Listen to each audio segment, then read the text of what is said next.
are fighting a war against evil. Big fan of your work, mate. Kyle Seraphin, I can't thank you enough for speaking out. FBI whistleblower who helped expose government censorship.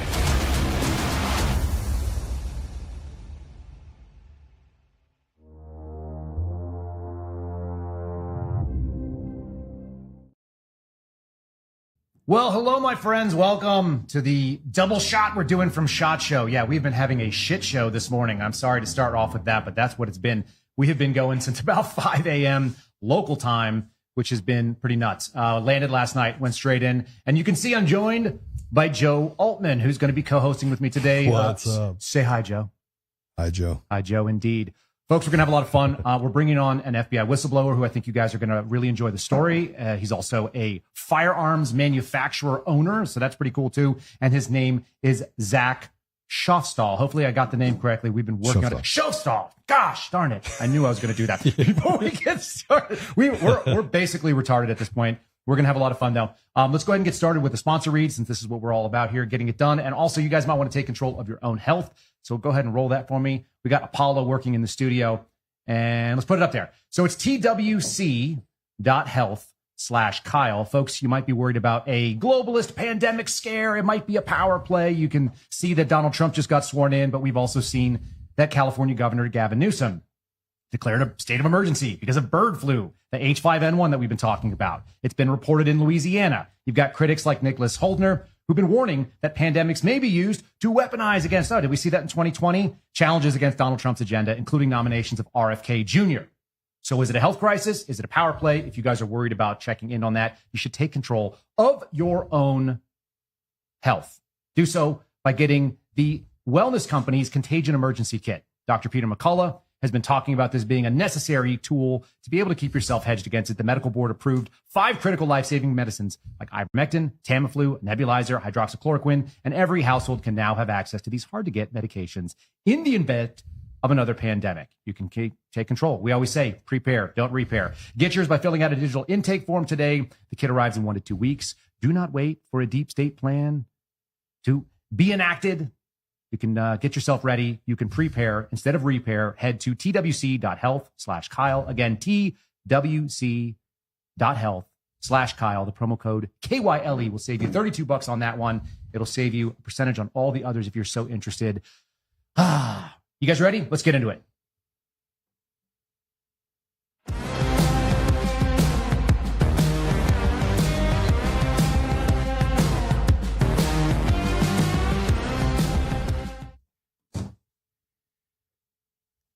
And here we go. Here we go. Look at this guy. Zach, how tall are you? Honestly. 5'11". He's 5'11". And that tells you that I'm actually 5'2". Yep. And He's standing on a block. He's sitting on a block, and Joe is 5'7.5". Yeah. Land of midgets in here. Absolutely ridiculous. Move into my fighting stance, get down to your guys' level. Yeah, I like that. Like you're like about ready to go and send some like rear kicks into the gut. Yep. Let's talk about, you were an FBI agent for how long? 16 years. Okay. What made you want to be an FBI agent? Ooh. So interesting story. Like all of us trying to figure out what I was going to do in life. Out of high school, I actually went to a trade school first and had 2 associate degrees. One was in engineering, one was in machine manufacturing. Ultimately took those credits and went back to Montana State and was pursuing a bachelor's in mechanical engineering. So think thermodynamics, strength of materials, differential equations. Keys for guns. I've been there. Life sucked. Yeah, it's not fun. No. So crisis of conscience, like what am I doing with my life? And went home one day and made a list. Number 1, honestly, was race car driver. Who wouldn't want that? Right. Number 2 was FBI agent. Okay. So how do you put those two together?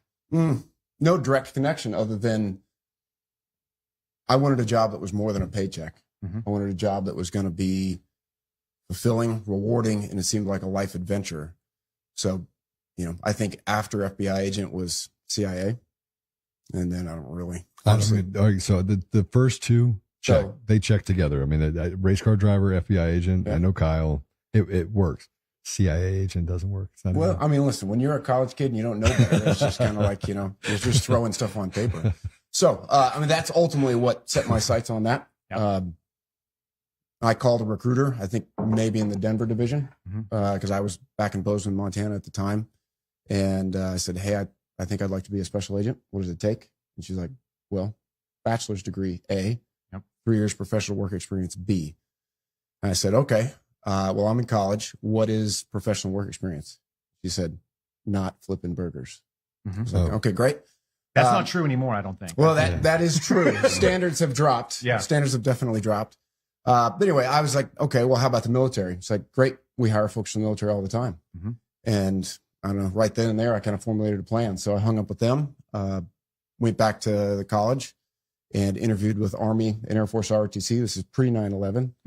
And the Army guys were like, yeah, we've got engineers. I was like, you mean the dudes that clear minefields? I'm like, yeah. Like, pass.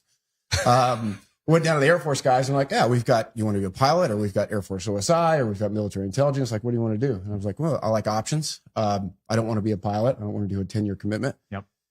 So anyway, long and short of it, I changed my degree to political science, get my GPA as high as I could get it. And went in, they selected me for military intelligence. And I did, I commissioned in 04 and I did 04 through 08. 4 different deployments. Last one was to Iraq for 7 months with Task Force Troy, doing counter IED work. And, when I was eligible, I applied for the Bureau. Took about 1.5 years to get through between deployments.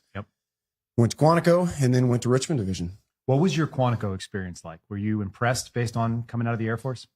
What I was impressed with was my peer group.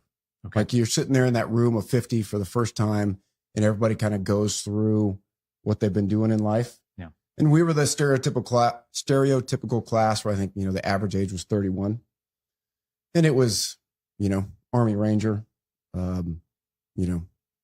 ODA, nurse, small business owner, Navy SWOs, a couple of intel guys.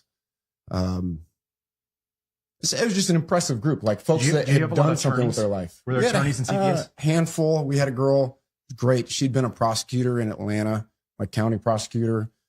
Definitely not the majority. I think only a couple out of the 50 were attorneys. Quite a bit of military folks in the group. So that was impressive. Instruction was a bit of a mixed bag from the instructor standpoint. We had a class supervisor who was a extreme douche canoe. Nice. You want to put his name out there? No, I try to avoid doing hard name dropping, when I do interviews, just because I'm not looking to shame folks per se. My classmates know who he is. He was infamous. He was infamous for sending out an email after I graduated where he was calling out a VMI graduate for being an FNG and calling him by his first name in an email after he graduated and was now a special agent. I called a DAD by his first name in an email. Great. They all have one. Yeah. I also had somebody come up and said, that there's going to be this person. He's a DAD. He's going to be here. I was doing like a meet and greet or a show and tell. And I was like, that's amazing. We're going to get along great. I'm also a DAD. I've got three little kids. This is going to be cool. And they gave me a look like I had something growing out of my forehead. People don't really understand that if they haven't been in the Bureau, but there is kind of a speak until spoken to. A little bit. You just came out the door, shut your mouth, even though you're in your 30s probably, or you're in your late 20s.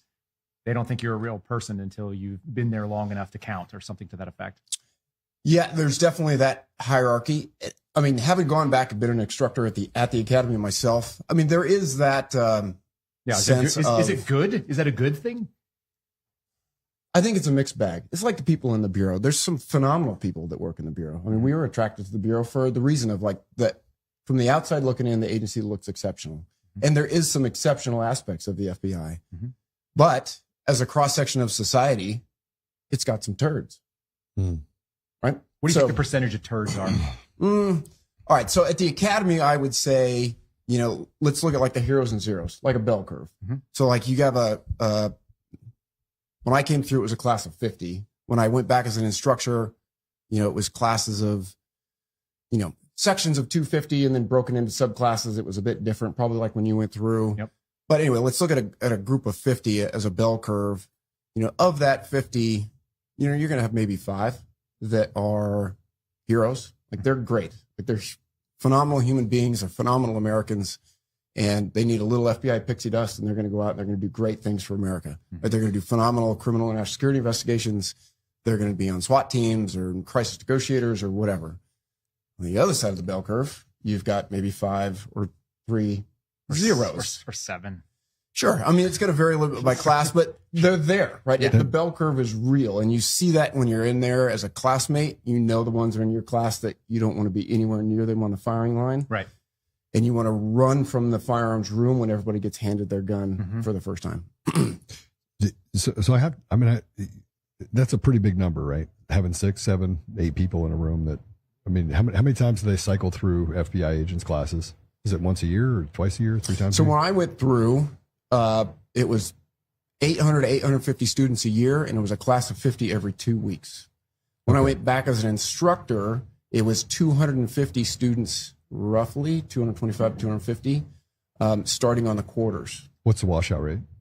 Low. So, here's another one. So when I came through in 2008, the only thing you would fail out for was either academics. So you had 3 legal tests and a couple of others. You had a test for interview and interrogation. It was all bookwork tests, and it was you had to pass by an 80%. And if you didn't pass an exam, you had to retake that within a short time period, maybe 48 hours or something like that, so that you were still with your class. And if you failed it again, you're toast. The only other thing you would fail out for was for firearms. And if you fail to pass qualifications with your class, they would roll you into a program where we were shooting 40 caliber Glocks at the time, Glock 22s. They would put you into a Glock 19 9mm, and you would do a 2-week intensive firearms program. Phenomenal instruction. And it would take a poor shooter and make them a decent shooter. Right. And then if they could pass with the next class, so again, it's every 2 weeks, if they could pass the next class, then they would fold into that class and they would go. There was the fit test, which had when I went through, had a fairly low failure. Well, I take that back. The first fit test has a high fail rate when I went through. But then you took it again and it had a pretty low fail rate. So there was a little bit of the deck seems stacked kind of impression here, like they want a bunch of us to fail so they can kind of come down on us for something. But ultimately, so of a class of 50, I think we lost 7 or 8. Okay. Due to academic failures, rollbacks for firearms. And I think we had one girl that got picked up on a DUI the first weekend. Suitability issue. She got toasted. Yeah. And then, so, I mean, you're Off subject. Maybe 10%-ish. Where in the FBI did people learn to do backflips when the gun come out to actually he was one of my students. Was he really? He was. And he was out of WFO.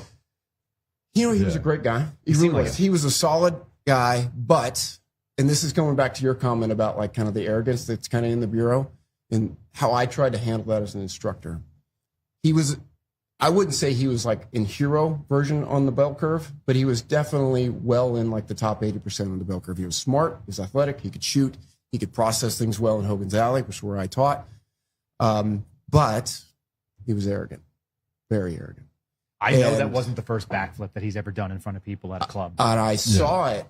I saw him do backflips at the academy. So I'd heard about that video, didn't know who it was. And the first version of the video I saw was at a little bit of a distance. And I saw him setting up for the backflip, and I knew exactly who it was because I'd seen that. It's more of like a back handstand or something, right? It's not an actual like flip. That's not the problem that I had. Even the gun falling out of his. That's the walking away. It was the walking away and shooting somebody. I mean, poor trigger discipline. Yeah, I mean, Control Alt Delete on his computer, right? I mean, it just froze. You know, he went in. His brain housing group froze. Yep.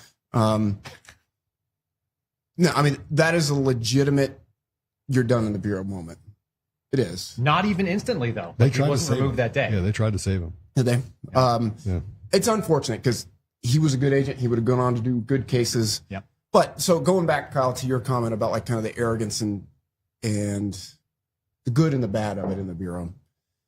So when you come to the academy and you kind of have that moment, for me in the class, it was humbling. Of like, man, there's some amazing Americans in this group. I'm not sure how I slipped through the cracks. But then you realize that that's actually not the problem. It's not the problem, but you also see, you get to experience some of the instructors are very humble folks, men and women are great. And then you got the other end, like our class supervisor, Mr. Douchecanoe. extremely arrogant. Yeah. So when I was an instructor going through, I would see the kids, see the young men and women right in their late 20s and stuff that were coming through with that arrogance edge. Part of it, I feel like, though, is the academy culture where they're constantly telling you, like, there were 10,000 people for this seat and you got it and nobody else could have except you. And then you walk out there and you're like, unless you're old enough to go like, you're fluffing me, because you're actually praising yourself. I mean, no one can build a self-licking ice cream cone like the Bureau can. How many times did you hear that it was the best job in the world?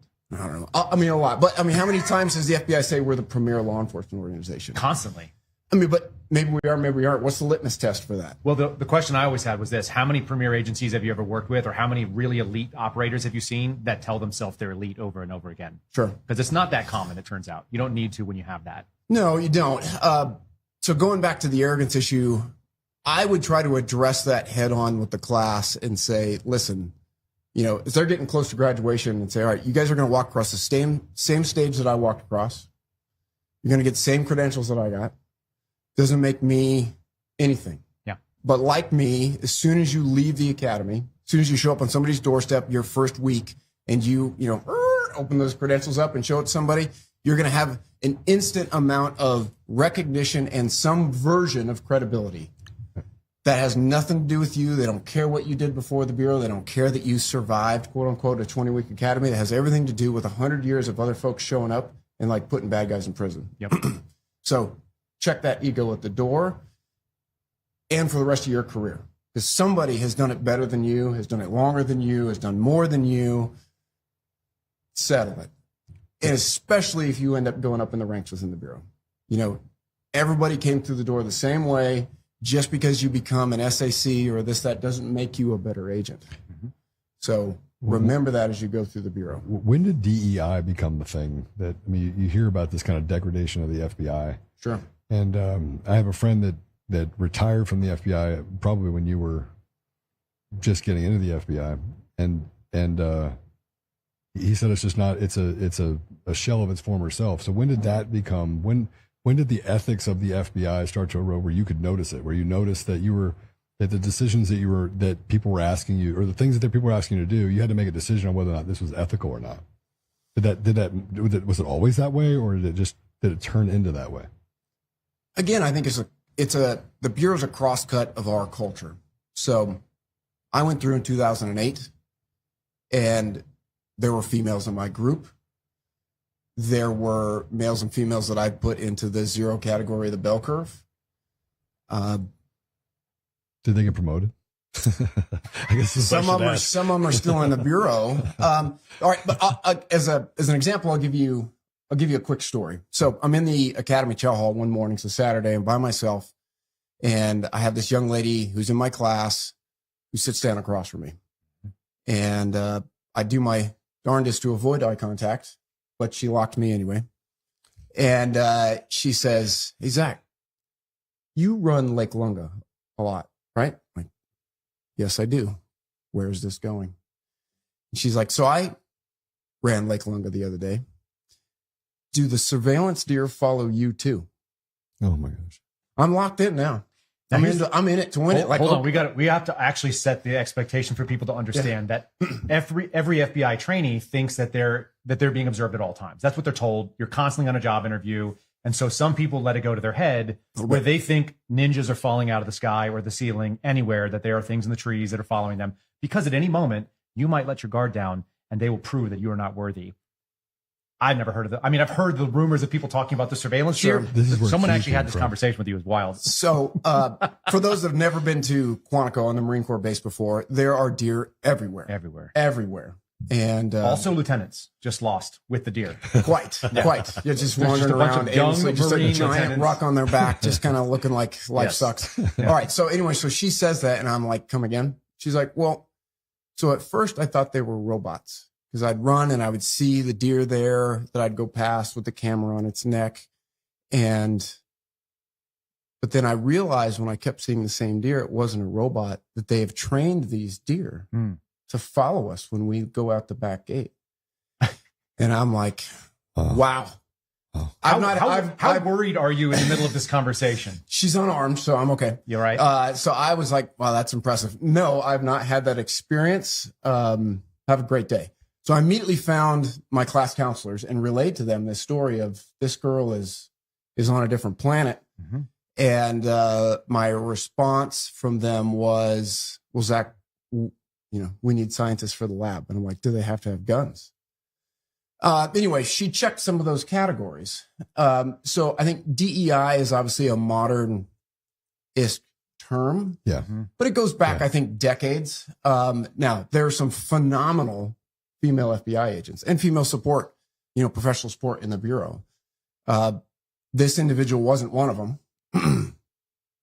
But when I came through as an instructor, there was this renewed push for a number. How many female new agents were going to be coming through the academy, which at the time was 25 or 28% was what was coming out of the AD of HRD, who was a non-agent.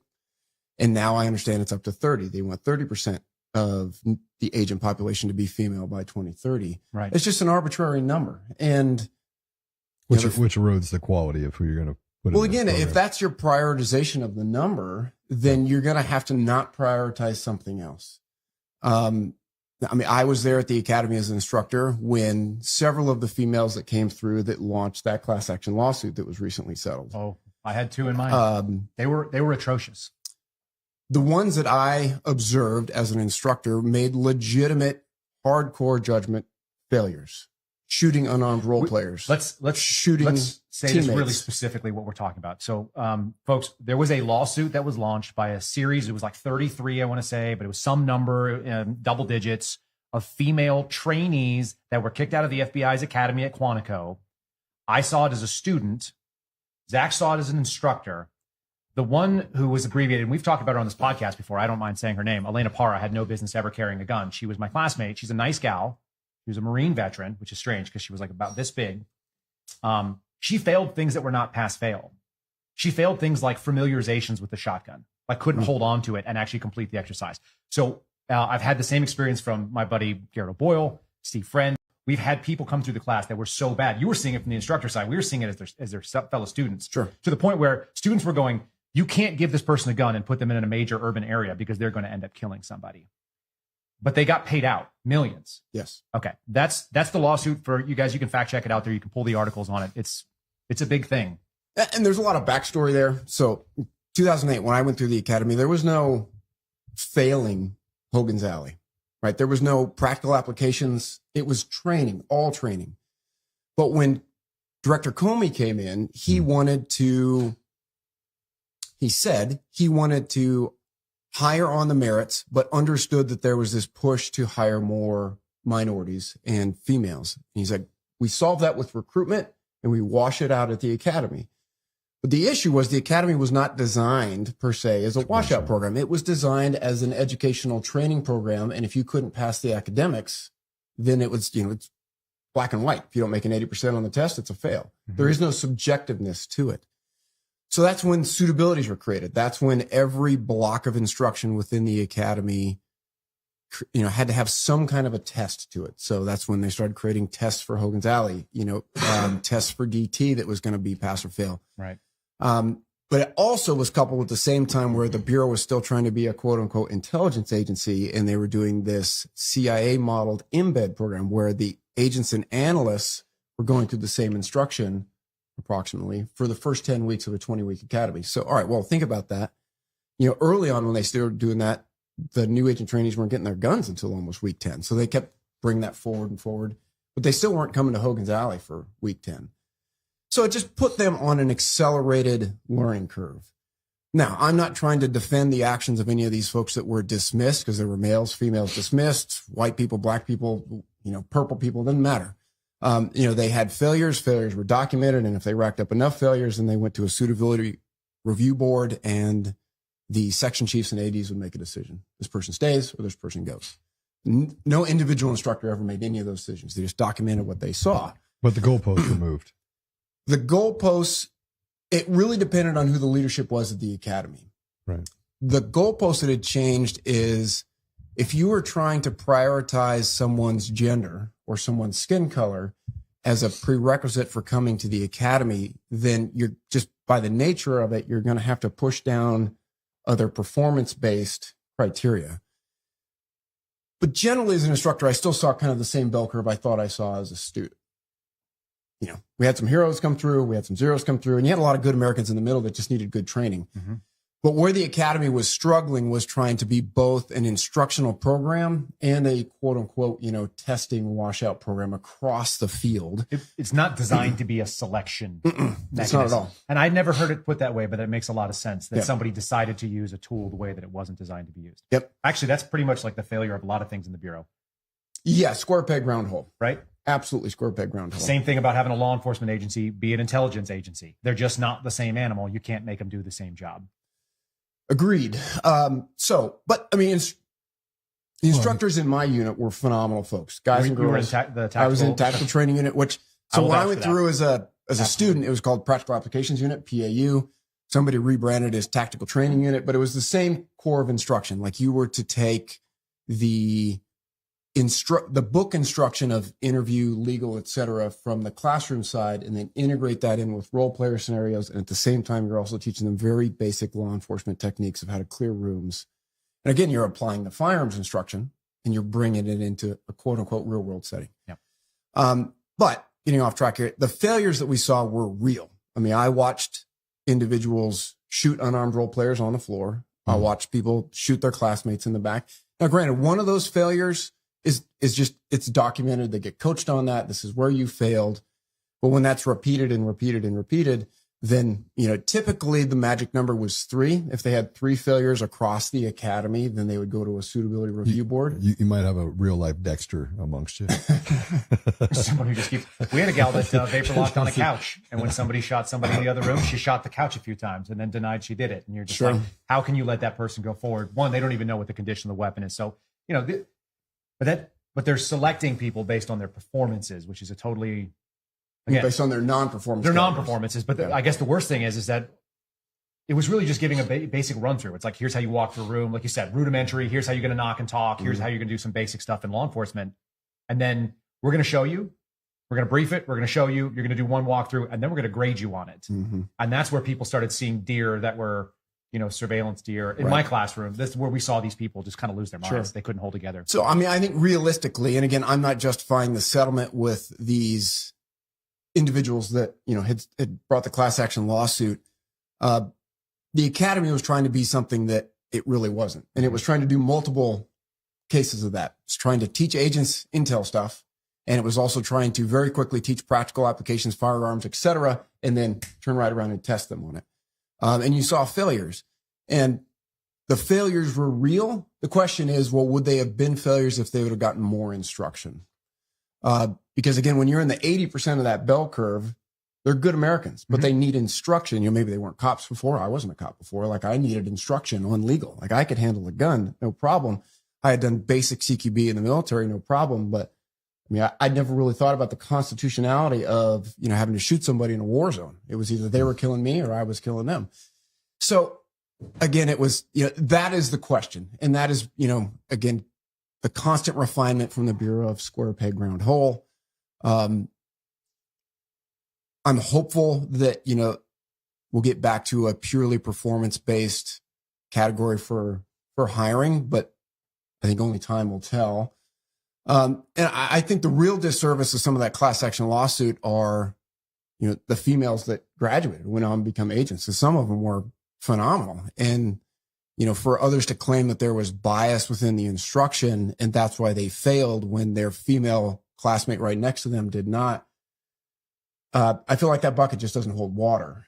You know, I mean, I can recall I had a female, extremely short, went through no prior law enforcement experience. She was a class leader, picked up instruction really well. She took criticism really well. She went on and she reached out to me some months later and talked about how she appreciated my instruction and was so inspired by it that she started doing Ironmans and then tried out for the SWAT team, became a SWAT team leader, or became a SWAT team member, eventually became a SWAT team leader, and then has entertained, I don't know if she actually went, HRT selection. All from a person who's probably 5 foot nothing, no law enforcement background, but So the midgets we were just talking about, like, Yes. like Kyle. yes, Basically me. yep, Like Kyle. probably taller than Kyler, except for the hair. But again, it's like you have an individual that shows up that's well within the 80%. Yeah. Good instruction, becomes a phenomenal agent. But these other folks are going to blame their dismissal on bias. It's not on bias. You could claim that your dismissal is because of inappropriate structure of academia within the academy and the testing criteria. Yeah, it's definitely not biased. I felt like women got more than a fair shake, and sometimes 100%. they got more looks than they needed to be fair. And yet, if you're using the tool wrong, I think there is. You're more moderate than me on a lot of this stuff, because I'm just like, it's terrible, like throw it out. But seeing it from the instruction side is helpful. It also kind of helps to understand that you've seen it from 2 times as much time I had in the bureau. Sure. I got to work with guys that had 3 times as much experience. And that actually makes a big difference. It's like, okay, perspective matters. Yeah. What you're seeing, what the evolution, if you understand where the tool broke, you might have a little bit more appreciation for people who are using it. Will you walk through, rather than us get bogged down in the minutia of training, which is a massive problem. And I think that if Kash Patel gets in, he's going to have to deal with training issues right up front. But can we walk through career? You said you were first office agent out of Richmond. Walk me through your progression, what you worked, because eventually we're going to get to a thing that people are going to understand why you don't work for the FBI and you didn't get to retire. And I actually want to get there in close enough time. Yeah, before 6 hours go by. Yeah, because we could do this for a long time. All right, so career progression. So I came into the academy in 08, graduated February something, first week of February in 09, and went to Richmond Division. I'd been an Air Force intelligence officer, spent 4+ years learning all about, Islamic radicalized terrorism. So where did they put me? They put me on the JTTF. Seems like a normal fit. I spent a couple years on the Joint Terrorism Task Force in Richmond. Got to experience the pressure of, the politics behind international terrorism investigations in 2009 and 10. I got handed a case. It was, hey, this phone number is in telephone apps. It's, 600 parts removed from the supposed terrorist. Get a FISA up on it. And I'm like, wow. No, but I'm going to press on here, and I'm going to do a subpoena, see if this is still an active phone, and get some tolls, and we'll go from there. But what I did work is, I kind of made a niche for myself on like prison radicalization. So, we had some Salafi mosques, within Richmond, or we had one. Most of the congregation of that were African Americans that had converted in prison and then had come back and worked in their communities. There was a lot of concern in 09 and 10 for financial support terrorism, right? Material support to international terrorism. We were always looking for money going over to Yemen at the time. So I worked cases like that, nothing to prosecution. So it was all kind of a case of proving the negative. So when you're working international terrorism, as is probably still today, if you open a case, you need to prove that they're not a terrorist before you can close it. Not the other way around, where you're like, right. There's no presumption of innocent on the national security side. There is not. And that unfortunately also kind of went down to the domestic terrorism side as well, which we can hit later. Mm-hmm. So I spent 2 years or a little more working international terrorism cases.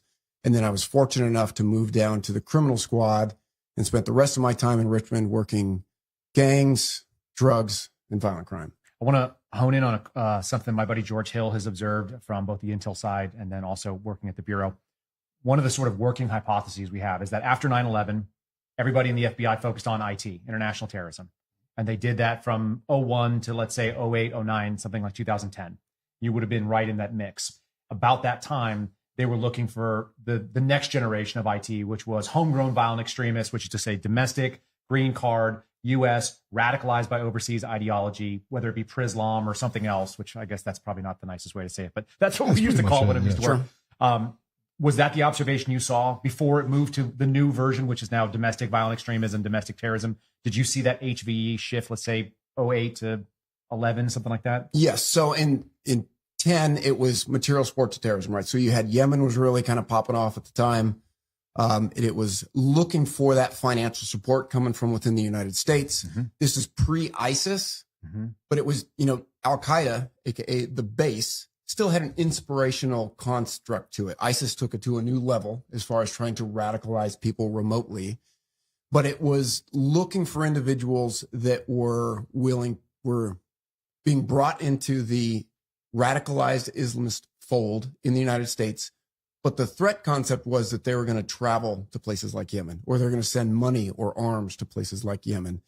And then trickle down from that would be a lower sense of probability that they were going to do attack within the United States. So we were looking at them exporting their radical U.S. Ideologies out, or go and get aligned with the foreign powers that were out there doing in war zones, as opposed to in the U.S. Yes, and so like when your prison Islam, like you go into federal prison, you got to survive if you're in a medium or a high security facility. So most people are either going to join a gang. Yep. If you're white, you're going to potentially either go to a motorcycle club or some other kind of white nationalist group, or you're going to join a religious group that's strong enough to be able to provide identity and protection. And it's a recruitment center. Yeah, really, a lot of that was, Salafi, which is kind of, Orthodox Islam, if you will. And so folks would get that, particularly African Americans would get that on the inside, and then they'd come out. And again, if they bumped into an informant or you got any kind of DROG on anybody and you had to open on that, and then you had to prove that they weren't a terrorist. And there's so much I want to say right now, but I probably should do it off camera. Yeah, we can. Yeah, I want to hit more than anything else. It's more like foundational. Yep. And the thing that I think is so interesting about what you just said too is that they were asking you to get FISAs on people that didn't have PC for it. Yes. And your pushback was, no, I'm going to go do criminal process. Because if there's PC for criminal process, if there's something for a subpoena, that's the tool you're supposed to use. Yeah. I mean, I quickly realized that, the SAC needs to show numbers. They want to show that Richmond's not an underperforming office from a terrorism standpoint. They want to have FISA numbers on the board, because that's what counts, right? Even though legally it's supposed to be you should investigate with the least intrusive techniques possible. The reality is, unfortunately, because the Bureau tries to put everything into a matrix, that they prioritize quote unquote advanced techniques. Well, a FISA, a Title III, pen register trap and trace, GPS tracking warrants, all that kind of stuff are, undercovers or advanced techniques. So from a point scale, you're going to get more points for that. So obviously I didn't straight up tell my supervisor no, but when the supervisor came by and said, Zach, I need you to get some FISA pens up on those phones, it was just kind of like, north, south, turned right around and just went back to, all right, well, I mean, if we get there, we get there. But I still got to subpoena these numbers, see if they're active. I got to get tolls, see what we got. I've got to find these people behind these phones. I got to see what other DROG is out there, either within the system, once I get a name behind it, et cetera. And in that particular case, it never got there, right? Well, and you're also saying you're doing the least intrusive means getting to the point where you FISA can be an option. So it's not supposed to be the tool that you just break out of the belt. It's not bazooka right up front. No, it doesn't start at the top and work your way down. You don't go Title III and then kind of scale down to a subpoena, but you work your way up. And as evidence of criminal conduct, which international terrorism is still criminal conduct, there's Title 18 violations for material support to terrorism. Yep. You're building your investigation up from there as it's warranted. I only ever did a couple of Title IIIs on the crim side, just because you don't always have to go there. Like that is a Title III wiretap is the most intrusive, arguably, thing that the FBI or any law enforcement agency could do. Tap your phones and listen to everything you say to everybody. Now, granted, there's minimization requirements and et cetera, but you don't always have to go there to build a case. There's lots of ways to gather evidence of criminal conduct that can get you to a successful prosecution if you're investigating a criminal. And it's expensive, it's manpower intensive. Yes. It just puts you can only do so many of those a year before you're going to completely tax the resources you have in any office, especially if you're an RA like you used to run. Correct. Yeah, but even the stuff you were doing, and it wasn't just Yemen. You were looking at Sudan. There's a bunch of other countries that sanction nations. And so this is why I want to talk about it off. I remember sitting in a room, because I spent years in the Middle East and Africa. Mm-hmm. And when they would ask me, I would go meet with President al-Bashir in Sudan, and they would ask me questions. Mark Siljander, who was an ex-congressman, during your time got caught up in that deal, and was spending 1 year, 1 day, got pardoned by President Trump in 2020. So I know about this like firsthand. So I'm like, you're ate up about it. Yep. Because I was there to do a good, right? So they had me write white paper, send it to the UN, the Hague, to have President Bashir released from his ICC indictment. There was all sorts of things that we're doing. And when I came back in the United States, you guys would show up in suits to the airport, take me in a little room, ask me a bunch of questions. First time I was like Chatty Cathy, like, hey, what are you doing? And I didn't. Right. The second, we're all on Team America here. Yeah, we're on Team America. Right? We're trying to do the right thing. The Daniel Penny syndrome. Terrible. And then as I started, I spoke at the CARE, or the, what was it called? Muslim American Society, mass deal. Yes. On December 26th, 2 years in a row, and talked about reconciliation between Muslim Christians and Jews. I remember CIA guys that would come talk to me and sit down with me in the middle of some country that I was sitting in. And I just knew right away. I was like, okay, so who do you work for?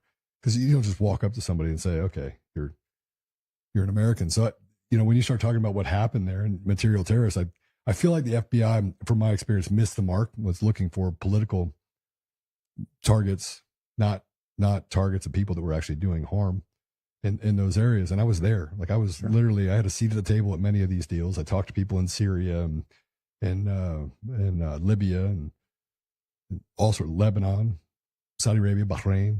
I mean, all those countries. And I would go in there with the idea of, okay, tell me what the problem is. Let's work the problem. And I would walk out and it would be like, I came in from, and it's not an interview for me, but we should talk about this because I'm curious. Yeah. Because the Richmond office is ultimately the office that ended up doing the prosecution on Mark Siljander specifically. Mm-hmm. That started in 2007, so prior to you, but continued on all the way into 2010. And then in 2011, obviously served as 1 year, 1 day, right? So, which ended up being a blessing because I actually found cancer and the federal government had to pay for his cancer treatment, which was pretty awesome. So, sure. Yeah. So, yeah. So that's tons of conversations to have there. My blood pressure goes up when we talk about it. You need the blood pressure today, though, because you were basically on death's doorstep last night at 1 a.m. when we were coming in. So, I'll make this blanket statement. So, institutionally, the Bureau makes a ton of failures. Yeah. And I think the Bureau, going back to like square peg round hole, the Bureau consistently as an organization fails to recognize that if excellence exists, it's its people at the bottom that are doing it. Yeah. As it can hire and has hired excellent people that have become special agents or other specialties within the Bureau that have done some excellent work. But oftentimes it's at, sometimes their effect is at odds with the Bureau because it's such a bureaucracy. They succeed in spite of the Bureau. That's a good way to put it. Thank you, Kyle. So and I'll give you a quick example. So when I was still on the JTTF, I interviewed a gentleman by the name of Khalifa Haftar. Okay. Ring a bell with either of you guys? Mm-hmm. That face says it does. Yeah. So he's in charge of Eastern Libya at the moment. He had attempted a revolution against his former, I think, academy classmate, Muammar Gaddafi, supported by the CIA. But unfortunately, his troops were slaughtered on the beach because Gaddafi knew he was coming. So this is early 90s. I'd have to brush up on history post Gulf War. There are no rules, so they have really good intel over there. There are no rules. Just takes a bucket of cash. Yeah, that CIA supported. This is all well documented. I'm not saying anything I shouldn't say. So it's all that attempted coup was all well documented. Khalifa Haftar came back to the United States. The CIA kind of washed its hands of him. He hit the FBI's radar. I end up interviewing him. And, I'm in the guy's living room. There's pictures of him in his Libyan, colonel's uniform next to Libyan jets. And he didn't have pictures of himself with Gaddafi because he hated Gaddafi. Turns out. But I was like, this guy needs to be somebody's informant. But he was in WFO's territory. So I wrote up this huge EC and sent it to them. I'm like, all the things that this guy can have access to that are all the reasons why he should be an FBI informant. Do you think he got opened? No. I didn't get a phone call about that guy. I have to imagine he was a subject. Until the most recent Libyan revolution. Mm-hmm. And Haftar was headed over. And then the FBI was in cleanup mode of, scrubbing their databases and realizing like I had launched this 10-page EC at WFO saying, hey, there's this guy with phenomenal access. You guys should do something about it. So again, is that an individual failure, an organizational failure? Hard to say. But my point being it might be a failure of the fact that organizations don't speak to each other. I mean, there's no communication between CIA and FBI. There's kind of a break there. So someone could be working on one thing while someone's working on something totally different. Yeah. I mean, you do have, LX1, right? So you do have the integration of the CIA and the FBI. But working with the CIA, they're an interesting group of Americans that work in the CIA, both as individuals and as an organization. So there is some institutional breakdown in communications there between the three-letter agencies. But there's also a bunch of good people in there just trying to get work done. And I would imagine that like within the Bureau where, they're working in spite of the bureaucracy, that 100%. Within the agency, you've got some of that too, where they're working in spite of the bureaucracy. Right. So, getting back to my career path, if you yeah, like. let me take a quick break to it. We're going to get into your criminal work when you transition over onto that side. Before we do it, let's throw up the logo for my friends over at Patriot Coolers, if you would, Mr. Apollo. Patriot Coolers, folks, they have been the longest sponsor of the Kyle Seraphin Show, so we really appreciate them always keeping us on the air. It's patriotcoolers.com. The promo code is KYLE. I've actually got something I brought with me. It's a brand new Patriot Cooler for you, Zach. It's got our badge on it. That one is yours. Very that nice. Thing, that's the 20 ounce. You guys have seen, I've been sipping my coffee out of this. This is, they're great products. I've been using them, seriously, I've been using them since I was on duty as a surveillance guy. It's the 2 things you need. You need a pee bottle and you need a cup of coffee, and you can sit indefinitely and watch bad guys. You don't need binoculars. You don't need cameras. You don't even need a radio. Did you mix those bottles up? You try not to mix the bottles up. I just want to point out that he gave that to me first, then took it back and said he's going to give it to you. This is so Paul. This is not how it works. Check out my buddies over at Patriot Coolers. And guys, if you want to go and check out, there's the Kyle Seraphin collection. You can find it in any of our show notes. They're always out there. It's the Kyle Seraphin Show collection, which is just badges like this. So you go get yourself engraved. It's the Garrett O'Boyle sort of collection of all the different suspendables logos, whether you want the rifle or you want the upside down flag and so on. And, you know, maybe we can turn that flag right side up. Maybe that badge can go right side up pretty soon, we hope. But in any case, that's where you guys find it. So thanks so much for them. All right. Criminal move. When did that happen? What year? Approximately 2011. Okay. Pretty sure. Did you change offices or you just changed squads? No, I just went from the 3rd floor to the 2nd floor. Good. So this is predating before they skiffed all of the JTTF. So when I first joined the JTTF, it was not in a skiff. For those who don't know, that's a sensitive compartmental information facility. So the entire FBI building is open storage, top secret, but it's not top secret SCI. Mueller's direction was I want all the JTTFs to be skiffs, in argument being so that we could more easily exchange information with our other 3-letter agencies. In reality, we had a skiff off of that, like we had smaller skiffs. I think the unfortunate reality of that decision was where the Bureau was faulted at 9/11 for not sharing information within itself when we didn't have actual walls. Then we turned around and built actual walls in between our criminal and national security squads. And that, by its just general nature, impedes the good flow of communication within the FBI. Mm-hmm. All right, so that aside, so I moved just downstairs on the criminal squad. So we had a Safe Streets gang unit task force. So I became a member of. They were working at G Shine Blood's case, so I joined that. Subsequent to that was a 9 Trey Blood's case. We had Title IIIs on that. Had a great time. It's just a lot of fun. So a lot of surveillance, a lot of.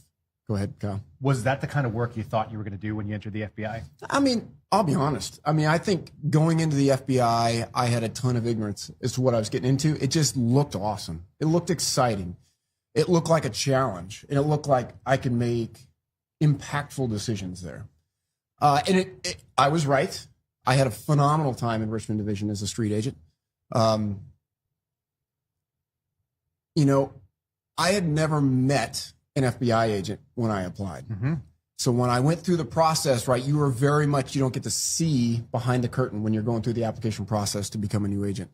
So when I was handed my conditional letter of appointment in July of 2008, I asked the non-agent recruiter out of Seattle Division if I could finally meet an FBI agent. And yes, I went and had coffee with a gentleman who was in the JTTF there in Spokane. And he was like, hey man, we're not perfect, but there's some great things behind the curtain. You're going to have a great time. Filled me some confidence.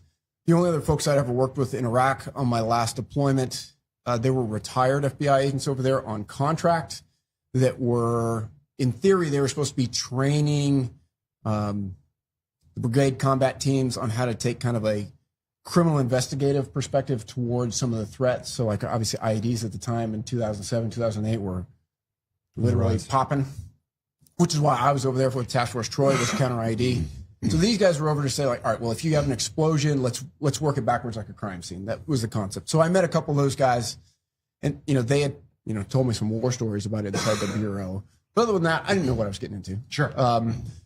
Fun factor went way up when I went down to the criminal squad. So for folks' awareness, like when you get to the crim stuff, that's what people always call the running and gunning, like actually doing the FBI work, yes. Because it's transactional business.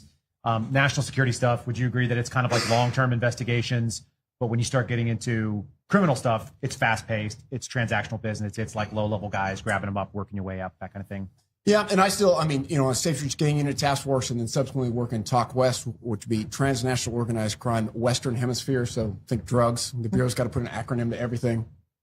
TAC West sounds less cool than drugs, though. Obviously. I still worked long-term enterprise, but it's just, you're no longer proving the negative. You're building up for the positive. I wouldn't open a case unless I was like, I know I can get to the end result. And I only have had one criminal case, a TAC West case, into a narcotics trafficker that I never could get there. He was so wily, and he was never had any real pattern to when he was on or off, as far as like when he had a supply, when he didn't. It never really got there. We got him with some low-level state charges for drugs, but I never really could get a good federal indictment on it. I just couldn't collect enough evidence for it. Otherwise, everything I investigated became a federal indictment in one way, shape, or the other. Where on the national security side, again, you're proving the negative. The vast majority of terrorism cases, particularly on the international terrorism side, are you investigate, you gather enough evidence to say, not a terrorist, we can now close. Can you give people an idea of time frame? How long an average CT case might be open versus a criminal case? It was so a lot of variance there. So on the counterterrorism, international terrorism cases, if it's a PI, so a preliminary investigation, it can only be open for 6 months, and it can be extended once for another 6 months. So at maximum, at that level, it can only go for a year. If it becomes a full investigation, then it can somewhat go on indefinitely. But again, the Bureau's concern on that is always liability and then the numbers. Is this case going to bite us in the ass? If this person turns out to be a terrorist, we haven't done anything about it. And then is this case generating numbers that they're going to go towards the matrix of whether or not we're being successful as a division or not? So some of those cases can go on easily for years.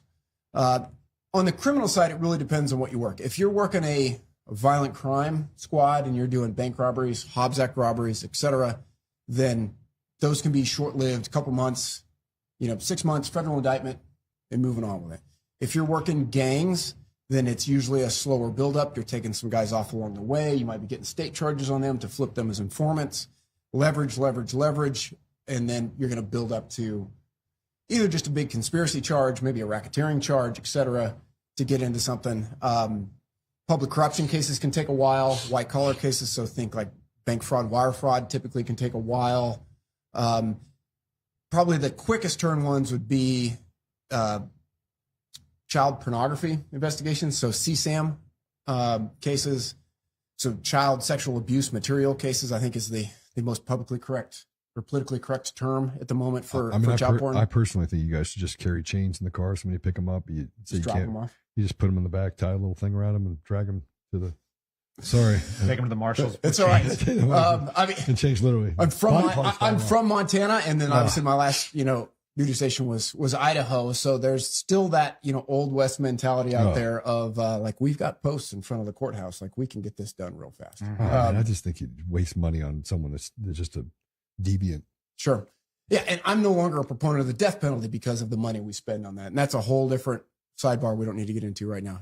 All right, so time frame wise, on CSAM cases, so child sexual abuse material cases, those typically will turn fairly quick. So whether you're getting a NCMEC hit on that, or wherever your quote unquote lead is coming from, that, hey, person X has exchanged or is in possession of child pornography, or they're eliciting child pornography from a child, or an undercover that is posing as a child online, those cases move fast because they're fairly simple. It's either they have that material, right, and it's been validated as CSAM, or they don't. And so, like, you're going to get an IP address, you're going to have files that have been exchanged. It's already been validated as like, those are images that have been processed through here. We know those are child pornography images. We're going to get a search warrant. We're going to probably get a confession, and then indictment and move on. So there's a broad swath, Kyle, for the, some can turn in a couple of months, but Bureau is known for long-term investigations, almost at times to our detriment, right? Sure. We're sometimes decidedly too slow because the crimes are still happening. You've got local law enforcement, you got local prosecutors. My wife is a local prosecutor for a decade. So, I really feel for them because, trying to get a federal prosecutor to commit to, we're going to take this at the end of this chain that's tough ask at times. Definitely that. Well, and the other thing I always try to get people to understand, because I think it's not common if you're not in that space, especially if you're used to law enforcement and you don't know the intelligence side of it or the CI, the CT side, that those national security cases tend to be very circular. They're continually spinning. They're continually putting out more leads. They're continually grabbing more subjects, building the network, a lot more information base, whereas criminal prosecutions are always linear. It's like a federal crime happened. We're going to find the people who did it. We're going to go gather the evidence. And then we're moving towards indictment, which is really, it takes it into the, out of our hands. Yes. Now it's going to be the prosecutor's thing. So they can be a lot faster because there's actually a destination. And that's not always the case if you're trying to prove the negative. It's also, from a human being standpoint, it's just a lot more rewarding because you're getting to a point of success, whereas on the IT side, your success in prosecution is rare. Greater success is, well, all right, so this guy wasn't a terrorist, so I turned he or she into an informant. Right. Or you found child pornography, which we had a WFO case. Or you find a peripheral criminal, right, which criminal is, code. I feel like that's always really dangerous. But we did have a guy that I give this as an example of some of the problems. Is like WFO had a case on a guy for 23 years. And in the 23rd year, they found, CSAM on his computer. Sure. So they ended up getting him for that. But he'd been under observation for 2.5 decades. That seems problematic for a lot of people that are looking at it. It's like, well, if you looked at anybody long enough, you're eventually maybe going to find it. Probably not child pornography, they're but going to jaywalk. Yeah, they will eventually find something they're wrong. So anyway, it's just, I like to give people as much perspective about this is a nuanced problem. This is not like shut it all down today. This is not like everything that gets done is bad. Because I guarantee people that do good work, they're doing it today. I do as well. So I keep moderating on this when I start thinking about some of the things that it does well. Maybe in spite of the Bureau itself. I think that's a very strong point. I brought that up in my own words a couple times, right? Because at the moment, there's, if you watch the Sean Ryan show or something like that, there is perceivably some credible intelligence that there is homeland threat again within the country, that there are bad actors in the country, that have come across the border or legally or illegally that are planning to conduct some kind of attack. Mm-hmm. Terrorism by its very nature is political. Terrorism by its very nature builds upon fear. So it's right. It is using fear to attain a political objective. It is going to be important for the FBI to look for that. The American citizens want the FBI to look for that. But my word of caution, I think this is what ties into the nuance of your comment, Kyle, is American politicians, as representatives of the citizenry, need to realize that if they go to DEFCON 5 of like, we have to find terrorism, FBI, you have to find terrorism, then well-meaning agents are going to respond to that pressure, and non-well-meaning bureaucrats within the agency are going to respond to that pressure with setting the Constitution aside and going after people. So what happens when that happens at the highest levels, which is, I think, what people are pushing to right now, and which is ultimately what led to you leaving the FBI? I was asked to leave. But anyway, that aside, yes, I mean, very much so. You were asked to leave, but because you had a decision to make, yes, right? Yes. There are a lot of inherent dangers of politicizing our response to the threat of terrorism in this country. American citizens need to be very cognizant of what they're empowering, right? Because we empower the federal government, what we're empowering the federal government to do. We do not want to lose our values as a constitutional republic where we as the citizens empower our government to do certain things on our behalf, that we throw out those constitutional values in search of terrorism.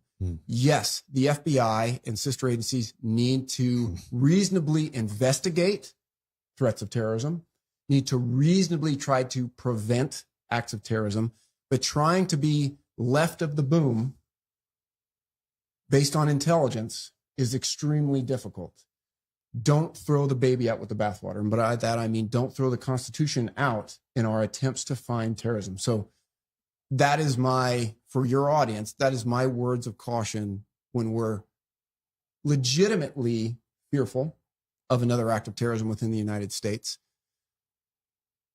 If we want to be a free country, we have to accept some amount of risk, right? Whether that's risk of being offended or risk of, an active shooter or risk of a terrorism attack. there has to be some kind of balance. If you swing the pendulum too far, like I think we've seen both on the international terrorism side and the domestic terrorism side, you're gonna have abuses by law enforcement in agencies like the FBI. Some by very well-intentioned agents trying to just get out there and get it done. Some by not so well-intentioned managers within the FBI that are simply just trying to respond to the matrix of, hey, Zach, you just opened this case, give me a FISA pen. You see what I'm saying? Mm-hmm. All right. So I moved to criminal, worked G-Shine Bloods, worked 9 Trade Bloods. I had some quote-unquote Talk West cases. I was asked to join the DEA task force. So DEA Richmond is a satellite office from their Washington field. They have 3 squads there. They have a HIDTA squad. They have an all-agent task force, and they have a mixed task force. Mixed task force is DEA agents and then, task force officers from state and local and other feds. Mm-hmm. So I was asked to be the first FBI agent to be on their task force in like 20 years or something like that, and had an absolute blast, an extremely high-performing task force. I had some of the best cops I've ever seen, TFOs with me, and it was usually a couple of search warrants, arrest warrants a week. Yeah. I did more search warrants and arrest warrants with my DEA group than I did with SWAT. So I joined SWAT. I was fortunate enough to be asked to join SWAT or try out for SWAT within a couple months of landing at Richmond. I was a pretty reasonable shooter. They saw me shoot. I had some military experience, and honestly, they needed people. They saw that you were 7'2" and you probably could carry some gear. They saw that I was 5'7", and they're like, we could use this guy. So I really enjoyed being on SWAT. It was a savior for me when I was at JTTF, when I was like, I don't know if I made the right choice leaving DOD. We're still in all these hot wars over here. I'm twiddling my thumbs, going into prisons and talking to these guys about like what books they're reading, et cetera. Being on the SWAT team, being with some of the highest performers in the division, and, spending 3 to 4 days a month doing shooting and CQB and, surveillance training and so forth was very rewarding for me, and it kept me motivated. When I switched over to criminal, then I had a whole bunch of things to keep me motivated. My own cases, I had the other gang cases on my squad, I had DEA's cases. And then eventually I also became a part of Virginia State Police's counter narcotics task force. One of my last cases that I worked there, okay, which was, again, just a Talk West case of just cocaine and heroin. We didn't really deal with meth in Richmond back in those days. It was all cocaine, crack cocaine, and heroin. Did you guys deal with PCP the way that we saw it up in DC? No, but we went up. So you had some of that bleed over into Winchester. So Winchester, the city of Winchester and the territory around it falls to Richmond Division. So you had some of that PCP and stuff that was coming out of DC and was landing there. So weird. So not my investigative cases, but SWAT team would go up there, and execute some of those. You were born in Winchester? Yeah. Interesting. Yeah. I didn't know that. By accident. It was an accidental birth. It wasn't on purpose. God meant you to be born there. What are you talking about? It's crazy. Yeah.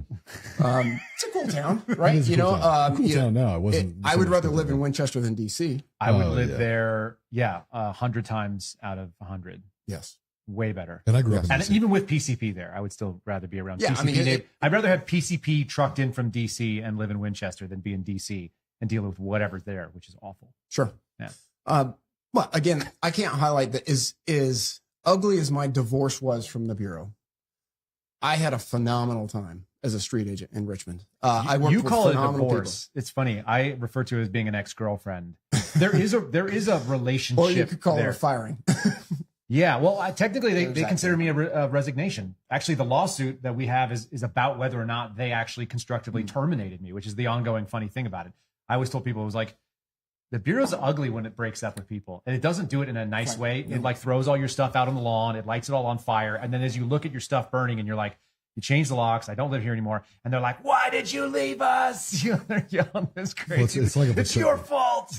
I almost feel like it's like a fraternity as you start seeing some of the things erode inside of the FBI. They're like, you turn your back on me, even though they were doing something unethical or they're asking you to do something unethical. In essence, it's a fraternity. It's hey, we have to, no matter what, you have to stand behind us.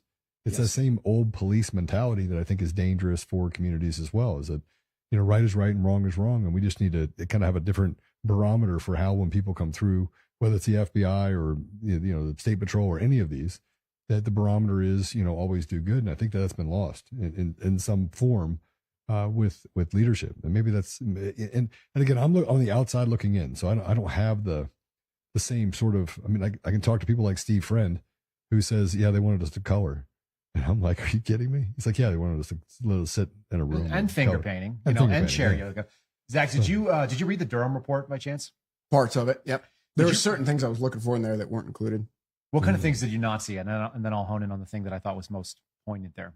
I know the SAC and the case agent on the Clinton Foundation case that was tanked by DOJ. Mm-hmm. I've heard some things about that as well. They were interviewed by Durham, and it's not in his report. How interesting. Anyway, so without going too deep into that rabbit hole. And that's the thing. These things are very selective when they're put out. They're acting like it's the culmination of all the findings, and here's what you all paid for. And it's very curated information. Yes. The one thing that Durham did say that I think was truly accurate, and you're actually alluding to it as you're speaking, is that there's no policy that would save the FBI. There's no procedural book that says if you did it just this way, then everybody would be right. It has to come from, and this is Durham's essentially, I'm paraphrasing.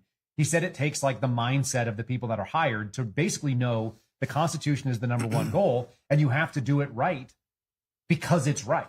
And if you don't have people that have that mindset like you do, where they're like, hey, give me a FISA. If they go get a FISA, they are the problem. And there's no policy that would be a guardrail against that. It just doesn't matter. You'd always find a way around it. No, and I'm going to circle back to your comment, but Kyle, for you, there is no good litmus test for heroes and zeros in the Bureau or anywhere else. Mm-hmm. And there is no policy that's going to help you really sift through the heroes and zeros. It's culture. Mm-hmm. The Bureau has a history of hiring really good Americans, but we're a cross section of society. So we're getting some zeros into the Bureau. What we do not have and what we've had corruption of is our leadership culture. Yeah.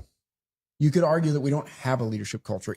Oddly enough, the Bureau is known for providing some of the best law enforcement leadership instruction that there is to be found. I hear this. The National Academy. It makes me cringe because I think, how is that possible? Because there's no leadership in the Bureau at all. It's all management. The folks that teach that would tell you that you're not going to teach an SESer, Senior Executive Service FBI agent, so SA Section Chief, SAC, Assistant Director, and up, anything. Because they, ego, know it all. Mm-hmm. They are the epitome of leadership in their own mind. And that is what culturally the Bureau tells them. The Bureau doesn't tell them you need to learn a culture of leadership. You're told you are a culture of leadership. Well, just like, but so to circle back to your comment, you get indoctrinated. Any organization you go into is going to have culture, and you're going to get indoctrinated into that. I mean, you think of the Marine Corps, right? You want to talk about culture, and those guys and gals get indoctrinated into that immediately. Hoorah. But in the Bureau, your introduction to that culture is good and bad. And one of the bad examples, like what came out for me, is first thing at the academy, you were told you will not embarrass the FBI. And if the FBI ever wants to screw you, it will find a way.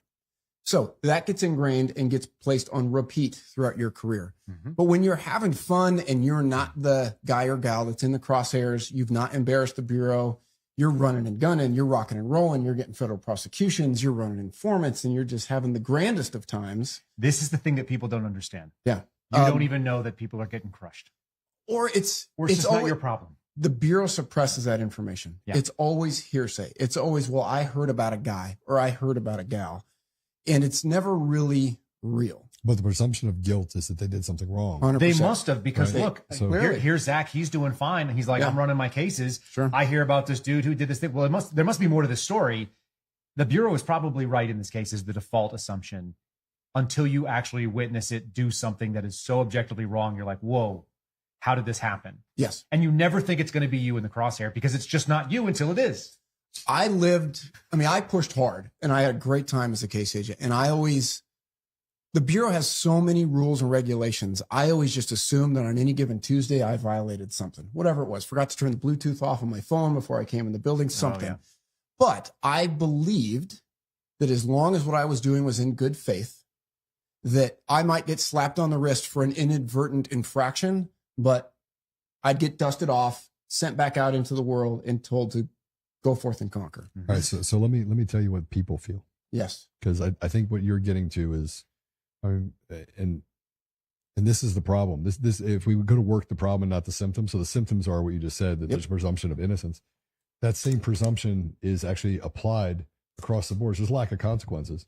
And the people that dole out those consequences are the judges. So we can look at the Durham report and some of the prosecutions that he sought in D.C., knowing that full well that he wasn't going to get a prosecution, even though the people on the stand actually admitted to what they did, which was a crime. And yet they came back with a not guilty verdict. So you have a system that does not allow for accountability. It allows for, for political persecutions. And what happened to you, what happened to Kyle, what happened to Steve, what happened to Garrett, you could just keep going down line.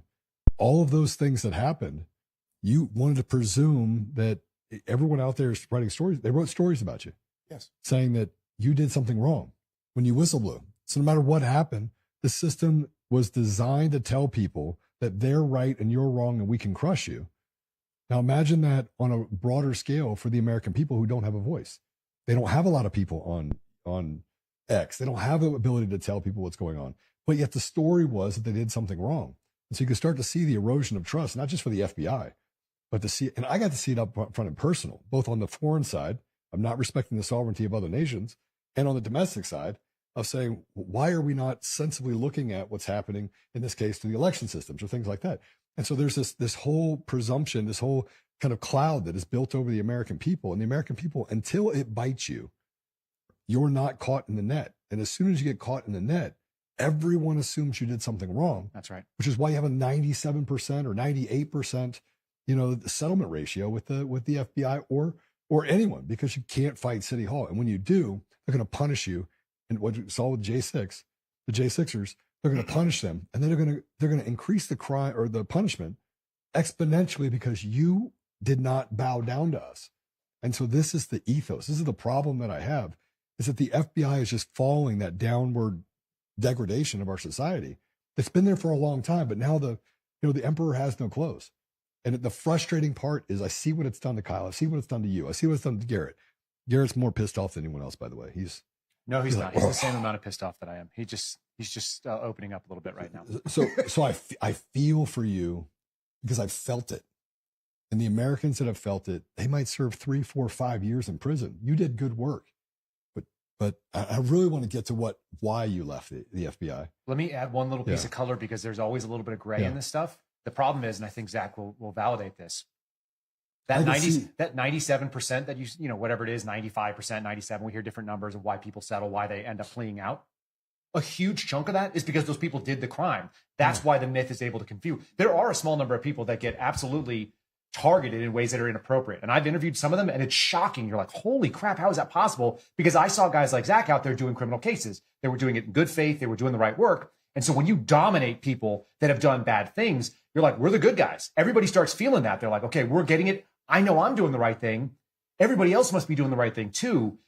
That small number of people are trading on. It's the first thing you said. When you flash those creds, it's not your credibility that you're walking on. It's 100 years of people that came before you that did good things. And if you choose to abuse it, you're still going to get that credibility. You're still going to be able to get all the strength of it. And you're still going to have that massive machine pushing behind you. So it's not so simple as, well, everything the FBI has done is wrong. And that's where I always end up in this spot where I end up pissing off conservatives, we'll put the capital C, like major conservative groups, because I know fairly that there are things that were done right. I had a conversation with a guy from HRT the other day. This is an interesting thing about Mar-a-Lago, right? We know that HRT was probably used. That's what a lot of people have shared this with me.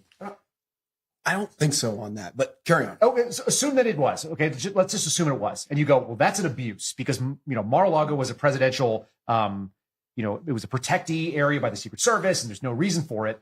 And so I talked to a guy and I go, how do you square that, dude? Like, let's assume that it's true, that HRT, the hostage rescue team, FBI's Tier 1 SWAT, went in and did that warrant. How do you square that with those people? And he was like, what if they just wanted to have like the best because they're not going to make any mistakes? And they know that it's a Leo-rich environment. There's other possibilities for blue on blue. So you just bring in the best because they're going to be able to walk through it and not get jumpy. And you're not going to have somebody accidentally shoot the wrong guy. And I went, that's the only argument I'm okay with. And there's a possibility that would be true. There's a possibility you used your best SWAT guys. Miami is an enhanced team. So Miami has one of the better SWAT teams in the FBI. So even if it's just Miami SWAT, you wanted to have SWAT instead of regular agents clearing it because somebody would get jumpy, and you get one of those people that we saw fail out of the academy with a handgun surrounded by Secret Service people, and they just have some conflict. So is that a possibility? I have to entertain that. And that makes you piss off everybody that wants the black or white. It's the same people that want really simple answers to really complex problems, which is 55 field offices, tons of different programmatic, issues and threats. They don't all handle it the same way. And so we're dealing with this problem. And anyway, you saw a unique thing, which is so funny because I know enough about your story for the last, 2-3 years. And you hear all the stuff in the media and everybody knows that they're right and nobody knows what they're talking about. And I just kept seeing it. So whenever you're ready to. Yes, I saw it on your face though. When I said that, you're like, hell yeah, that's how I feel. Sure. Right. I mean, it's painful because people are writing bad things about you and that doesn't define your character. Back in 2004, you didn't make a decision to serve your country and go to war because you wanted to do bad things. You didn't join the FBI because you wanted to do bad things. And yet you took an ethical stand. And now I'm getting ahead of myself. You took an ethical stand and all of a sudden you feel like the same thing that you served, the American people, has now betrayed you. And the apparatus is too big. It's big enough that you don't have a voice. You feel like no matter what they say, that already went around the entire world and it came back. And now you have to claw back on the truth. I mean, how do you reconcile that? I mean, it hurts. Yeah. There is no real reconcile. The machine is built to protect the machine. Now, maybe the machine is too cutting of a term. The bureaucracy is built to protect the bureaucracy. The fraternity is built to protect the fraternity. Yep. The fix for that is culture. And, when I think about what Kash Patel, as the future director of the Bureau, hopefully, has in front of him, there's definitively some fixes that can be made up front. Reduction in headquarters size, removal of, some of the programmatic, integrated program management. My audience knows this term. So yeah. You're all right. So all that aside, but the reality of it is if the FBI wants to be the FBI that the American people deserve, it takes a leadership cultural shift that will take greater than a generation of FBI agents. So the folks that are being hired or getting in the queue now to go into the academy would require that introduction to a new culture. But you're also got to understand that introduction and that investment is going to be degraded because of the culture they're entering. That's why I say it's greater than a generation. So if you're bringing in folks now and you're introducing them to a leadership culture that is what you would want, that stands for principle, doesn't protect the agency to forsake its own folks, it would take 20 years, 15 years, 20 years for them to be in senior executive leadership positions. Yep. But because of the culture that exists today, even the best instruction that comes out of the National Academy is going to be degraded because of the culture they're entering into. So it's going to take an evolution of that. And I think it'll take greater than a generation to see it, but it would take investment and decision from a Kash Patel or somebody else right now to start moving the ship in that direction. It's like turning the Titanic, right? But no, the machine is built to protect the machine. You were fighting a machine. We'll get into some of the words of advice that I got, when things started to go south by folks that were like, Zach, you really got to think about what you're about to go up against. Oh man. Criminal stuff, Richmond, phenomenal, great people that I worked with in the Bureau. Yes, there were some zeros too. Great people that I worked with that were cops. Yes, there were zeros too. Again, it's a cross section of society, but I worked some great cases. I worked some great techniques. I had informants. I did all the stuff. I did SWAT. I became a SWAT team leader. I checked all the feathers off, right? I had breacher, sniper, team leader, rappel master, you name it. I just thought at that time, my first 10 so years in the Bureau, that this job was everything I wanted it to be. Mm-hmm. Yes, I heard of some things that were like, that doesn't sound so good, but it's not me. And I'm not seeing it per se. Right. It's not you, and it's not like one of your close buddies where the inside track. That is correct. Mm-hmm. And the Bureau does a bang-up job of controlling the narrative. You don't talk about that stuff. You don't need to know.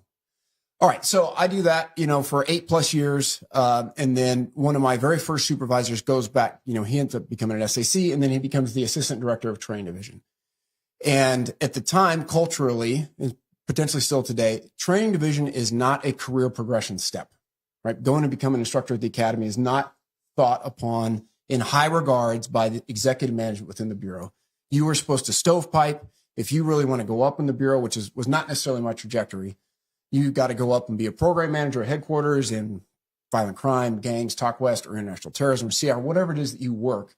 And then boop, you'll pop back out as a supervisor for that particular block.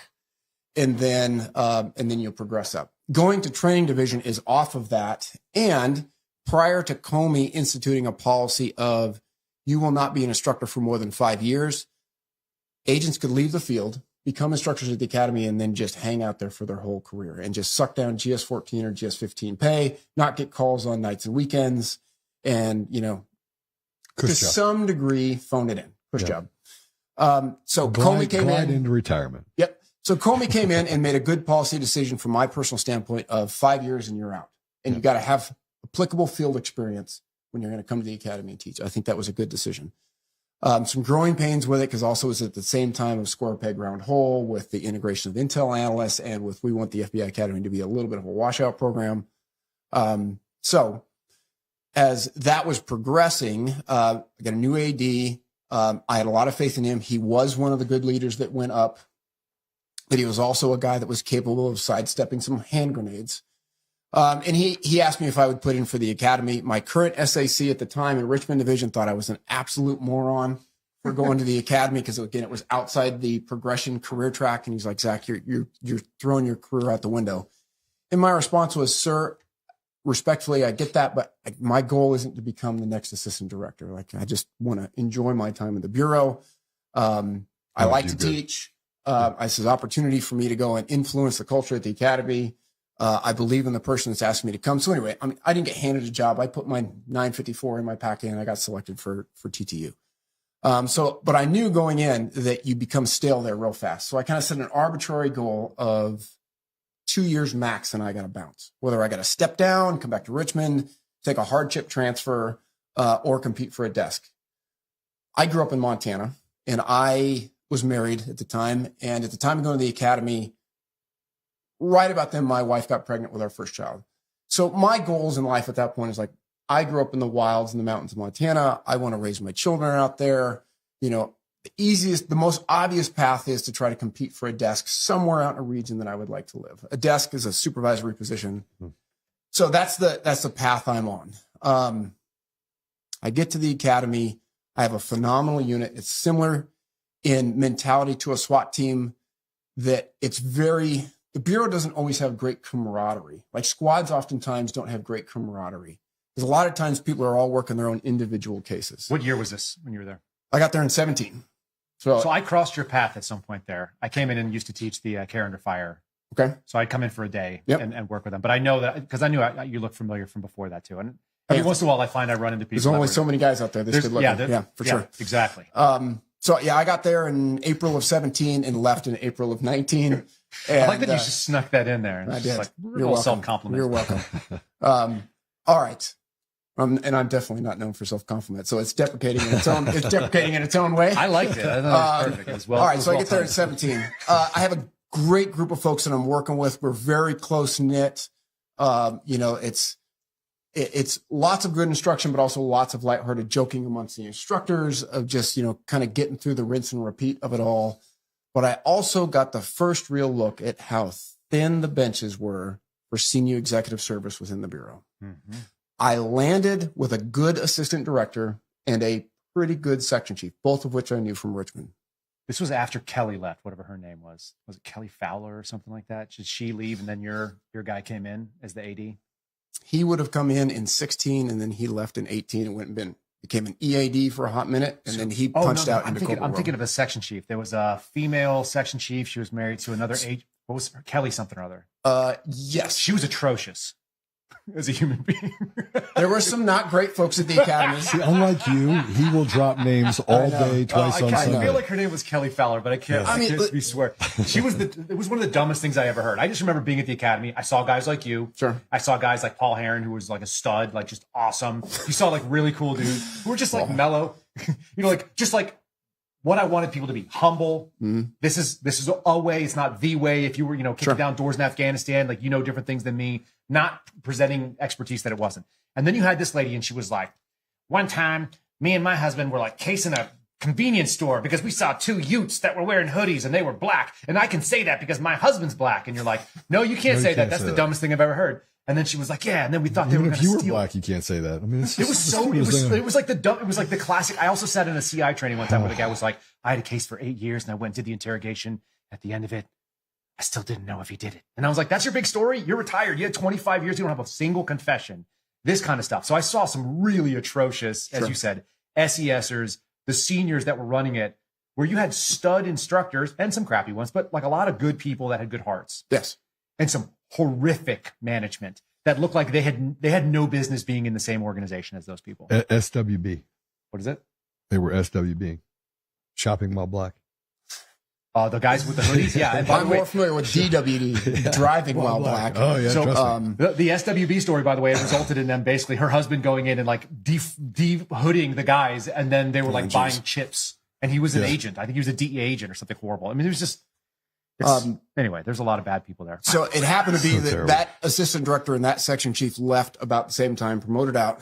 And we got replacements that were on the zero end of the bell curve. So what I saw in that shift wise, my unit chief immediately got removed because it was well aware that the new section chief just didn't like him. So he got removed. And then a career board was forced to be reconvened to rank somebody that they didn't rank because that individual was friends with the new section chief. Explain what a career board is. So a career board. So if you're going to promote into a GS-14 or GS-15 spot, you will put forth a job will be posted internally. It'll say the different skill set criteria that they want for that. And then you've got to write a 954. Just another government form where it says, hey, write 2 examples of how amazing and awesome you are in this particular category. It could be, leadership, communication, tactics, whatever. So if you're coming to the tactical training unit, like, tactics or firearms proficiency is probably going to be one of them. Oh. So this individual, and I'm not going to say the individual was a bad person because I didn't know him, but the individual had no qualifications for coming to a tactical training unit where you need to have experience because you've got to be able to teach from a position of authority, right? Like, I went out on a search warrant once is not a position of authority. I planned 50. I was a SWAT team leader. I was a drug agent. I was violent crime. I was on a DA task force. I was on a martial futures task force, whatever.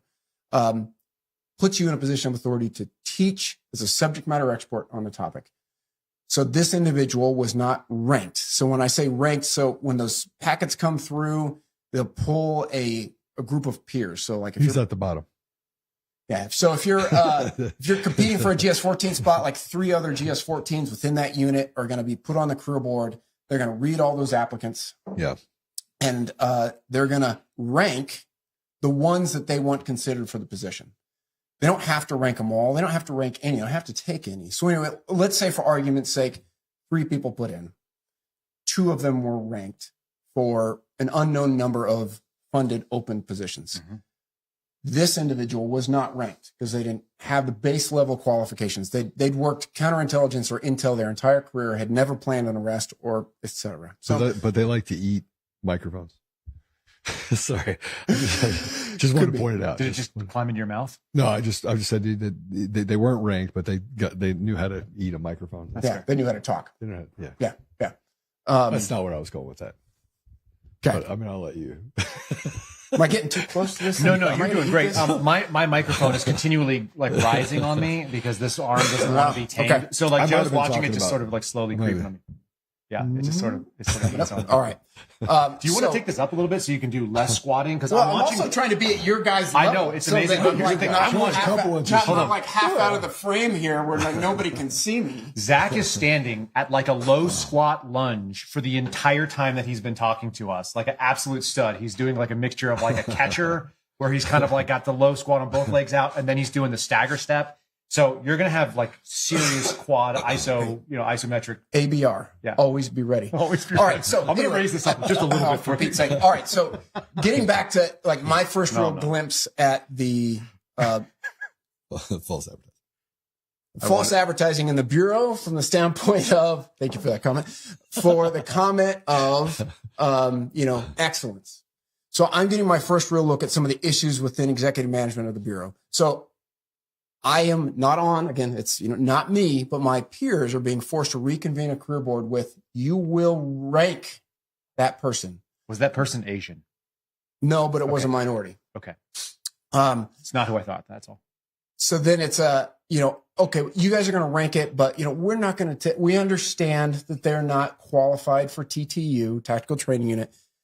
So we'll just put them somewhere else in the academy and we don't want to redo. So again, the agents, the GS-14s, my peers were like, this doesn't smell good, but okay. Because it gets to the, where do I fight? What am I fighting? I'm effectively being told, like, you will do X, Y, Z. Yeah. Now, is that illegal? No. Is it wrong? Yes. They rank this individual, and lo and behold, the individual comes to Tactical Training Unit. Yeah. But now the next thing is, well, to be an instructor in Tactical Training Unit, you now have to be a certified FBI tactical instructor. And there's now a policy and a program to go through where you're going to have a certification course, but it's not an instructional course. Because again, it's supposed to be certifying somebody that's got a lot of tactical experience, a lot of firearms experience on, yes, they can teach. They're proficient and they can teach. Individual doesn't pass. So then the GS-14 supervisory special agent that's over that program has said, oh no, he will pass. And my peer and my friend is like, sure, he passes the test. Doesn't pass the test. So what's the solution from an FBI executive management? That person's the problem. That person's the problem. We need to remove the roadblock and find somebody that will give me the yes. So anyway, he gets removed. Was that the first real time that you'd seen that up close? Yes, it was. And man, did it give me a hard time. And I am not usually one to hold my tongue. I had spoken my mind with the section chief when our unit chief was removed. And I was like, sir, let me express to you the perspective that I believe my peers and I show. You have a problem with this unit, and you're punishing our unit chief. Now, if you're going to remove our unit chief, you've got a bunch of senior GS-14s in here. You should be pulling one of us up to be the acting unit chief and developing us to become a GS-15. The response was like, I have no problem with this unit. I'm not punishing anybody. I need his skill set over there. And yeah, you guys are senior GS-14s, but yeah, we really need somebody with XYZ experience, which is what I'm bringing in from outside your unit. And you knew it wasn't true. Yeah, I mean, it's a total line of bull. So anyway, yes, Kyle, that was my first real experience with the shenanigans that happen within the Bureau from executive management.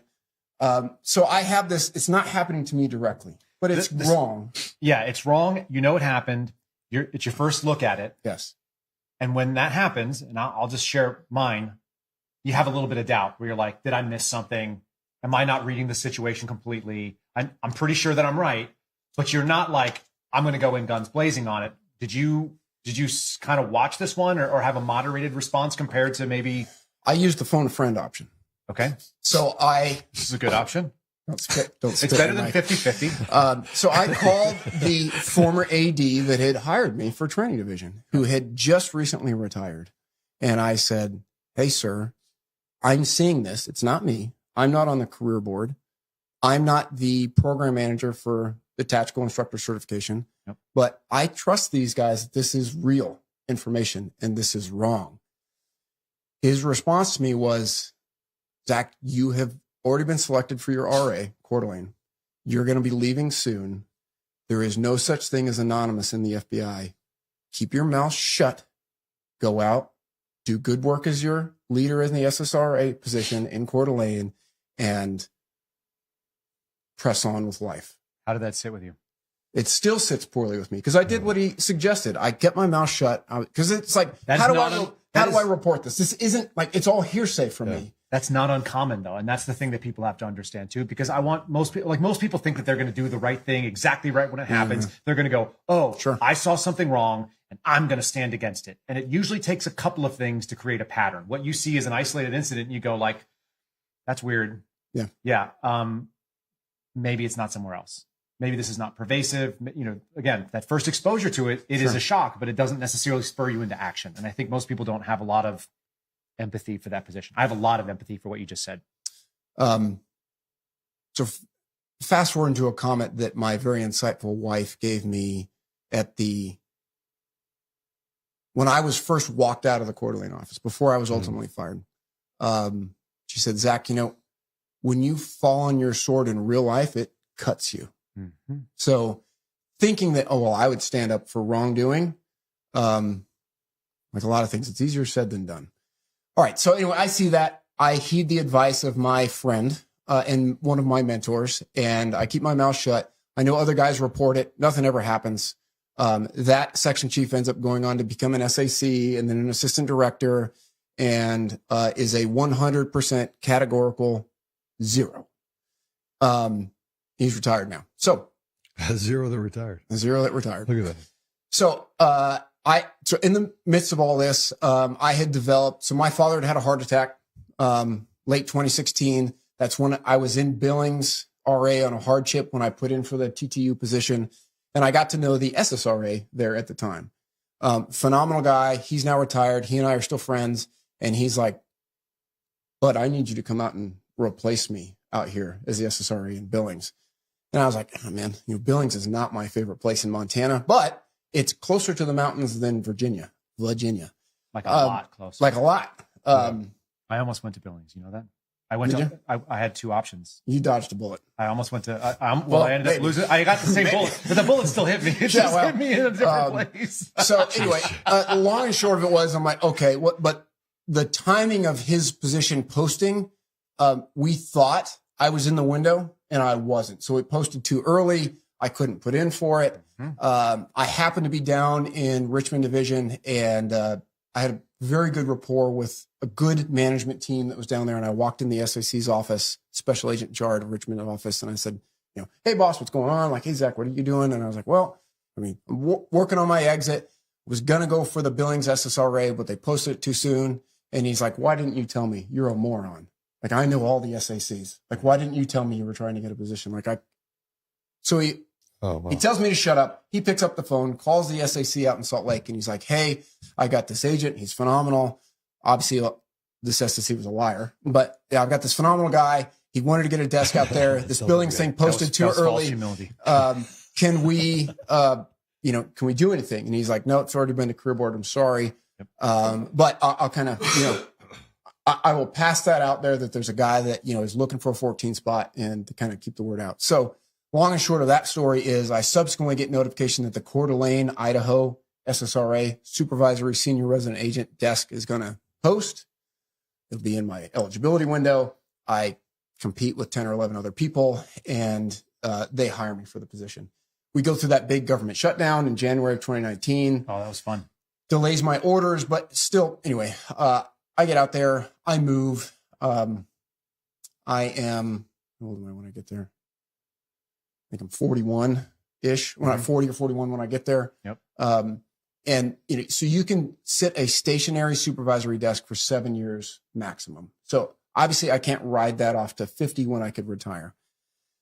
But, all of us that have been in the Bureau of Experience, those supervisors come through where, they're going to check that box. They're going to do 18 to 24 months, as a supervisor. They're going to knock out all their inspections, and they're going to quickly try to promote up to ASAC on their way up the chain. In other words, it's just a base they're touching, and they're still going around the bases. Yep. The different kind is what you're talking about, who find that's the job I want to go do. I want to supervise the squad doing work, and they try to stay there as long as possible.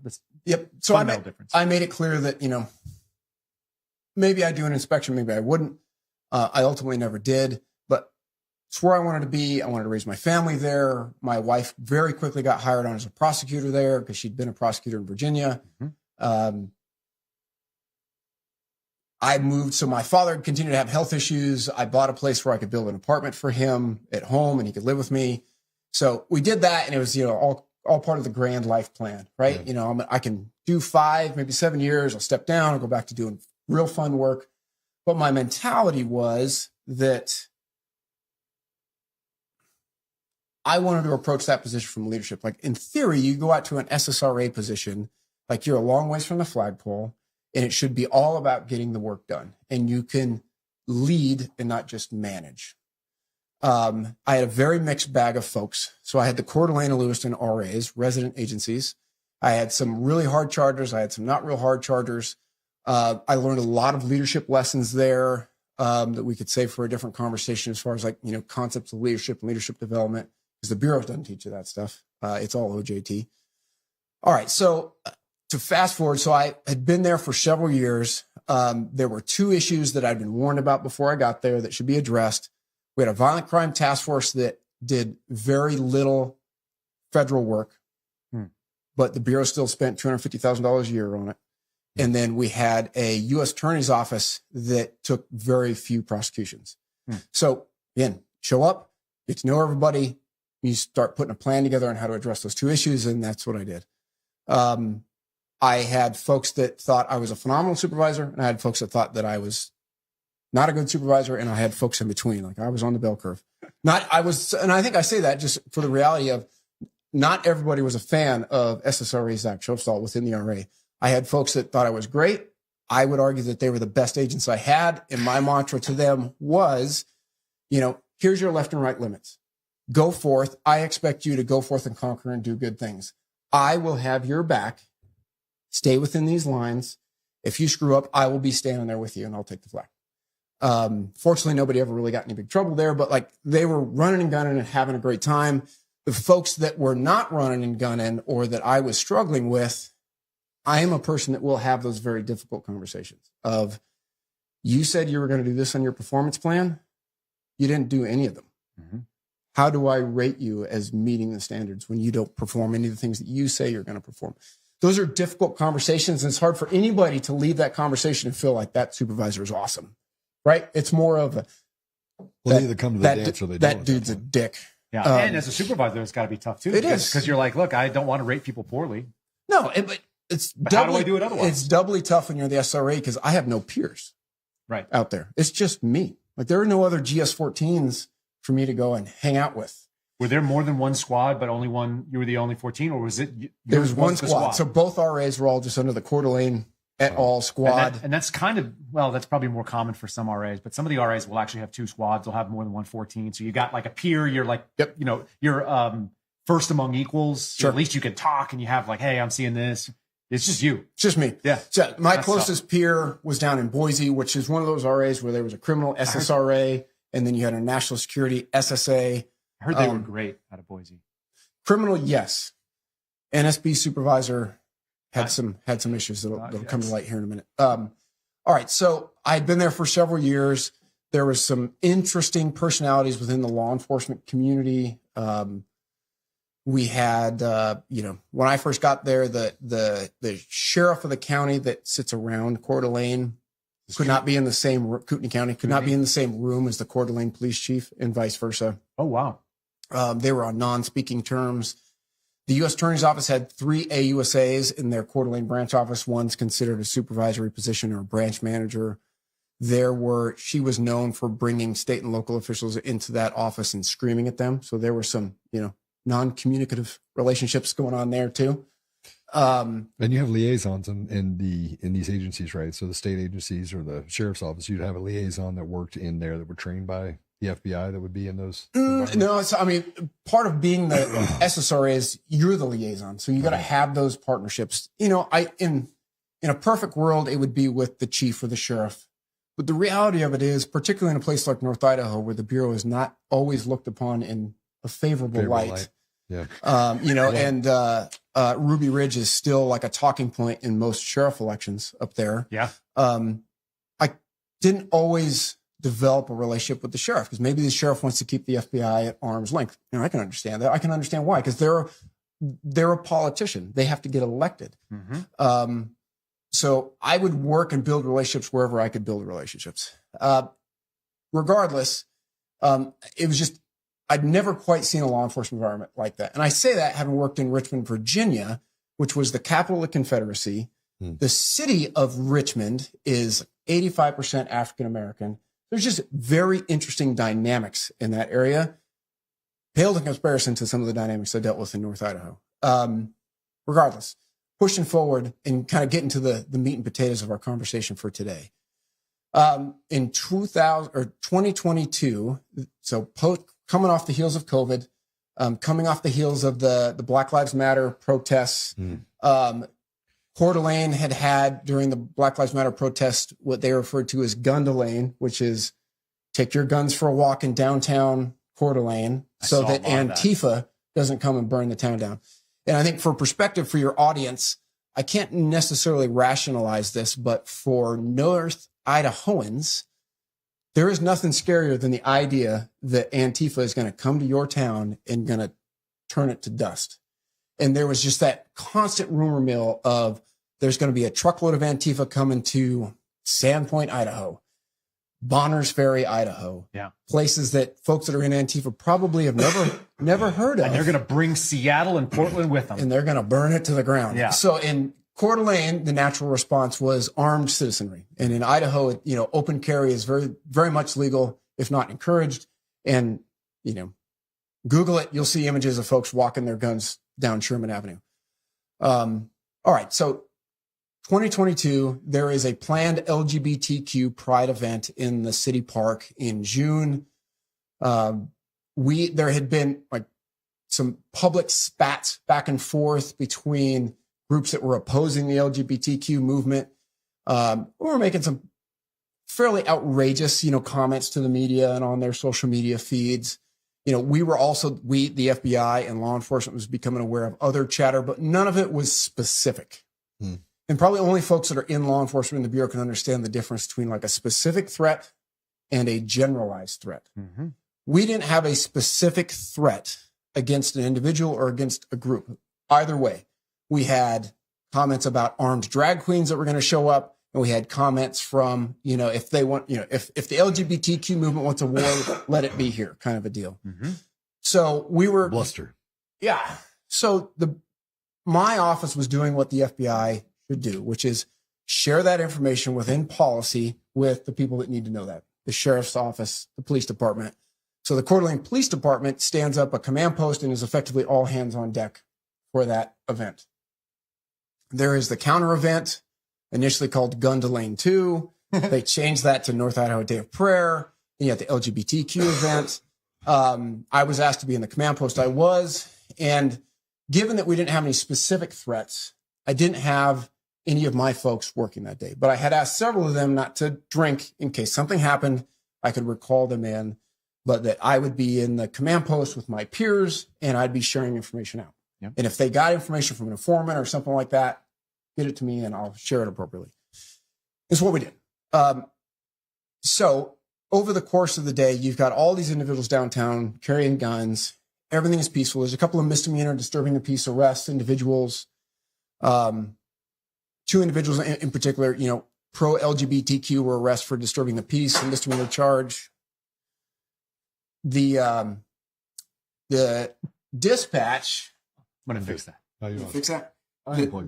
The dispatch gets a 911 call of, hey, there's like 20 dudes getting in the back of a U-Haul box truck.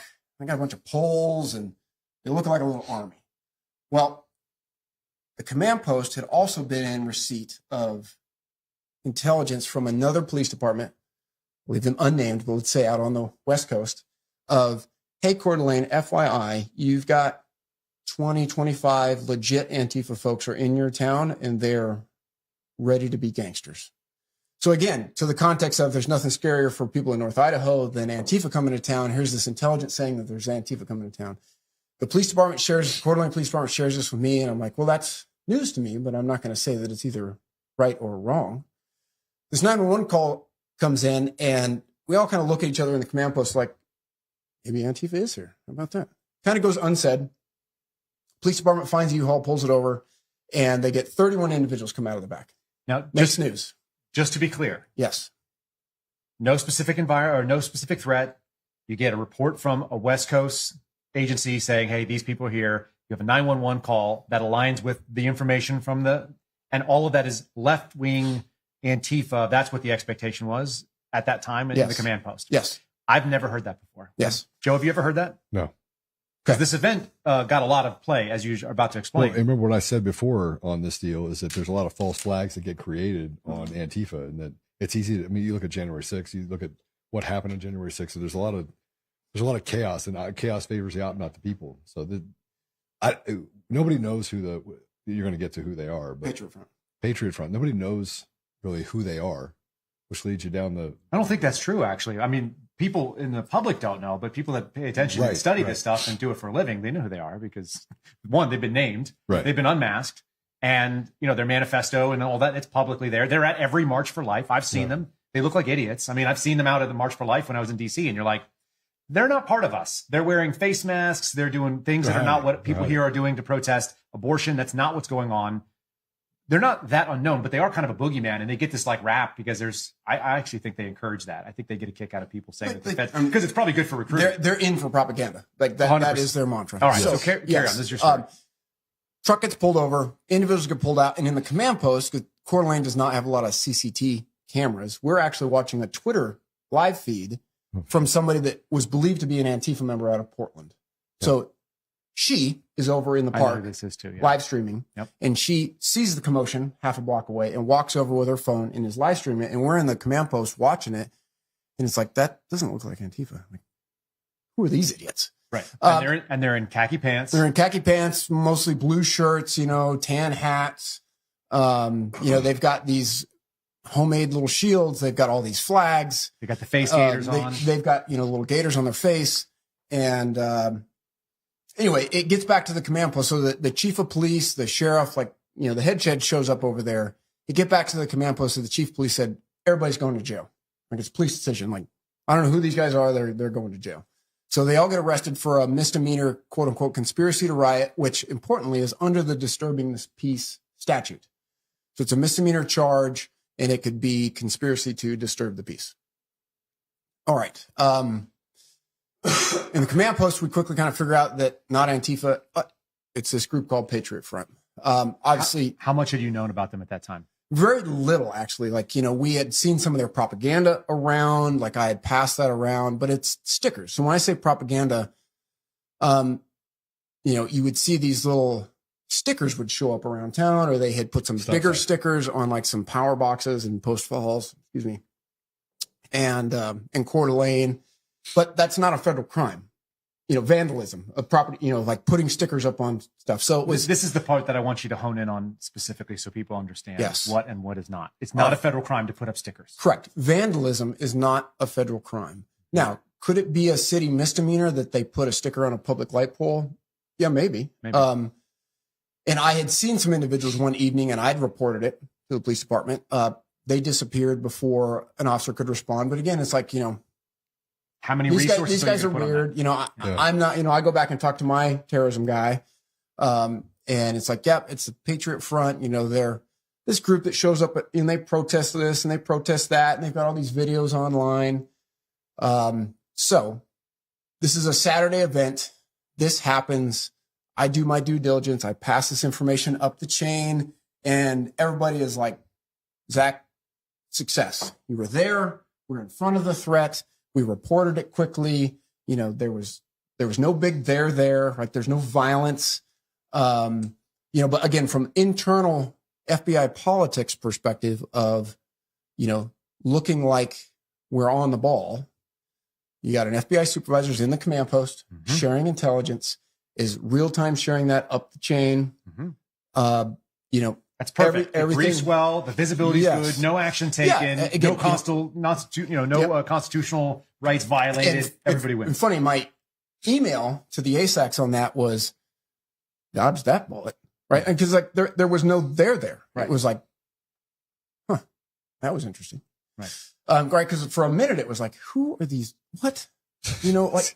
It's like kabuki theater. Yeah. So, all right. So, we had an assistant U.S. attorney was at the LGBTQ event. I knew that she was going to be there. I was aware that she had a child going through transition, and all that is fine. And I'd reached out to that individual via text and just said, hey, are you, well before this box truck thing showed up, and said, hey, are you at the event? She said, I am. I'm hanging out. Do you want me not to name this person, although we've done it before? I'm not going to drop names because my mantra with this is it's just the facts of it. Yep.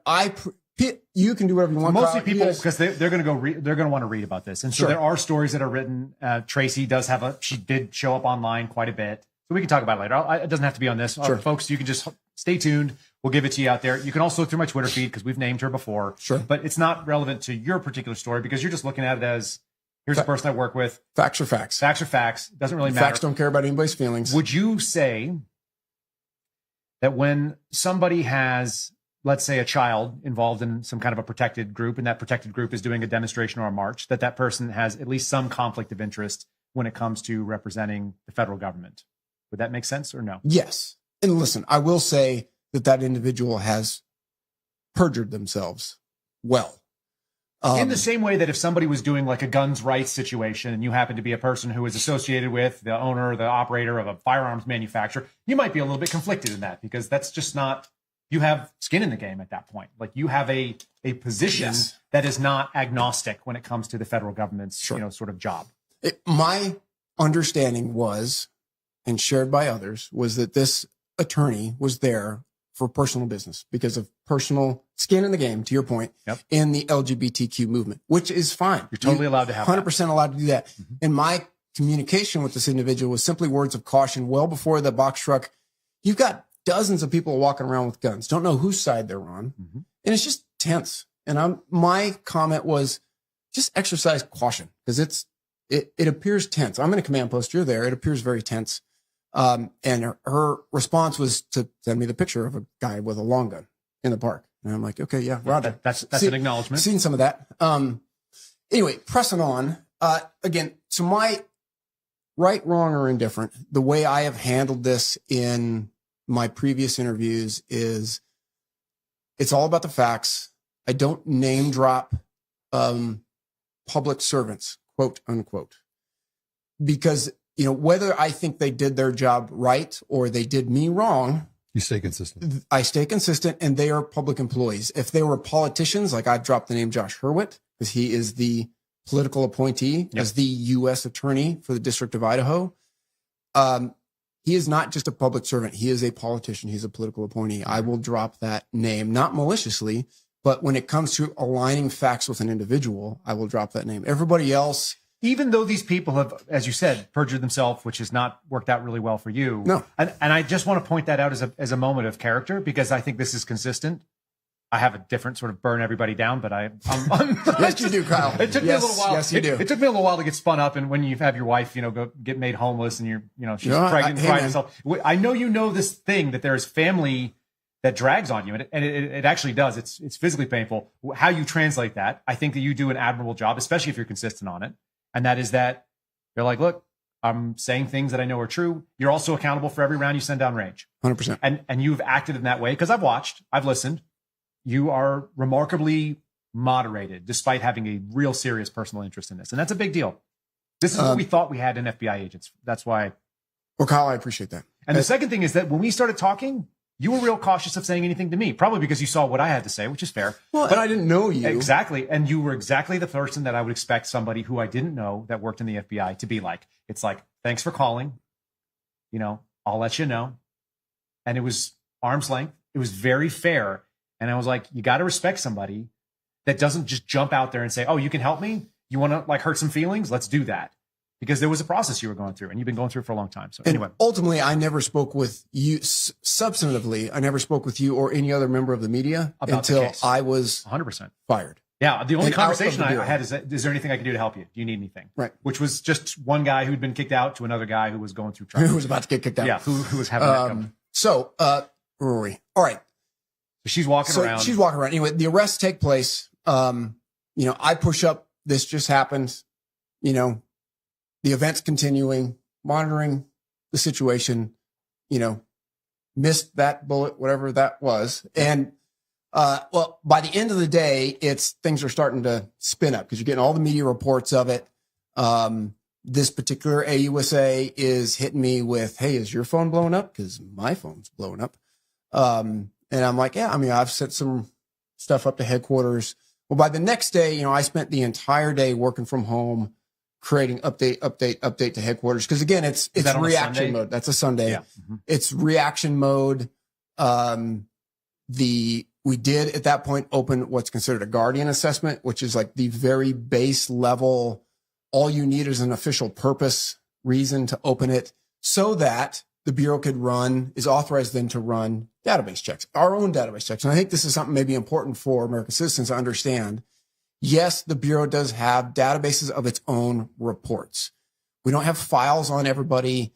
There isn't, we are not allowed by law or by policy to just hoover up all this information. But when you go out and conduct investigations, those reports get saved and that gets put into a database. You can't search an individual's name through that database just because you feel like it. You have to have a legitimate, lawful reason to do it. An assessment is the lowest level of investigation. All you have to have is a legitimate purpose. So the legitimate purpose here was a bunch of individuals got arrested. We want to know if they're in the FBI holdings, because the Bureau is always scared to death that somebody goes and does something like a terrorist event. And, there's the perception that we were holding the football when it happened. This is they were on the radar thing, which I always push back against, and I know you will as well, because it's an unfair assessment. Just because the FBI has your name in a database, they have your name in a database, and they have mine, and I'm sure they have Joe's. If anybody reports something wrongdoing, it pops up. The fact of the matter is if you're in the record keeping system, it's not necessarily always derogatory. It just might be that someone, I found guys' names that wrote letters to George W. Bush and said, you should make me a U.S. citizen because I'm very important to the academic community. And I'm reading this going like, why do we even have this? It's written in crayon. Well, it was typed up. It was somebody sent it over to the White House. The White House sent it over to the FBI. And so it got immortalized forever. It's in the file and you're forever. like, okay, whatever, non-derogatory. So assessment file gets opened. Databases are getting run. And you're doing all the names, all 31 of these guys? Doing all 31 names are getting run. Like initially it's the radio room or the controller room in Salt Lake City. And then I get the Boise office to go in and open up the file and run some additional database checks, send off some preservation letters to like social media companies and stuff like, all right, if we end up going there, let's preserve some of this stuff. So I'm writing these updates, who these people are, what happened. In the meantime, the Coeur d'Alene Police Department is executing a couple of search warrants based on their misdemeanor charges for 3 vehicles that were associated with these folks. So one of them is the box truck, where when they did search incident to arrest, they just took everybody's stuff and threw it in the box truck and then seized it during the search of the truck. The U.S. Attorney's Office, however, is, we want to charge these mofos with something federal. And I'm like, okay, what you got? And, it's like the laundry list of charges. But by Monday, reality sets in, and this female AUSA that we previously referred to communicates with me. Yeah, so there's not really going to be any federal charges here. Yeah. Was that in writing or was that in? That's communicated.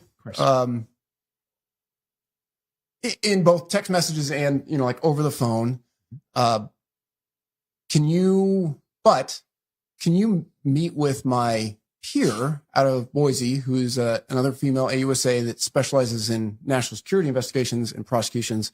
Can we have a conference call tomorrow morning? So this is Monday going into Tuesday. What I had authorized at that point going into Monday morning, after all the updates, after now being well-versed in the FBI's investigative efforts into this group and these individuals, and their blatant communications from the FBI of, hey, Zach, we know this group. There's no there. Like, they go to extreme lengths not to do anything violent. So Okay. everybody take a deep breath. Here's what I want to, this is what I've always known as well. Can you say that again very specifically about Patriot Front? We get constant online, they're feds. They dress like feds. They don't even change the uniform from Quantico. Why would it be? And of course, everyone's going to, I think my audience is smart enough to listen to what this man has been saying. This, if you listen to Zach, you should listen. He seems like a really straight shooter. It's been my impression for 2+ years. But there's a reason why the FBI doesn't care about this group. And it's not because they created the group. That's been my impression. A lot of it's come from background information from folks in your office. But carry on. 100%. No, they are not. They are not FBI agents. Why they're are they not former FBI agents. Yeah, why are they not They're interesting? a clown show that has their own political perspectives. They have got their own desire to create propaganda videos. A lot of it's probably for recruitment. It is a real tinfoil hats. They have real tinfoil hats. No, but would it be fair that because you've read their manifesto, I'm sure. Sure. Oh my White gosh. nationalism. Yeah. So not necessarily flavor supremacy, but like nationalism, where they think there's supposed to be an ethno state. Yeah, I mean, they certainly promote that. Look, they're But it's known buried. It's not like they overt. protest everything. They protest satanic cults. They protest Black Lives Matter. They protest LGBTQ. They protest Occupy ICE events. So they're across the board with what they protest against. And then they have their own protests, right? They have different chants, like strong borders, strong nations, whatever. Again, the point of it all is they're not FBI. It is protected speech. They're not FBI employees of any kind. They're not associated with the Bureau. Why they dress in similar stuff to our academy, I have no idea. I feel like they probably do it specifically. Maybe, again, because they definitely eyes. take the perspective of there's no such thing as bad media. Yep. So, they've got a website. They put they video everything that they do, to include their vandalism stuff. Like if they're going to go up and spray paint Patriot Front on an underpass somewhere, like they video it and they put it out there. I mean, obviously somebody thinks it's cool because they've got people in their group. So I quickly was getting spun up on that. And without divulging FBI techniques, what I will say is the FBI lawfully investigated allegations against this group and against individuals in leadership of this group, to include individuals that were arrested in Coeur d'Alene by the Coeur d'Alene Police Department. And every single one of those investigations they know where the line is. They will walk up to it. And if anybody within the group advocates for going over it, they get kicked out. Did that come from DC? That came from FBI headquarters, that domestic terrorism operations section. So counterterrorism division within FBI. That came from the field offices. That was like, hey, Zach, you should talk to Special Agent, Snuffleupagus. He looked at this group for a while. You can look at his closing EC, says all the techniques that they used and their findings. All right, that's an incredible discipline, though. I mean, think about the fact that you have a zero tolerance on somebody stepping over the line. Sure. And I'm sure you guys did this in the FBI. You looked into who's funding them, and you found, I just wanted to dig under the covers with these guys, and you found that there were NGOs that were actually paying people that were in there, and they had an enormous number of people that worked for nonprofit organizations that were a part of this group. So that was kind of a strange scratch your head. Why would this person be getting paid by this organization? So there's the same type of thing that Antifa does, where you had nonprofits that were paying those people. You also had the same thing that could be said about the Patriot Front, is that they had people that were working in nonprofits that had what I would call a made up job, that were getting paid. And I only know this, I can't tell you how I know it, but I know this for classified. But you know these things. I mean, this isn't new to you. And so you have to look at the parallel between the two and go, okay. So, and I'm not saying they're the same. I think some movements are astroturf, some movements are grassroots. There can be money behind them, where there are real believers in a movement, and there's other people that are there to move the movement along, and they're getting incentivized. Yeah, but some of these people that were getting incentivized were getting incentivized from groups that were largely considered left leaning. So how do you have Patriot Front guys that are getting paid by NGOs that are somewhat left leaning, or at least the leadership in those organizations are, and look at what Antifa is doing? And so, and I'm not the FBI, so I didn't have the same resources, but I certainly got to the bottom of it in a couple of cases. So this is where it goes through. This is where you get are they feds, right? I mean, I can just tell you where it came from. I don't believe it. And a fundamental distrust in the system at this point. But the broader piece, and this is the reason why I honed in on it earlier about putting down and doing vandalism.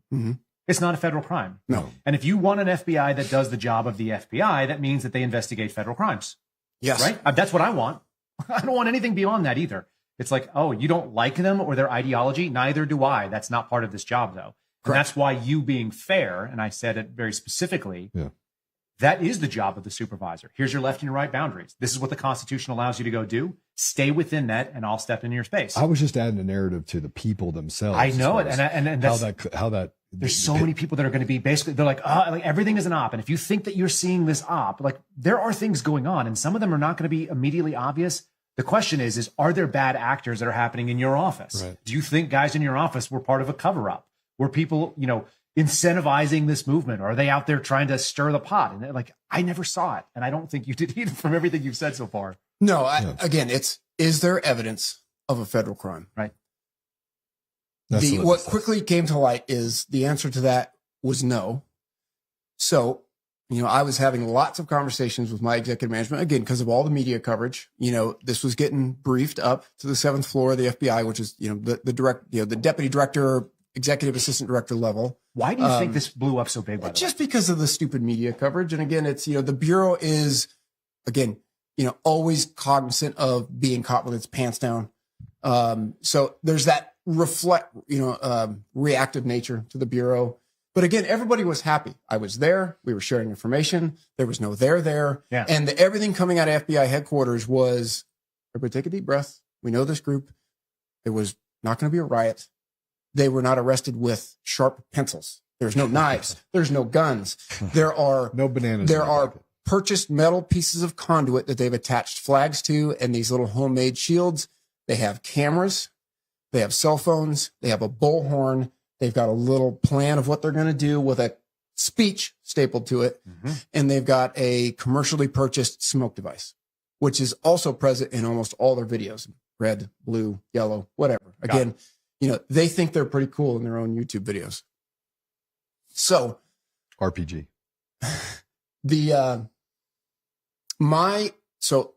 Again, everybody's on the same sheet of music except for kind of the U.S. Attorney's Office at this point. We're talking about Monday. So 3 days after this event, I've been working nonstop. Just fine. That is my job. No problem. There's agreement, and what we open is a 343 Victor case, which is an assistance to local law enforcement technical case. It is not a predicated investigation, which means you are not allowed to do predicated investigations out of it. It is simply a conduit for the FBI to offer a local agency technical support. So the Coeur d'Alene Police Department, right, wrong, or indifferent, had opened their own investigation, right? They had made a misdemeanor arrest, which police officers do every day across the United States. Sometimes they're good arrests. Sometimes they're not good arrests. It wasn't my position to cast that judgment. They made a decision, and I am trying to play well in my sandbox. I've got a Coeur d'Alene Police Department that is very touchy. Again, it used to be the sheriff and the police chief couldn't be in the same room together.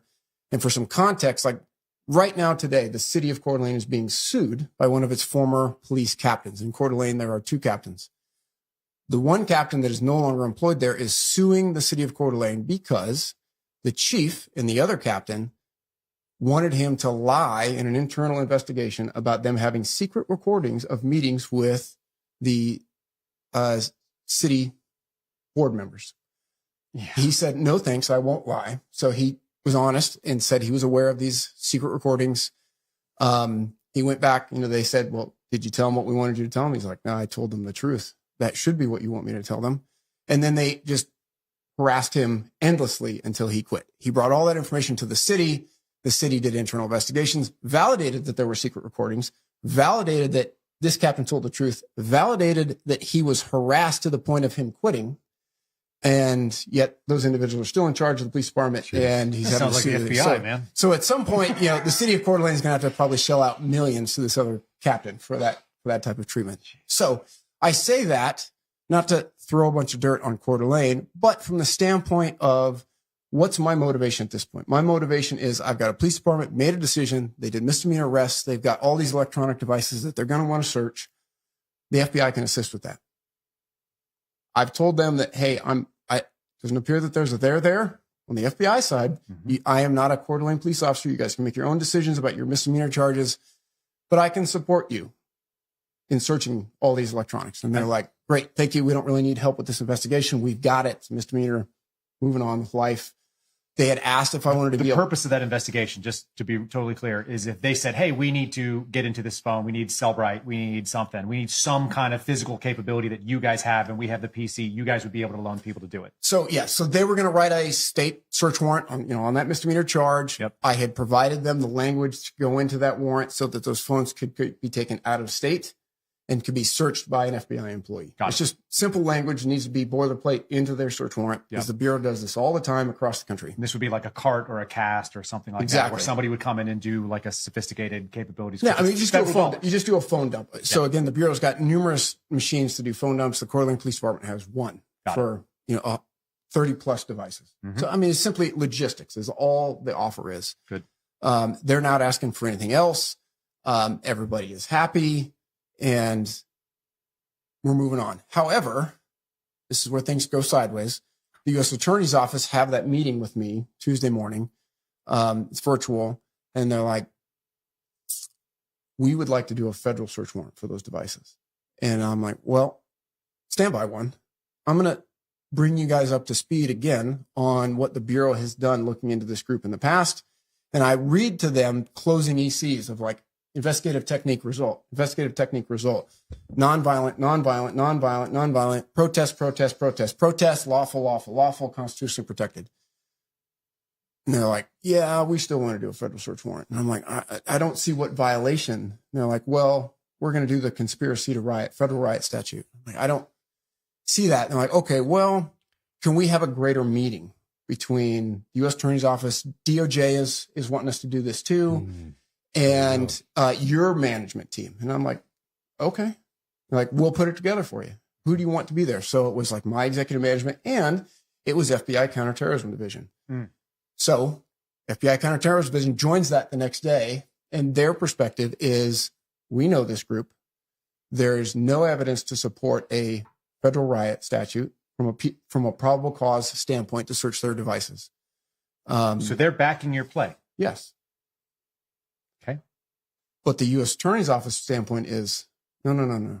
We're leading this investigation, which for those out there, the U.S. Attorney's Office does not have statutory authority to investigate. Special counsels can be given statutory authority to investigate, but otherwise investigative authority lies within the law enforcement entities of FBI, DEA, ATF, U.S. Marshals, Homeland Security Investigations, Secret Service, etc. Can you give not a little the U.S. Attorney's Office? The perspective of occasionally they'll bring you a case. You obviously have discretion on that. Can you kind of talk about the interplay there? Because, cases can be brought either way. So cases can be brought to a law enforcement entity like the FBI by the U.S. Attorney's Office in two ways. One, they become aware of information and they say, hey, just like any other intake, like a complaining citizen, would you consider investigating this? We think if you can prove it up, we'd like to charge it. Or they will do a direct adoption of a state investigation, such as like narcotics. Like you got interdiction stops on the highway, they get 10 pounds of meth on a car stop. They call the U.S. Attorney's Office because they've got a direct connect there. U.S. Attorney's Office, yep, we'd like to take that. In my experience, you send over an agent to go and swear. In my experience, the U.S. Attorney's Office is always happy to take from the locals, but they never want to rely on the locals to get it ready for prosecution. Right. They will want a federal agency to come in and do cleanup. And that's when you end up with like a case file from a local law enforcement agency. You sit in front of a federal grand jury as an FBI agent. You're reading through, okay, officer said this detective said this. So you're adopting the case. And that's but my point to you is that, or I guess to the audience, is more like, this is not a crazy idea that they would want to take a case on, but you have discretion. Yes. Because you are the supervisor, you're the, and then obviously headquarters above I have to approve what would be a predicated investigation, which is the case opening. And then all the techniques are going to fall underneath your name signed on as the supervisor. Yes. There's an agent associated with it who's going to be working the case. And you were the one who said, yes, I agree that this is a predicated law enforcement purpose under the following reasons, and we have a reason to do it as an FBI. So understandable that there is some low bars there to open like a preliminary investigation and so forth. But you've quickly got this, my own domestic terrorism headquarters is saying there's no evidence to support a probable cause statement that they were going to riot because they protest all the time with the same stupid regalia. They show up in box trucks all the time. But you got the U.S. Attorney's Office saying, no, we're leading this investigation and you can't tell us that there isn't probable cause until we've had a chance to write it down. Wow. So that meeting ends with no real consensus other than Zach will meet on a breakoff meeting with a smaller group again to try to find a way forward. And then my special agent in charge of the Salt Lake Division just simply says, Zach, find a way to work it out with the U.S. Attorney's Office. Thanks for the leadership, boss. You're Roger. So I meet, and this is where take that to mean? Find a way to work with the U.S. Attorney's Office. So I found a way to work with the U.S. Attorney's Office, which was their perspective was, listen, we're going to write this. You guys can chill.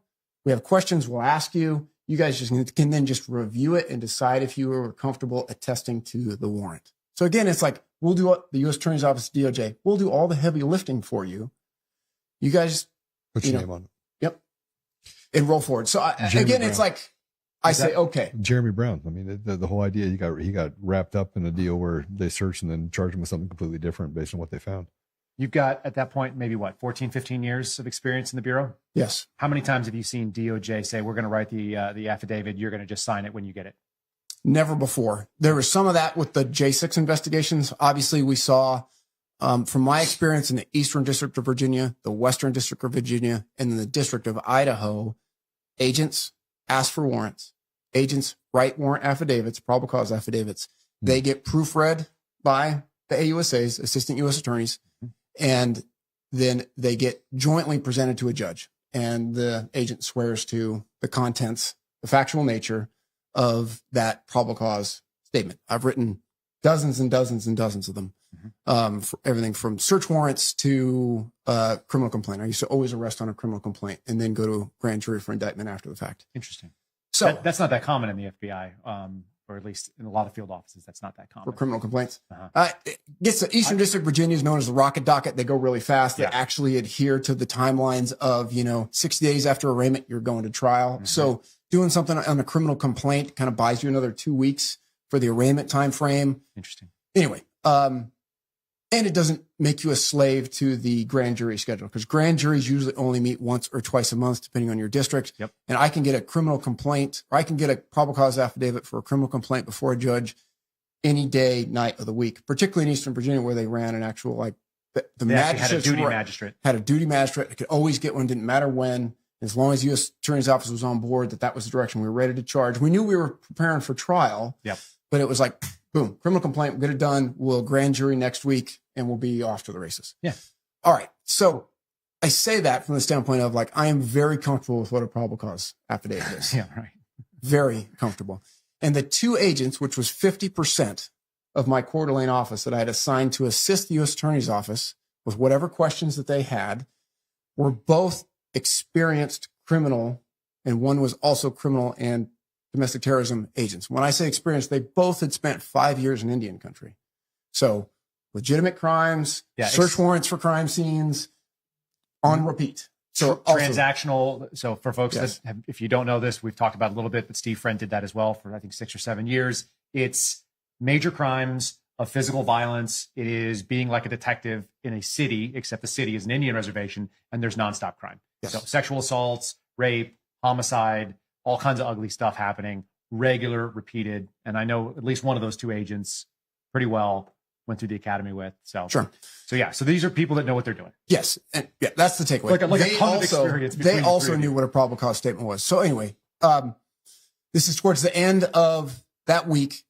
It is briefed up to the deputy director of the FBI by my SAC from my briefing notes of the FBI has an assistance to local law enforcement case. We are assisting local law enforcement. The U.S. Attorney's Office has expressed interest in getting a federal search warrant. They're writing it for the purpose of assisting local law enforcement in searching those electronic devices. That is briefed up to the deputy director.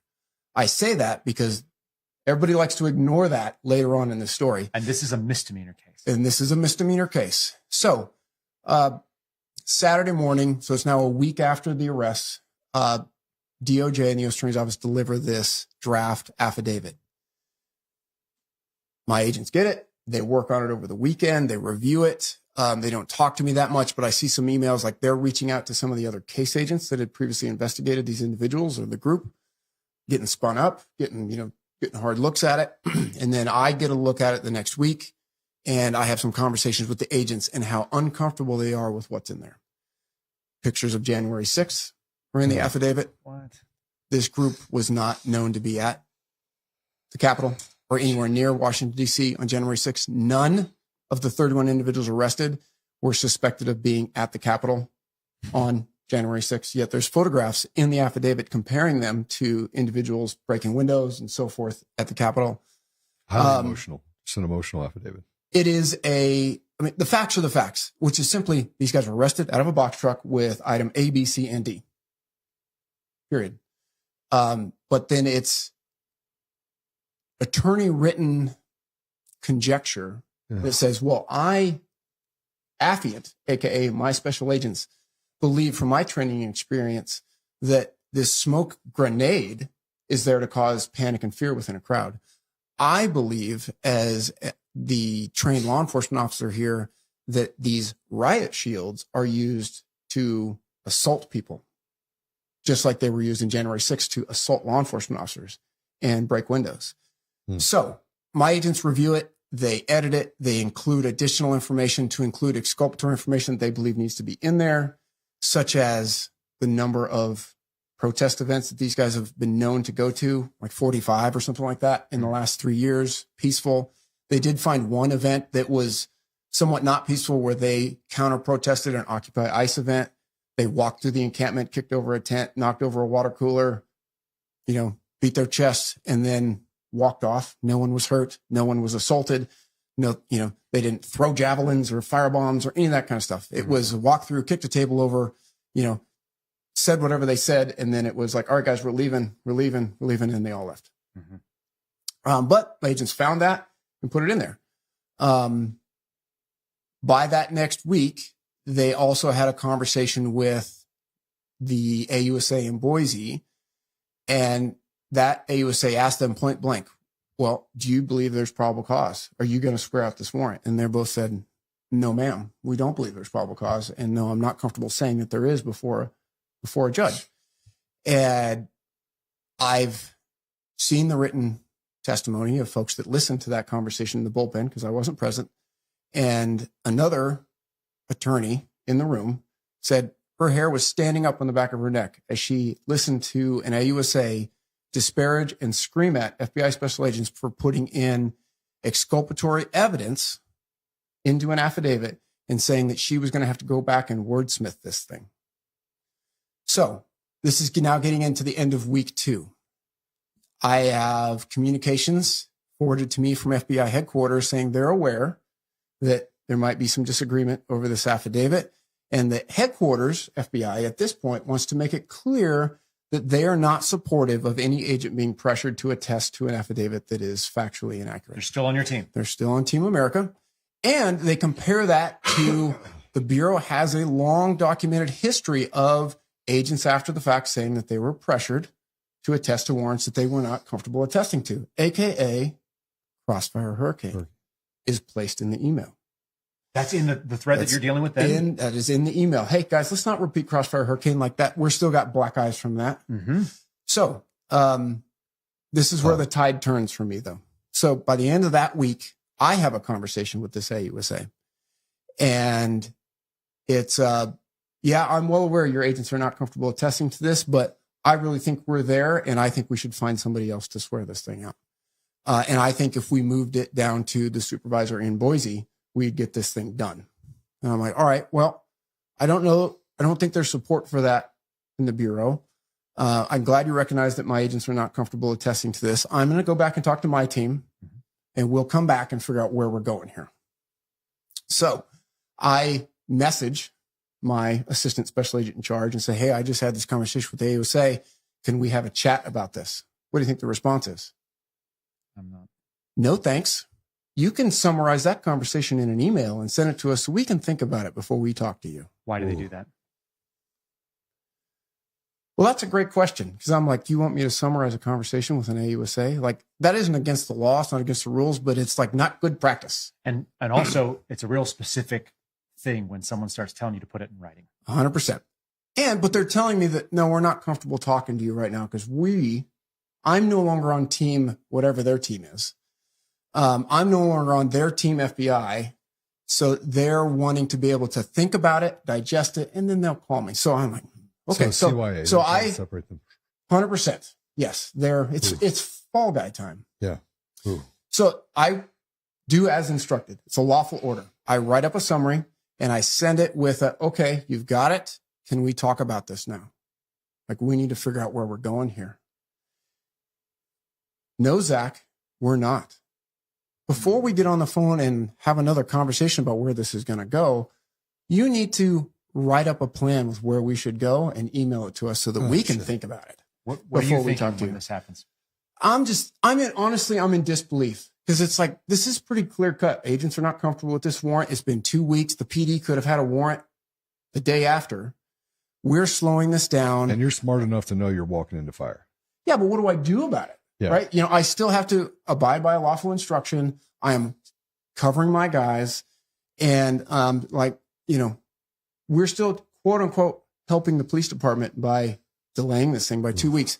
When I made it clear in the earlier meetings, like, we can lawfully execute a state search warrant and be lawfully present for the discovery of evidence of another crime, AKA a federal crime. Right. We don't have to put the cart in front of the horse here. But again, what I failed to read the room. And I think I said that in my interview with Miranda Devine, of this wasn't about looking for evidence. This was about planting the flag of DOJ's doing something about white nationalism against one of our favorite groups. And, this is going to happen. Hold on, time out. You just said something really interesting, I think, that everybody missed. This is a stand against white nationalism for one of our favorite groups. So that's an interesting thing you just said. Yeah. Because then you're talking about favorite groups. Who's the favorite group? The LGBTQ movement. Is it not? Which in essence, by comparison, I'm not putting words in your mouth. Sure. But I have studied it. I've watched your interviews. I said thank you before, but I mean, it's like the same thing with Kyle. Like, you stood up when it was the most unpopular thing, right? Doesn't matter. Facts are facts. They don't care about anybody's feelings. Facts are facts, and they should always be facts. Sure. But the all that stuff, it's closely connected to this other thing called Antifa. Sure. I mean, but again, they're not my favorite group, but they're not my not favorite group. But like, I don't care. They were a lawful group of citizens that had every right to be, do whatever you want. Had every right to be there in the park, with their LGBTQ pride of it. And I had supported that with sharing of intelligence to be there. Like, I had concerns for American citizens. You didn't have favorites. No. Yeah. If anything, I was definitively not looking super positively at the Patriot Front group, because I'm like, these guys have cost me nothing but headaches and they look like a bunch of idiots. They're douche nozzles. You call it something else. I call it douche nozzles. Douche canoes. All right. So I write another email as instructed of, this is my recommendation. I make it clear. My agents have stated, and the U.S. Attorney's Office has recognized, they are not comfortable attesting to the factual contents of this warrant. So we have an option here. Two options. One, we support my agents and we let the PD get its own search warrant. And I said, hey, I want the SAC to help me message that to the city, because we've been sticking our finger in their pie for 2 weeks, and message that to the U.S. Attorney's Office, because they're clearly motivated with this thing. Yep.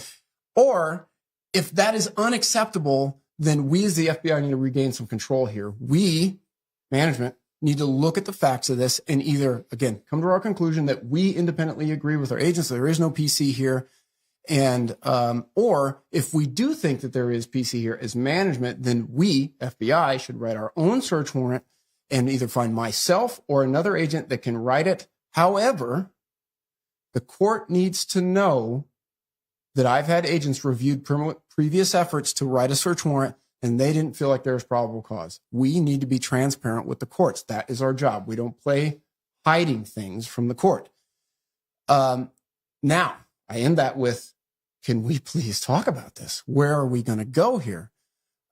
This is getting to be a little bit serious. And I'm in this kind of state of like, this isn't complicated, folks. Like, right is right, wrong is wrong, facts are facts. We could let the PD get their search warrant tomorrow and we could be executing these search warrants. But again, I failed to read the room. It wasn't about the facts. It wasn't about what evidence might be on those phones. It was about the act of planting a flag. Oh. And again, this is my personal opinion of reading the room and what I missed. And this ship was going to sail regardless. So do I get a response to that last email? No. No. And that's Friday night. Saturday goes by. Sunday goes by. Monday morning, the SAC, so Special Agent Charge Salt Lake Division, is in my RA on a previously scheduled, temperature check tour. I messaged the ASAC. So it's now Monday. Can we talk about this? You bet, Zach. Go to your office. So I get called in for a phone call with the 3 ASACs in the council, the Chief Division Council. And I get my butt handed to me, reamed out. You should never have sent those emails. Oh, geez. Those emails are going to be viewed as prejudicial to any search warrant we ever do. So we're done here and it's your fault, Zach. I'm like, all right, well, there's the fall guy that we were looking for. But I was like, but to be clear, we're done here. Yep. No, PD can get their own search warrant. I'm like, roger that. Go out, tell my 2 agents, guys, we're told to stand down.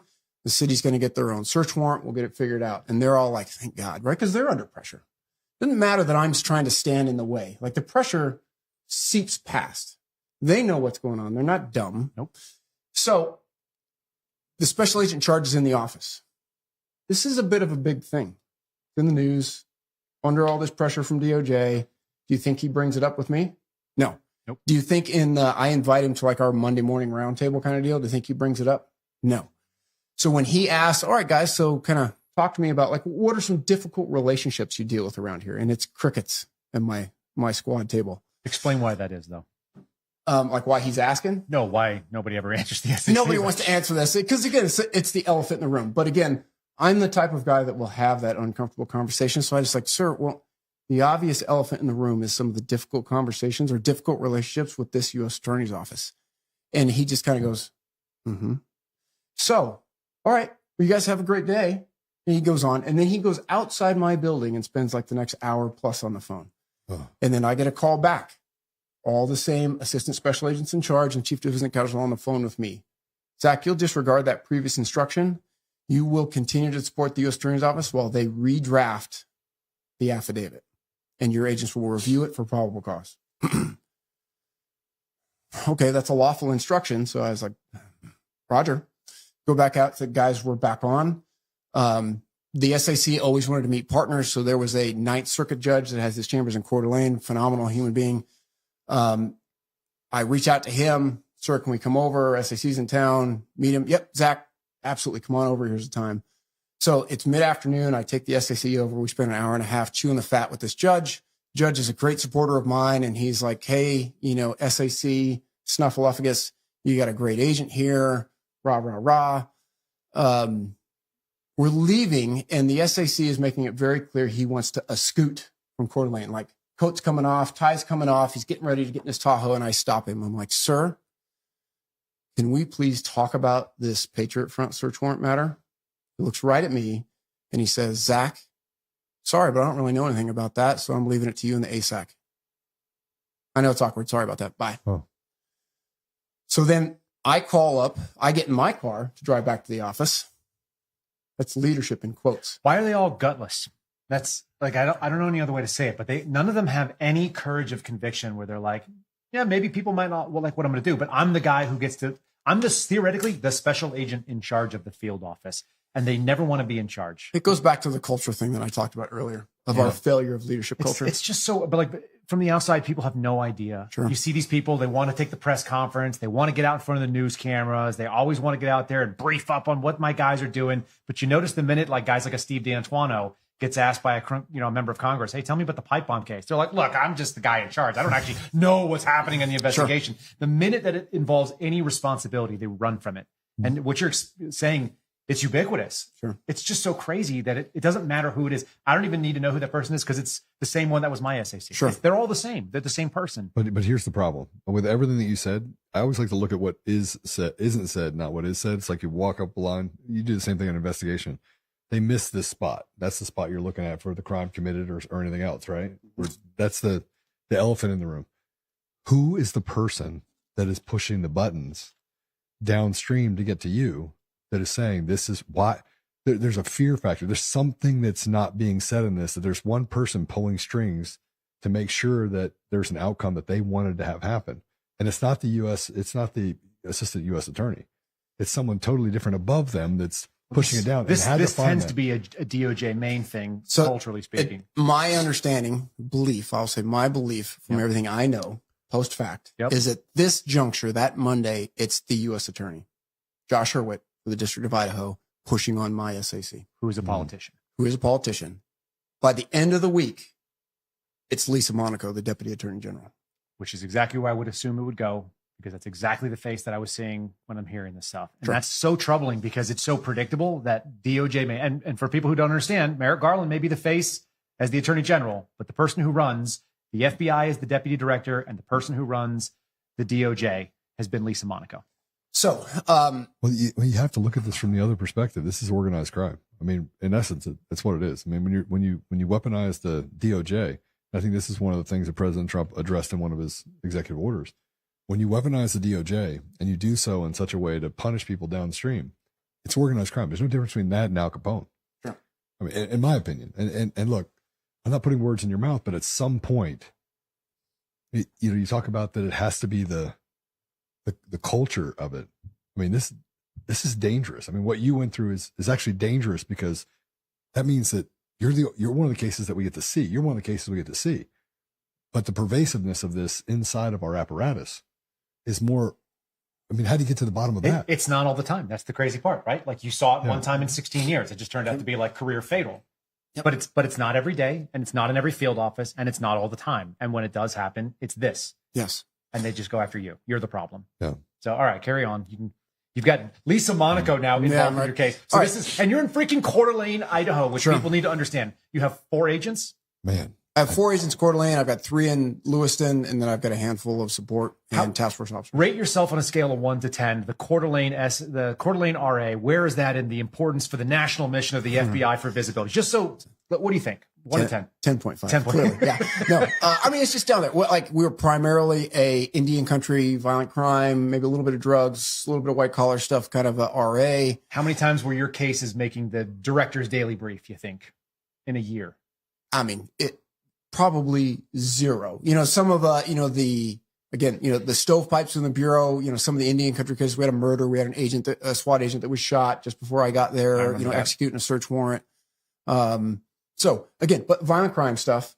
But again, this happens across the bureau. Like, something hits the media and the bureau reacts to it and it gets to the dangers of it, the reaction. And when the culture is what the culture is, that reaction can be very bad. Yep. And in my case, it led all the way to, attorneys, agents perjuring themselves, obstruction of justice in federal courts, et cetera. So I reach out to the ASAC, Assistant Special Agent in Charge. I can't get the SAC to talk to me about this. He's like, well, Zach, the U.S. attorney is complaining about you to the SAC that you guys are not helping them and giving them everything they want for this warrant. And I'm like what, sir? He's like, well, I don't know, Zach. It's your job to figure that out. I'm like, okay. So I get back to the office and I'm like, guys, what's happened? And they're like, well, since you left, the phone's been ringing from the AUSA with a laundry list of questions. And we've been working on answering. I'm like, okay, roger that. Well, I'm calling the AUSA because supposedly they're complaining. Mm-hmm. She calls me back the next day and it's just, again, pretty well just point blank. It's, listen, I understand there's been some complaints. You guys are supposedly wanting stuff. There's clearly a miscommunication here because neither I nor my agents are aware of stuff that you've been asking for that we haven't given. Mm-hmm. So when you want something, please email it to my agents so that we know exactly what it is that you want. And then we can track that we get it back to you. So then it's email. I'm watching this correspondence go back and forth between my agents and the AOSAs, and I'm watching them do their thing. I'm well aware that they're drafting a second version of this affidavit. Nothing I can do about it. Mm-hmm. Well, the communication from my leadership team, my management team, take leadership off the table. That's right. Is that, hey, once they're done, we want to know what the status is. Your agents can review for PC and we're done here. Like review for PC, review for PC, review for probable cause. So by the end of that week, I see emails between my agents and the AUSAs where my agents are saying, hey, we haven't heard from you in a day. Is there anything else that you need? AUSA comes back, no. Affidavit looks great after everything you gave us. It's back with DOJ. We're waiting for it to come back to us. We'll review it, do our edits, and then we'll send it to you as soon as we're done. That very same day, I now know that they're saying, hey, high five FBI, thank you for everything. Josh Hurwitz is communicating up to DOJ. FBI is a real problem here. We're not going to get what we want out of them. We've got a real issue. Yeah. And the same time that he is then having phone calls with them about that, he's calling me and saying, hey, just want to say thanks for everything you've done for us. And, we should be expecting, we don't know exactly when we're going to get this warrant, but it should be coming soon. And my response is, okay, well, please keep me in the loop. And when this is all done, you and I are going to talk about this because this is never going to happen again. And he's like, okay. And at that point, there was like a Rolling Stones article that had come out about, like the FBI's knowledge of Patriot Front. And I'm like, have you seen this? Like, no, I forwarded it to him. And I'm like, hey, we're also supposed to get some doxing threats. So like I'm having my agents kind of, batten down the hatches on that front. We've got kind of a checklist that they run for, doxing threats, et cetera. Because again, there's that, they're feds, the Patriot Front's feds. And then it's, they're going after right wingers and et cetera. Mm-hmm. So by the next week, a couple more questions come out. You had an incident in Boston where the Patriot Front again made news for an altercation with an African-American male there. And I reached out to the supervisor in Boston, and he's like, hey, yep, we're aware. We too have a guardian assessment open. We are also getting a ton of pressure from the U.S. Attorney's Office out here to get these guys indicted. He's like, however, word of caution, there's a very mixed story coming out of this. So the police report, came from the individual that said he was assaulted and got his finger cut. But he's no longer cooperative with us, with the police department, or even with the mayor that's trying to talk to him. And our officers that showed up on scene saw something very different. And we're trying to get to the bottom of that. And I was like, okay, check, Raj.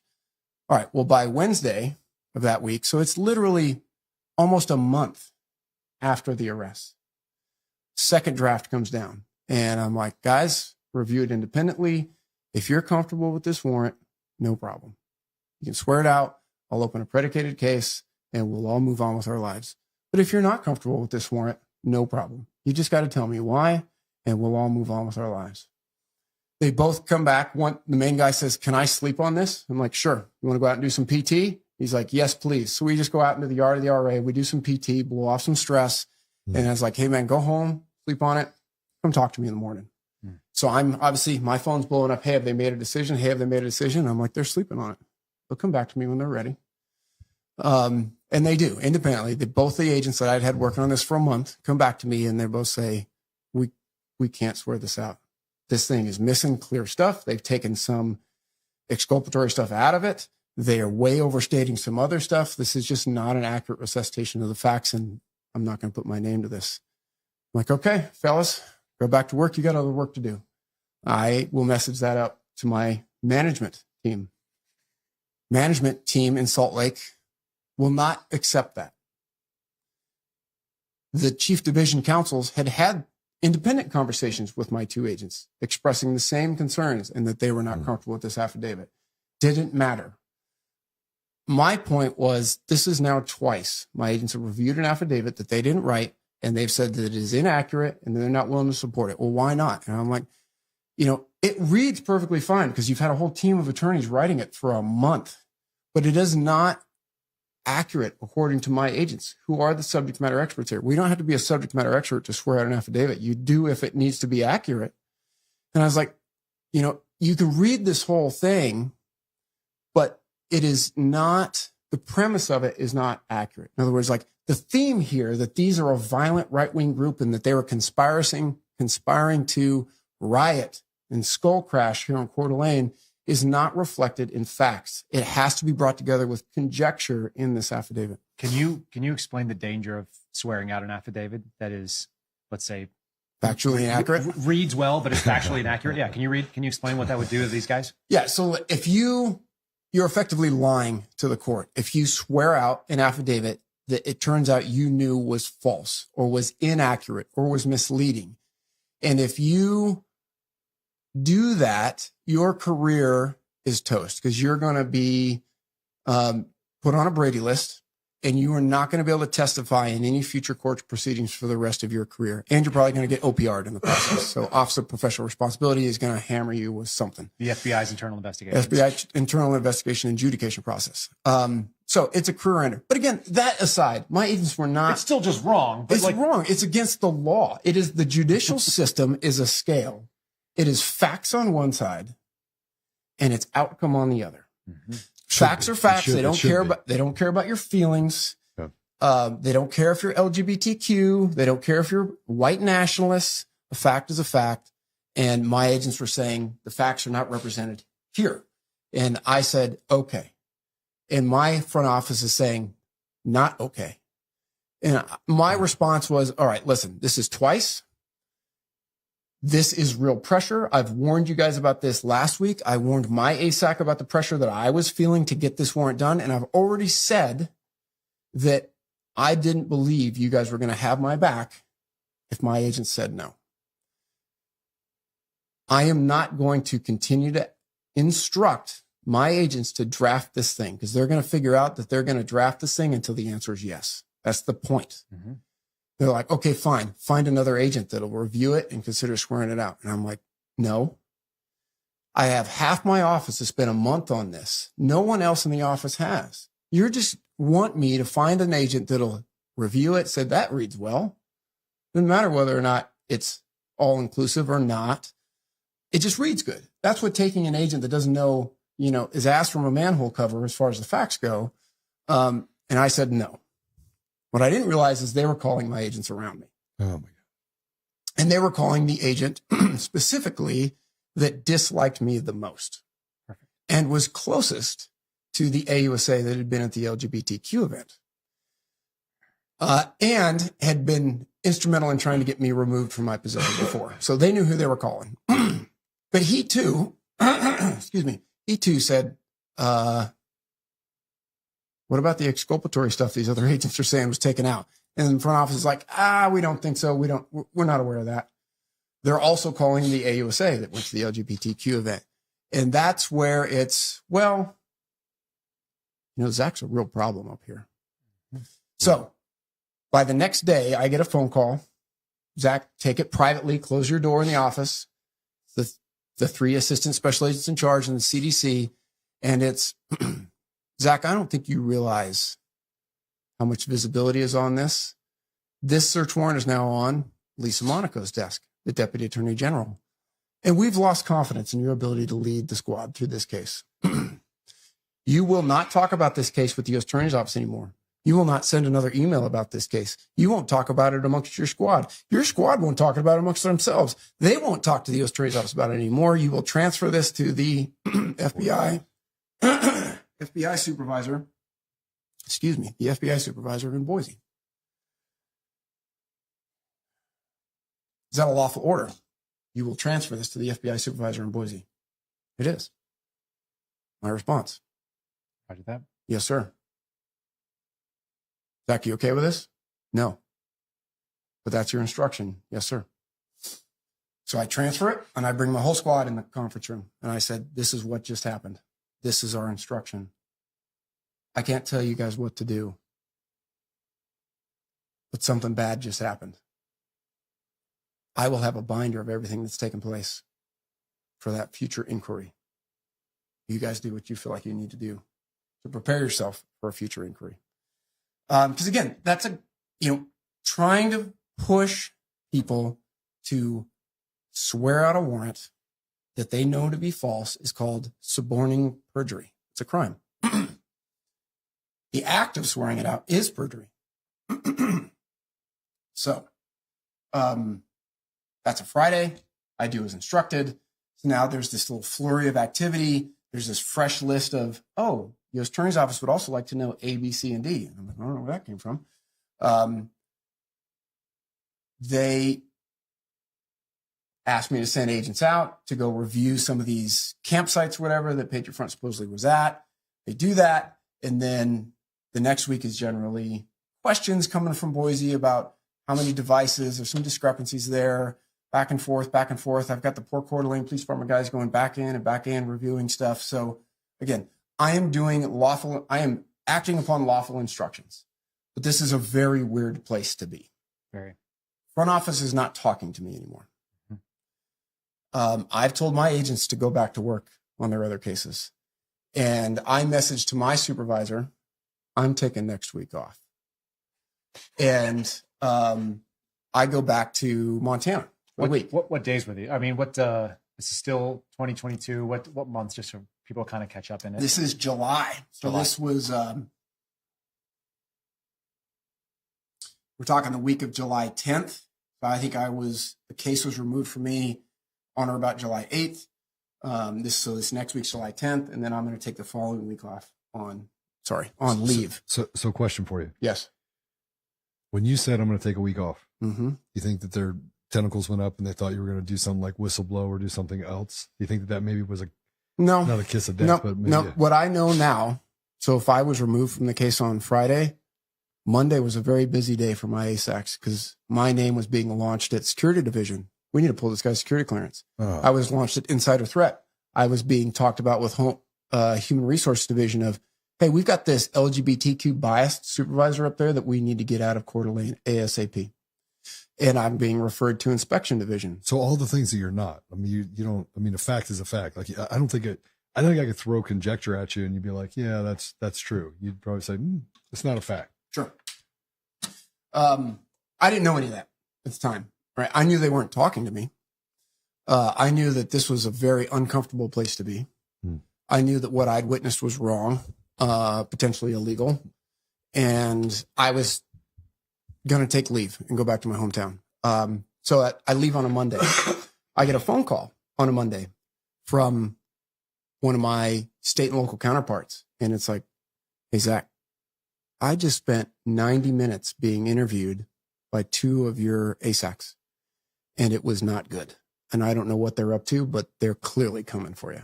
He's like, because they were trying to convince me that you have ruined relationships with law enforcement in North Idaho, and I wouldn't work with you anymore. The term setup came out, and it was this captain telling me everything I said to try to deter them from this narrative was cast aside, and they would try to spin it. I'm like, okay, you say that, but isn't it true Zach's a disaster up here? And he's like, no, that's not true. So anyway, he relays that to me.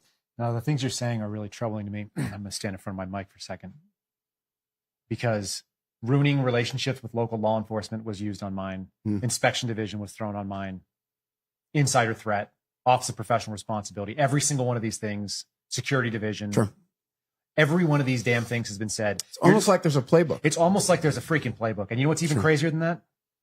They didn't used to have this playbook, because you're the second of 3 former SSAs from the FBI that's been on this podcast. And you and one other, so 2 of the 3, have told me that they have seen SACs suborn perjury, senior executives in the FBI suborn perjury, and they've paid the consequences for it, and not the FBI. Sure. And they've also turned out and seen that these people have eventually lost in federal lawsuits, but it took, a decade. Years.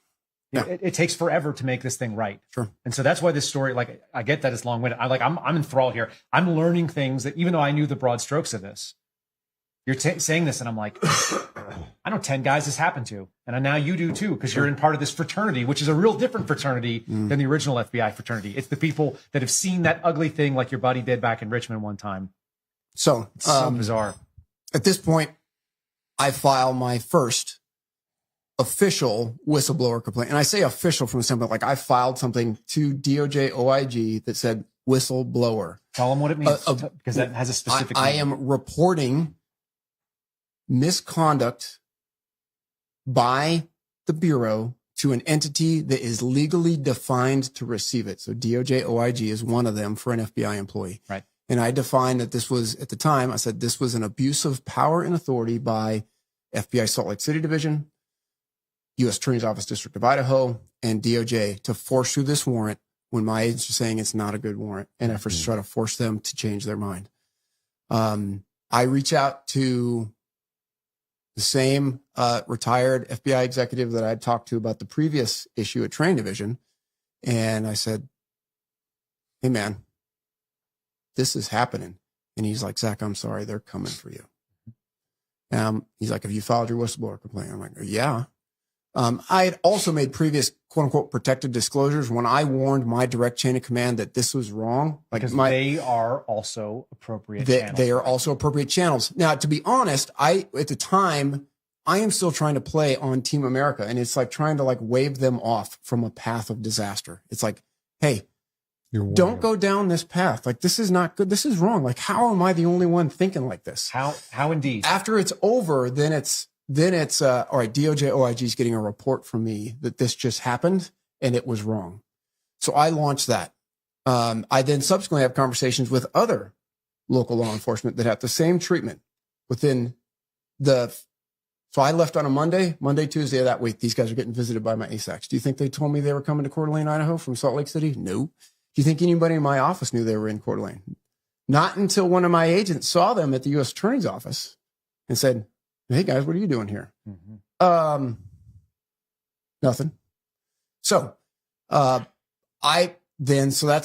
by Thursday, if I have this right, by Thursday that week, so it's mid-July, I get a message from my direct supervisor, the criminal ASAC of Zach, you need to prepare yourself for a phone call with the SAC and me. Okay. They know I'm on leave. I take it. And the SAC says, Zach, this is your official notice that I've lost confidence in your ability to lead, period. And I am doing something about it with headquarters. And you already filed your whistleblower. Yep. Which means the DOJ, OIG.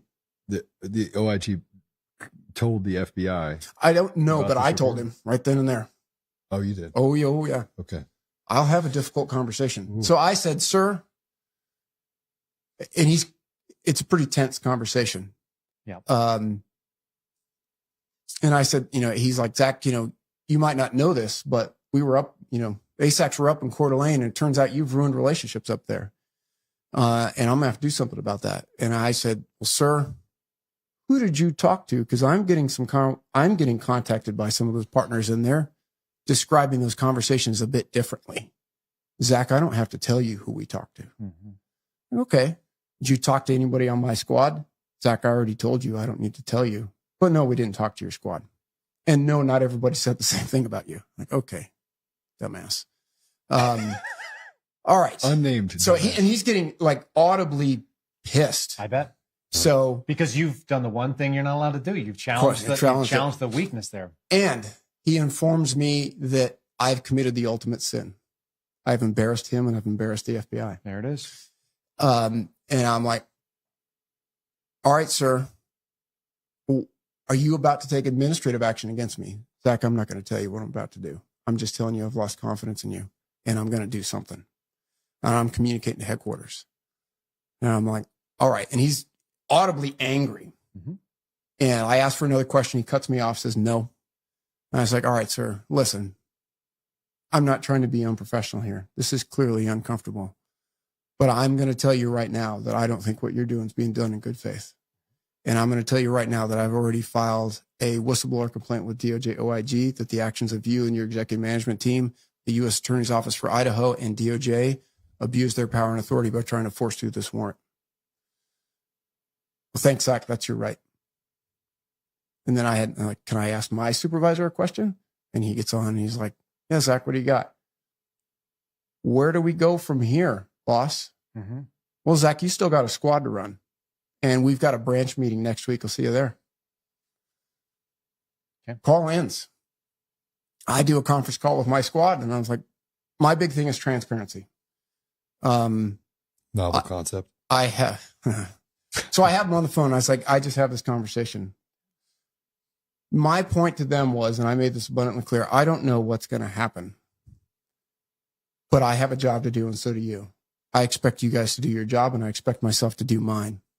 Shut up and color.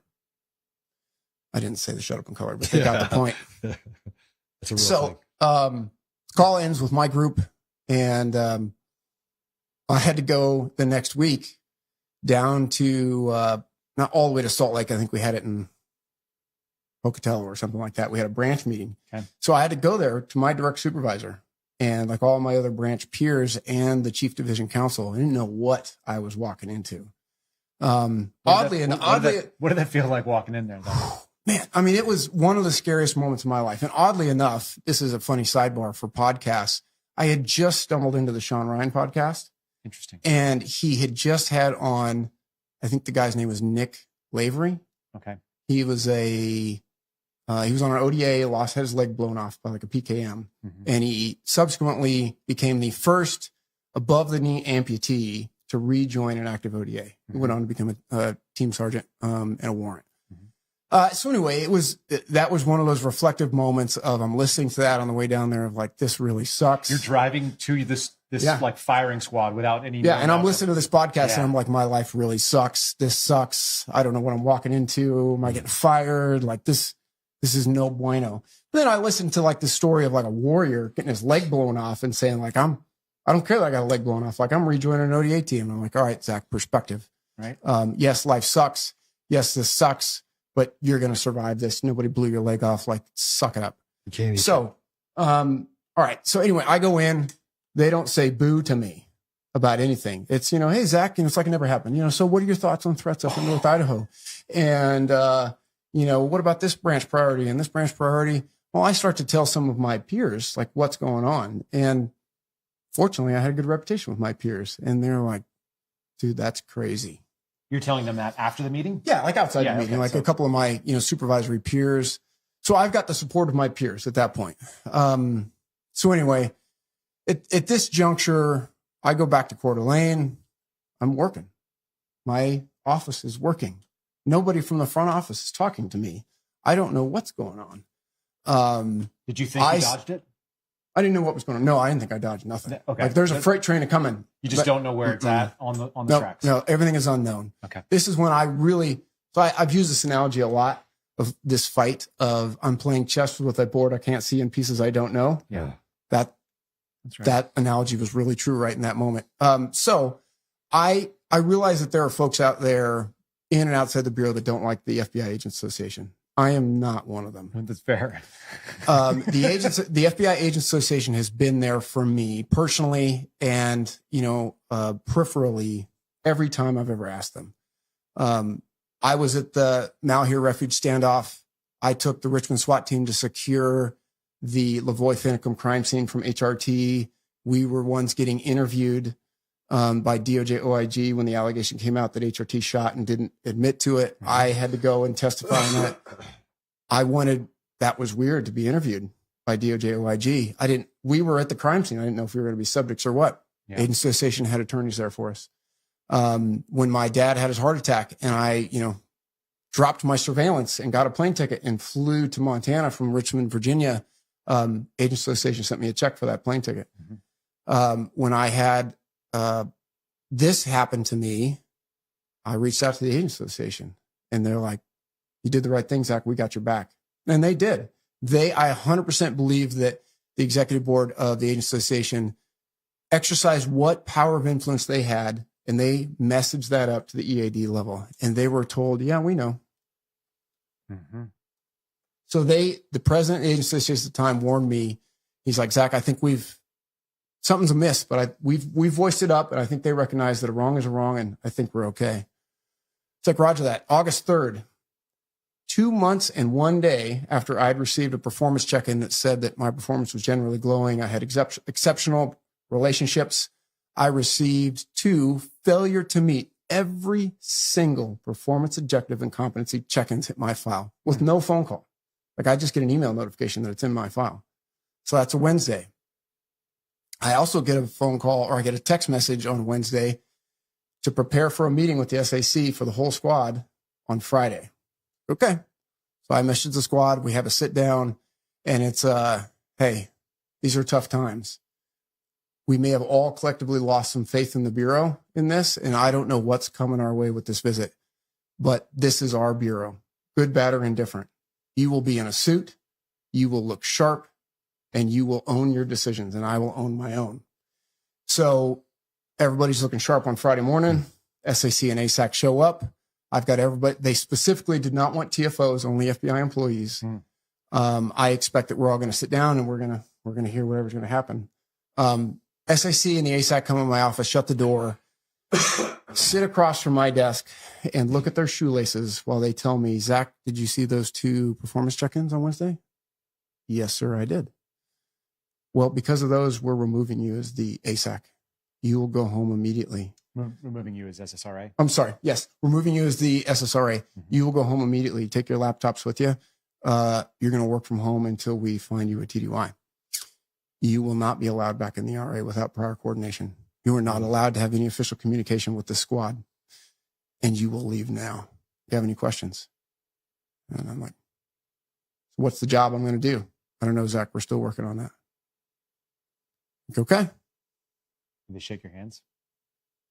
I don't honestly remember that detail. That was a tense moment. Yeah. I do remember they couldn't look me in the eye. Yeah. I remember that vividly. And I bored holes into their top of the head with mine. Isn't it interesting, though, because with not looking in the eye, what did it mean to you, I guess, is the question. I won't state the answer. I mean, what I would say is they knew what they were doing was wrong. Is my personal, they're still human beings. Sure. They knew what was up. They knew that they were screwing me over. They knew that they were covering up malfeasance by their own staff and by the DOJ. And they thought they were going to extract me out, that they were going to be able to blame me for everything, and that, they're going to be able to wash their hands of it. like everything else, lawful order, did as instructed. Yeah. They walk out of my office. I pack up my laptops, throw them in my backpack, leave everything else as is, kid pictures, all that still sitting right there. I walk out. I give a fist bump to my secretary who's got tears running down her eyes. And I walk out, get my car, go home. And I call Agent Association. I said, this just happened. And they're like, WTF, thought we'd deterred this.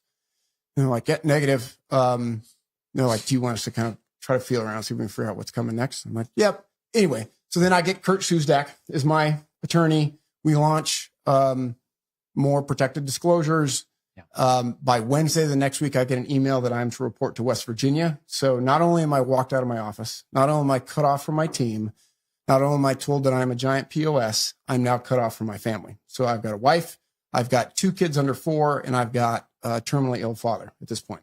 And they want you to go to? They want me to go to CGIS in West Virginia and work in NTOC. So that you've talked about that before in your podcast, like our 911 call center. Yep. It's like the new version of the Butte RA or the Butte division of like where you send misfit children. Yeah. In the Bureau. I mean, so people who don't have the historical perspective on the Bureau, you want to share that? Yeah. So the Bureau has always historically had places where like, if you get sideways with the Bureau, they'll send you somewhere. So forever, like, Director Hoover's favorite was the Butte office. So Butte, Montana used to be an FBI division. And it was known for like, that was the penalty box. Like hard weather and nobody wants to be there. Yep. But then it turns out that folks got out there and they're like, man, the hunting and fishing out here is phenomenal. and there's some criminal stuff that we can do a good criminal case out here. Yeah. So now those kind of places are like CGIS. Not that there aren't great folks that work in CGIS, Criminal Justice Information Services Division. That's where like our fingerprint records and analysis are, but it's also where they've created NTOC, National Threat Operations Center. So anytime somebody calls like 1-800, FBI, we got a problem, it goes to NTOC. So anyway, I get that. I receive that. I've got an attorney at this point, and I forward that email to Deputy Director Paul Bate and said, all right, this is happening. I've already reported this to DOJ OIG. This is malfeasance. This was an attempt to suborn perjury on my agents. This happened. Do something about it. Crickets. But I don't know, maybe on the next day, I get an revised email back from Salt Lake, because I include them on that email. Every time I launch an email, I include the SAC and the ASAC, so they see exactly where I'm throwing them. Yep. And I'm still going to CGIS, but my unit has changed. Now I'm going to, instead of the worst unit, the best unit in CGIS, which is Global Initiatives Unit. I find out that there's no position there for me to fill, but they launch me there. And again, lawful order, I report. I am warned by the Agents Association that a loss of effectiveness transfer request is coming, and it lands on me right after I get to CGIS in West Virginia. Loss of effectiveness. So that is a mechanism that Salt Lake managers put into play before they'd even interviewed my partners in North Idaho, that they were going to try to transfer me because I had ruined all these relationships, even though they hadn't talked to anybody yet. And where was the transfer to? It's just headquarters et al. So it is a mechanism, good and bad, to get somebody a paid transfer out of a problem. So let's say that maybe you're going through, maybe you're a poor performer and, things are toxic in the area that you're at and they need to get you out of there and they want to do a paid transfer. Mm-hmm. Or maybe things outside your control, you're involved in a shooting. It's a good shoot, but, say it's like in Puerto Rico and like things are getting dangerous. Yeah, you can't work with state police anymore. So yep. So they'll do a loss of effectiveness transfer. So it didn't have to be bad, but in my case, it was all bad. Clearly. It was an unbelievable indictment of my character. So I get that. And that sucked. I will not lie. So like I go back and it's 12-page EC, like memo of just Zach's a POS. Zach is a liar. Zach can't work with women. Zach can't communicate. He can't lead. He's toxic. On and on and on. Like, everything. I'm getting angry for you, just so you know. But it's crushing, So like getting to your point, you made these comments earlier about when the betrayal hits. Like the betrayal's been hitting, but then it landed with a hard. Yeah, that's the actual knife getting stuck. So that's where, Kurt, to his credit, saved me to some point at that juncture. So I'm by myself. I'm back in a hotel. Like I'm sitting at the Marriott, and that's not unintentional. Oh no, it's all intentional. They want you to be by yourself. Yeah. when you receive this, you Sure. don't have your support network. You don't Sure. have your kids to realize the Yes. perspective. Yes. You don't have your friends or Yes. the coffee shop or the restaurant you'd normally go to. Yes. You go just breathe it out. You're now like locked in a place where you don't know anybody. So Kurt warned me early on that the playbook was coming and that nearly everybody else breaks down under it. They start drinking. They get DUIs. They get into a fight. They make a mistake. They check out. make a mistake. Or they check out. Yeah, or they check out or they quit. Yeah. He's like, Zach, they're going to try to get you to break or they're going to try and get you to quit. So I call him and I'm telling him about this. And he's like, hey, man, I know that sucks, but now's not the time to just lay in it. You need to execute and call some people and get people to write letters about what they think about you. I'm like, Roger that. So 40 letters later, I'm sending these as my response. My response was a 2-page letter from me to the assistant director of HRD saying, hey, this is who I am. Who was that person? Again, I'm not going to name you're not drop. going to name. I'm trying to remember who was But there. he's the assistant director of Human Resources Division. He had just got the job, And so at that point, with loss of effectiveness, your transfer has effectively already been approved because, again, you're guilty until proven innocent. Your transfer is approved, but they give you you can respond timeframe window. Mm-hmm. So my response was like, I think 37 letters, a combination of my local, state, law enforcement, non-law enforcement partners, tribal, non-tribal, you name it. Everybody I reached out to, for the most part, was more than happy to write their own letter. All I told them was, they're calling me everything under the sun and saying that you won't work with the FBI anymore because of me. You write what you want. And some incredible letters came back. Very humbling. Yeah. And then I reached out to some mostly retired, but some former FBI and DEA agents, everything from executive to SACs, ASACs to line agents, to include 2 agents that had worked for me and retired in Coeur d'Alene. Yep. Said, hey, this is happening. I'm going to use your if you are willing to write a letter of what it was like to work with me, I'm going to send it as my rebuttal. So I get all those back in. So my effectively 2-page cover letter and those letters. Just to read. And all my previous performance reviews. But I've been the SSRE for 3 years. And you got them what? Like quarterly?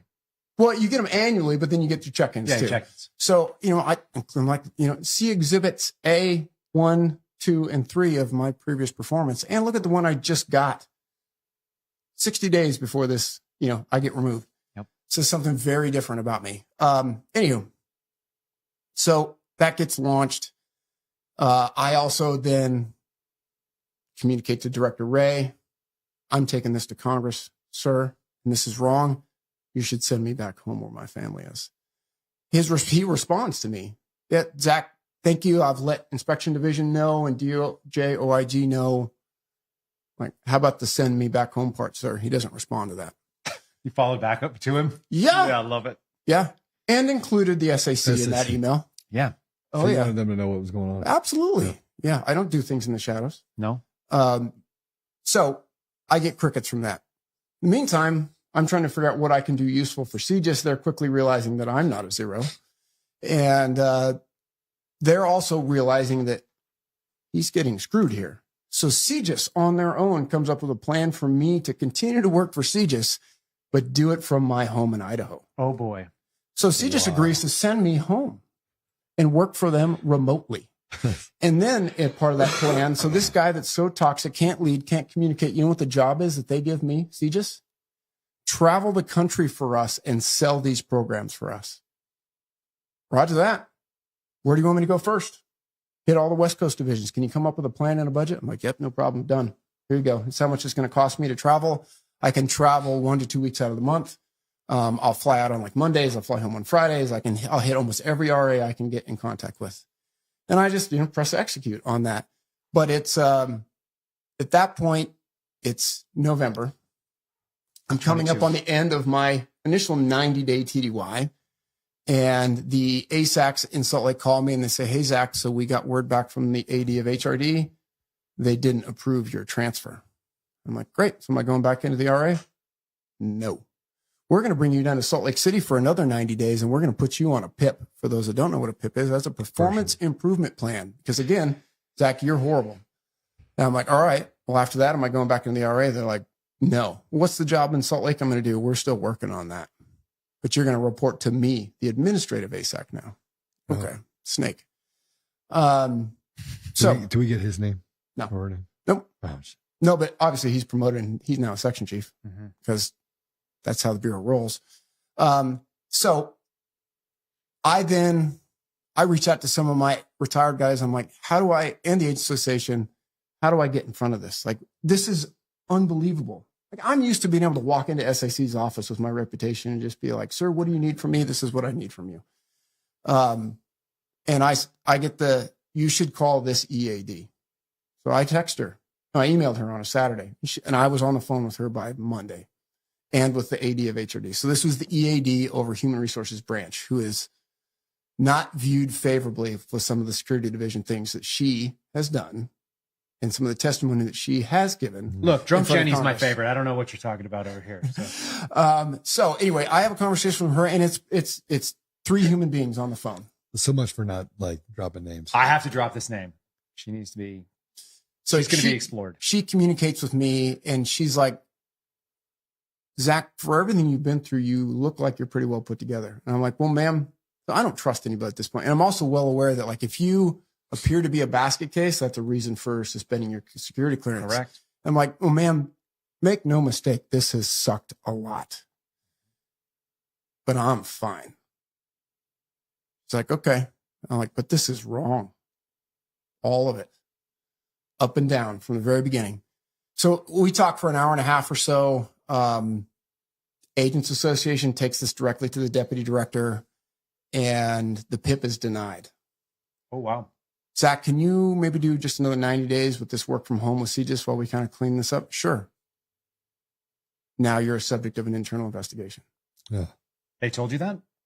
No, I get told that by Salt Lake Division. The AD of HRD is saying, hey, Zach, we're going to clean this up. Can you do another 90 days? We're real sorry about this. So a little disconnect there. A lot of people really trying to look out for you and getting roadblocked. Machine's doing what the machine does. Yeah. I've brought embarrassment to the Bureau. I've now reported it to Congress. I will not, as I was advised by a good man, the Agent Association president. Brian was a good guy. He advised me, he's like, Zach, I know what you did was right. I know what they did was wrong, but the Bureau is a really big machine to fight. You may want to consider not fighting this fight and begging for mercy and trying to get a soft landing for yourself somewhere. And I'm like, I hear you, man, but I'm not that person. You don't have it in you. For better or for worse, I'm not that person. So anyway, that TDY with CJIS kept getting extended, 90 days, 60 days, 90 days, 60 days, never knew when it was going to end. Inspection Division, interviewed me last. It took forever to finally get that done. Then it got moved to OPR, and then it was like, well, is it done? Is it done? Like, what's happening here? I've got Kurt as an attorney. I've got attorneys from the Agent Association, which are phenomenal guys. Again, I'm a big proponent of the Agent Association because they've always been there for me. And then February of 2024, I am on my way back from a trip to LA, where I visited the LA office in their RAs. And like CJIS is calling me and like, man, we're getting these rave reviews. Like, thank you for everything you do. Like, use of these programs is going way up through the roof. And I get a voicemail when I hit my connect from the new SAC in Salt Lake Division. And it's, Zach, can you call me? And I do. And she's like, Zach, your OPR paperwork has landed. Can you meet me in the Coeur d'Alene RA tomorrow morning? And I was like, yes, ma'am. Hold on. So I land in Coeur d'Alene. I'm preparing for this 10 o'clock meeting. I reach out to all my attorneys, Kurt included. And it's like, man, it's the apology tour. Like, if they were going to do something else, like if they're going to fire you, they'd call you down to Salt Lake City. Like, they're coming up to you. They're going to put you back in as the SSRA. They're going to dust you off and say, we're real sorry about that. And I'm like, I don't know, fellas, but we'll see what happens. And I walk in, and it's her, the female SAC for Salt Lake Division, the brand new Crim ASAC, who I've never met, and the security guy. Good man, former retired Army officer. CSO, yep, Chief Security Officer. Yep. They sit me down at the table, and, it's like bad news. You never know how to deliver it. And she's like, Zach, I'm sorry, it's dismissal. I'm like, okay. She's just staring at me. It's like, all right, well, I've got this packet for you to read when you're ready, and then we've got to start processing this. And my poor Chief Security Officer starts reading me out of the security clearance, and he's shaking. And he's like, Zach, just be clear, your security clearance isn't being revoked. You're just being read out. And he's shaking. He's like missing where he needs me to sign. And I put my hand on his shoulder, and I'm like, brother, you're not the one getting walked out today. Take a deep breath. Right. And it was enough to break, kind of break some of the tension in the room. We got through that. ASAC's obviously very nervous because I've got a loaded gun, and he's like, hey, can you, what kind of holster are you wearing? And I'm like, inside the waistband. Is it one of those that you could kind of like take off and hand it to me? I'm like, yeah. He's like, could you take it off and leave the gun in the holster? No problem. Here's the gun. That's the safest way to give a gun to an ASAC. You don't want to give them a loaded weapon. They haven't touched it in a long time. So I hand everything over, and it's like, all right, well, I don't have I have my Buick car out in the parking lot, but obviously I have stuff at home, laptops and stuff are at home. And they're like, all right, we figured that we're going to need to just follow you back to your house. I'm like, okay. So that agent that was my nemesis in the RA was the only other person that was there. And I was like, I don't want him coming to my house because I know what he is. And the ASAC's like, well, he's the only other agent I got because we kicked everybody else home. I need him to be there to have 2 agents there. And I'm thinking about it. And I'm like, I'm real pissed. And I'm like, I don't want this POS on my property, but I also don't want to prolong this thing. And he comes back. He's like, how about he just stays in the car? I'm like, sold. So my office at this whole point for a year and a half had been like in mothballs. Like all my pictures are still on the wall, kids' picture on the desk, all that stuff. They'd boxed it all up. They were ready. And they put it in my truck, in the bureau car, and they follow me back to my house, and they've got the list of all my FBI property. And it's like, yep, here's my M4, here's my laptop way, here's my body armor, boom, boom, boom, boom, boom. Should have been able to keep the M4. Huh, right. Sorry, So I hand all that over, quick, efficient. The ASAC is like, I want to say thank you for how you've handled this. And I'm like, yeah, I understand. I mean, I don't big picture understand, but like, I get it. I understand. He leaves. I never met him before. The chief security officer is just like, Zach, are you okay? And I was like, thanks, John. Gave him a hug. He walked out. I knew how uncomfortable he was. Yep. I can only imagine how helpless he felt because like he knew what was happening. They know when it's wrong. They know it's wrong, but he had to feel powerless. Like, what can he do? He's doing the lawful orders. He's being told what he's got to do. And like, it's not illegal or immoral. So, they left, and then I made my phone calls, and it was like all the attorneys were like, what just happened? I'm like, I'm proposed for dismissal. But because I was a veteran, and I know not all veterans have gotten this treatment, some guardian angels were somehow looking out for me. They put me on paid administrative leave while I appealed. So I was on paid administrative leave from February till August. Unfortunately, my dad died 16 days after that notice of dismissal. But they got to redact the OPR file, reviewed it, and I probably submitted back the world's largest appeal because I had been conducting EEO and whistleblower investigations against the government, and I had depositions done. I had a pile of stuff. I had evidence of, perjury, all that stuff. So that goes back. I ultimately go back before OPR, and they don't even allow me to finish my opening statement before they start cutting me off and just hammering me. And ultimately they boil it down to this.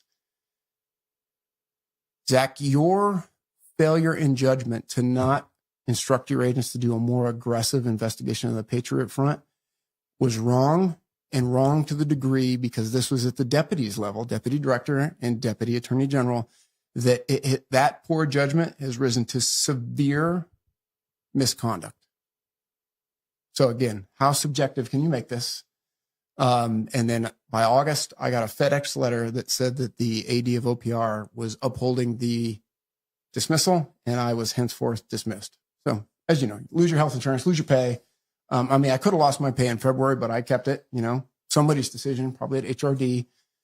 Because again, I think some people that could see wrong, saw wrong, and did what they thought they could do without causing a bunch of waves to protect me. And then I started, I survived that. I filed my other motions for appeal, continued my other fights of going through the government's kangaroo courts of EEOC and OARM. And I'd been in communication with the House Select Committee on Weaponization of Government. They're the ones that connected me with Miranda Devine. They're still talking about potential testimony with me. The Senate Judiciary Committee is talking about testimony with me. And so like with Dad's death and me trying to figure out like what my next chapter in life was going to be, I took over the family firearms business. I have 2 questions. Only? Yeah. Well, just these are 2 really direct questions, and they'll probably, If you had to do it all over again, would you do the same thing? You think I've thought about that? I know you have. Yeah. I would push harder in the beginning to stick my foot down that the city's going to execute its own search warrant.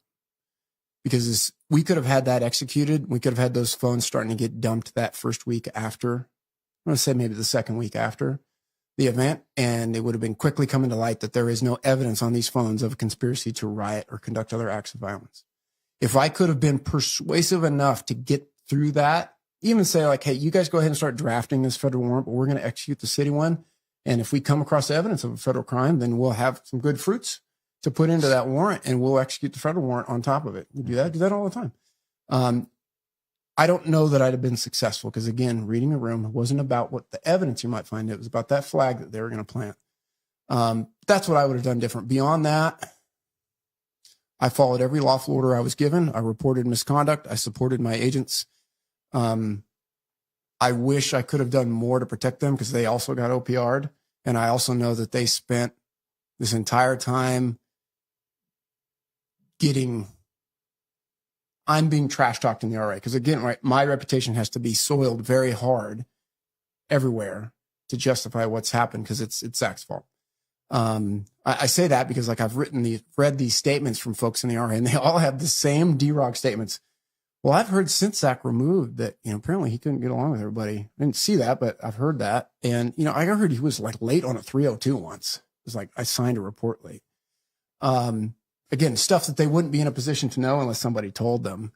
And everyone had it in their interviews. So I thought that was painfully comical. But I've been extremely fortunate that I didn't crumble under the pressure. I didn't break any of the rules. I forced them to go all the way to the end of trying to make this very subjective decision that they probably know would get overturned if I ultimately took it to a lawsuit. And I have maintained the support of my peers, which is what I really care about. So in the middle of all this, I'm working for West Virginia. It is election time for Agents Association division reps. Salt Lake Division already has a rep, and she wants to run again. Well, somebody puts my name forth, even though I am the one not to be spoken of in Salt Lake Division.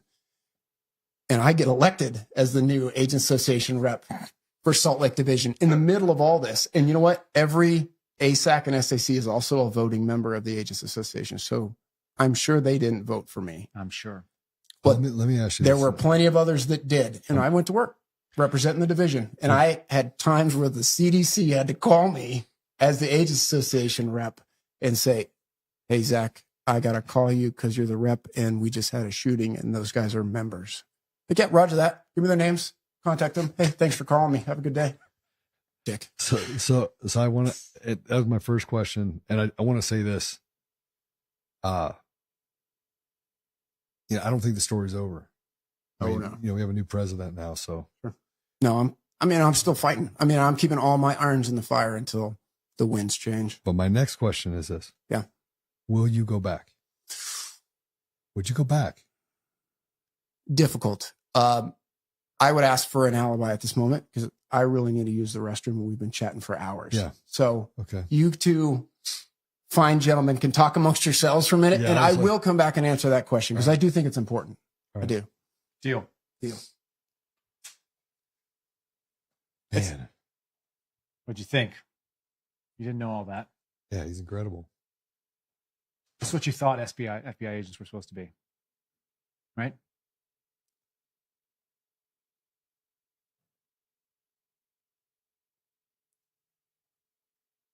It pisses you off.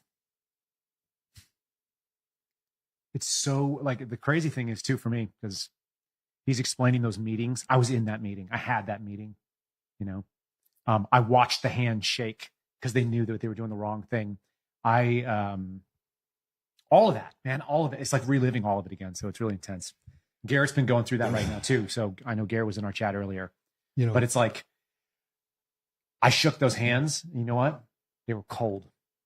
They were cold because they were in fight or flight, because they were petrified of a person that stood and said, I'm not scared of doing the right thing, even though the consequences are going to suck. And he said it right there. He's like, yeah, this is really sucking. The people that are involved in it, they were parties to evil. They did the wrong thing. There's a lot of them. You know,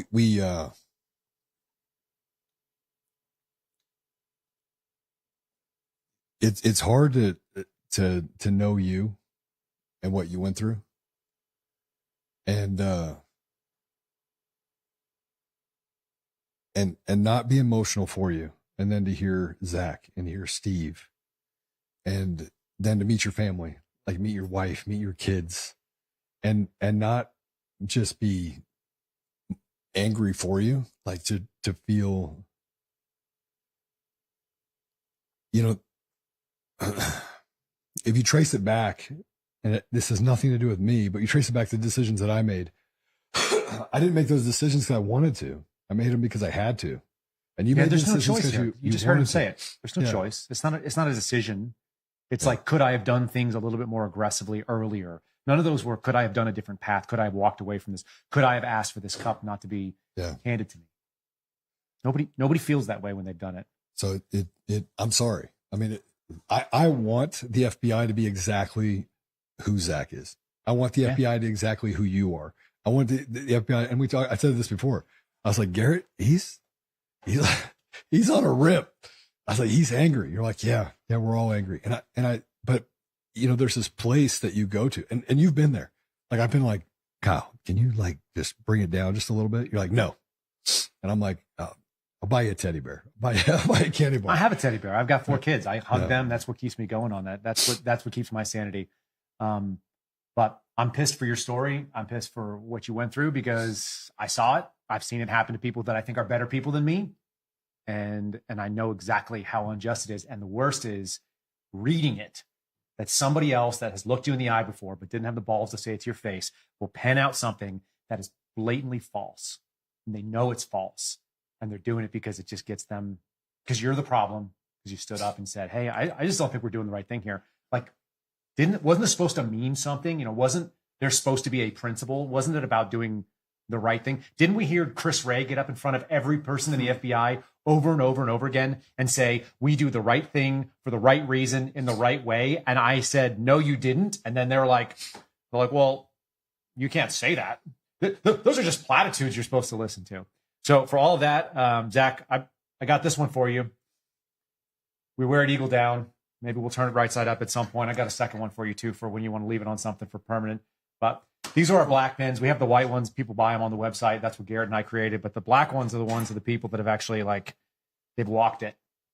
And some people have, and they know what it is. And, you know, you don't even have to wear it publicly. You just keep it in your pocket. It's like a coin in some ways. But I appreciate it. The people who know what it looks like, it's like, you've seen it. You had the choice to turn around. Somebody even told you as a mentor, which I didn't know that, but it makes perfect sense. Hey, walk away from this, find a safe landing. And you're like, no, I'm going to put my foot to the gas because, you know, you stood up for one of my Quantico classmates, which is important. You just did the thing that the leaders are supposed to do in an organization that is full of managers and defends them. Like, it is the reason I keep thinking this, and maybe I'm reading too much into it, but I think that the reason that a guy like you cannot go further is because you expose that operational morality of going along to get along. And if you go up there and you go head to head with them, then they have to face it in themselves. Like, how many of these things have I done where I knew I was doing the wrong thing and I looked the other way? Because that's the culture. Sure. That's what's been encouraged. And if you're a person that's going to go against the grain, eventually you're gonna push them to a decision for their chips, and they've got to get rid of you because you're the problem. As you said, you will go up against the machine that has a certain ethos. And the ethos is, don't embarrass us, shut your mouth, do something that's wrong, do something illegal or moral, perjure yourself, suborn perjury, whatever it may be. Because God forbid we have to actually do the thing that we all swore the oath to do. If you do that, it should actually be really easy. It's just like, hey, we disagree with you on this one. We think somebody should sign the search warrant. No problem. Thanks for having principles. You have a great place in this organization. That's not the organization that it is today. I also think I inadvertently forced the Bureau to fire me because I never lost the support of my peers, in spite of the machine doing what the machine does of protecting itself and trying to control the narrative. I am still the one that is not spoken of in Salt Lake Division. Consistency and character. The machine, I believe, and this is not fact, but this is fact-based personal opinion. I believe that I needed to be fired as a symbol to everybody else of what happens if you stand up to that machine. 100%. I could not, because I was very public in the right way of, Agents Association was pushing me. I was not quiet when I went around the bureau. I was well known, and you had lots of people that were bringing this to leadership at different points. Yep. I was elected. It was comical. I was elected as their Agents Association rep. That's borderline hilarious. Which again, if there's things that are humbling throughout all this, those letters, people writing about you of their own desire to help, humbling some of the things that they've said, being voted upon by my peers because I'm in a satellite RA. A lot of the agents in Salt Lake Division, because we're so scattered, don't even know me. No, but your reputation went out to other RAs, and I've heard it from those too. And that's the key. It's like people recognize that there was something unjust happening. Sure. Yeah, the bureau couldn't cover. And the bureau couldn't cover all that. It got too big for them to deal with. Well, they saw that you stood up for your guys too. I mean, you literally supported them to the end. I mean, there was. Sure. And I mean, I've been thanked by, congressional staffers and a congressman and stuff about that. And I struggle with that because it's just like, duh. I mean, that's what you're supposed to do. That's just what the job is. That's exactly what the job is. Like you support your people. And I think that's where culture-wise, the Bureau really fails. The culture is you don't embarrass the Bureau, as if the Bureau is a thing. The Bureau is not a thing. The Bureau is a collection of people. The work that the Bureau does is done by the GS 10 to 13s. Most of them are special agents at the bottom of the totem pole. Those are the best jobs in the Bureau. That's where the work gets done. That is the FBI.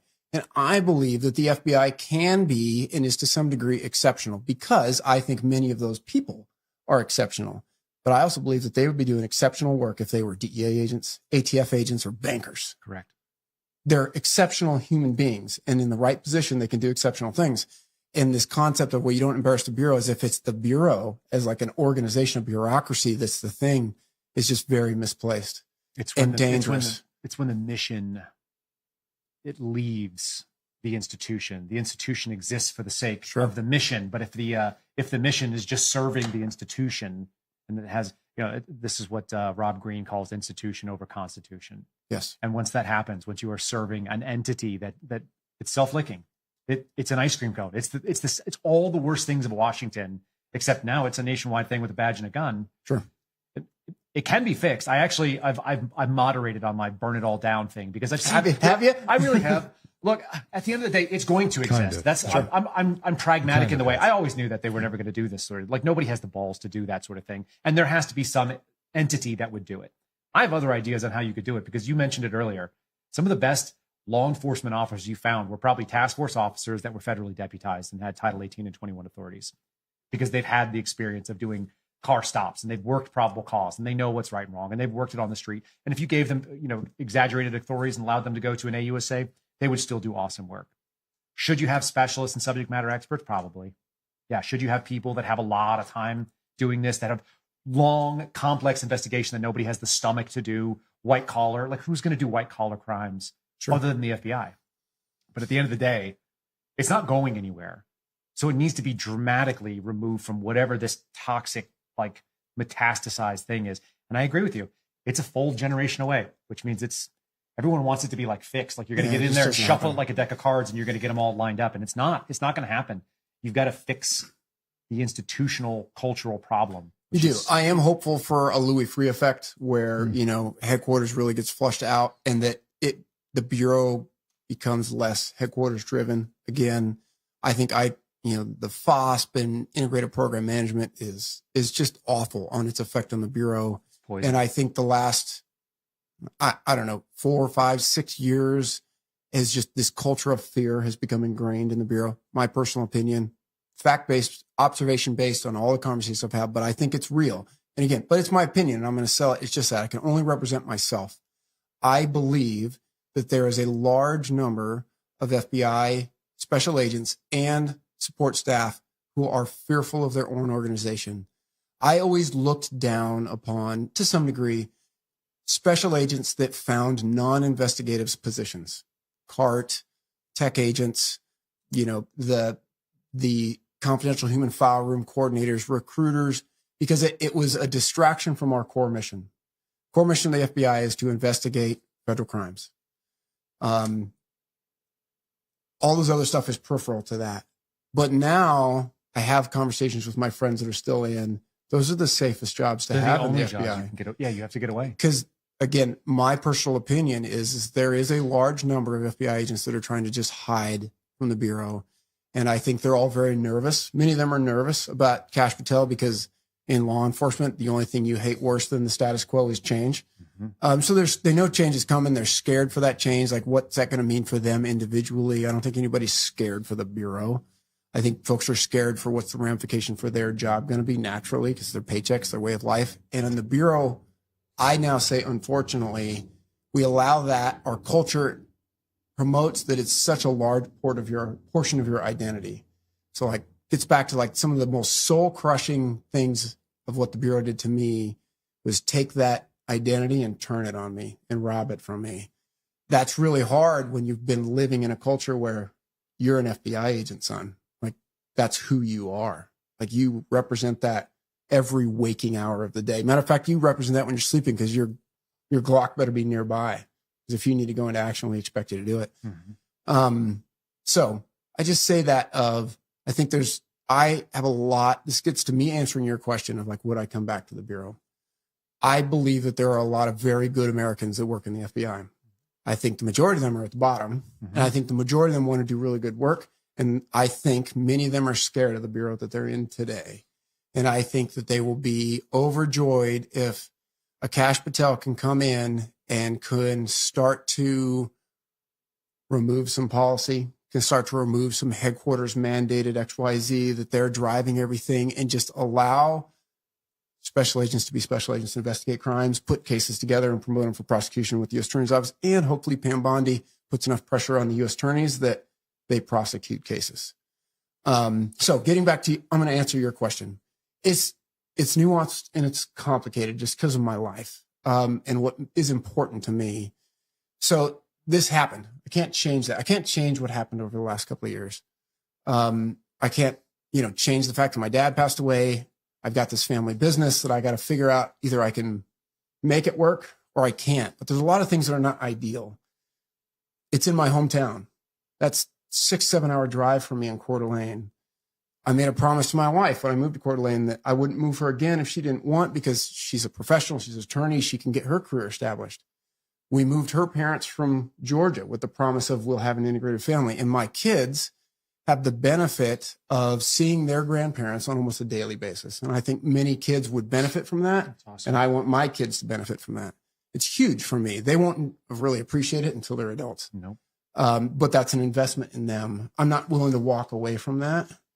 I'm not willing to walk away from my family's legacy from a C Sharps Arms business standpoint. But I'm also not willing to walk away from all the friends I still have in the Bureau. I don't want to be fired. I don't like the fact that I took a $180,000 a year pay cut. I don't like the fact that I now have, I'm thankful that I have VA health insurance, that I have it, but I don't like the fact that I was taking my health insurance. And I certainly don't like, selfishly, that I've lost the ability to retire at 50 with a comfortable pension and I can, make quality of life decisions from there. I don't like it. But I'm only willing to go so far just to satisfy my own financial needs. I would be willing to go farther if I felt and believed that I could do something that was really beneficial to my friends that I think are the FBI. Because again, my view of the FBI is the individuals that do the work. What that looks like, I don't know. Whether or not I would be willing to, I will string myself out pretty hard and try to meet a lot of needs, my family, work, etc., my employees. But I'm also cognizant, this has been an interesting journey for me it's been very stressful. Got young kids, try to isolate them from that, try to be very present.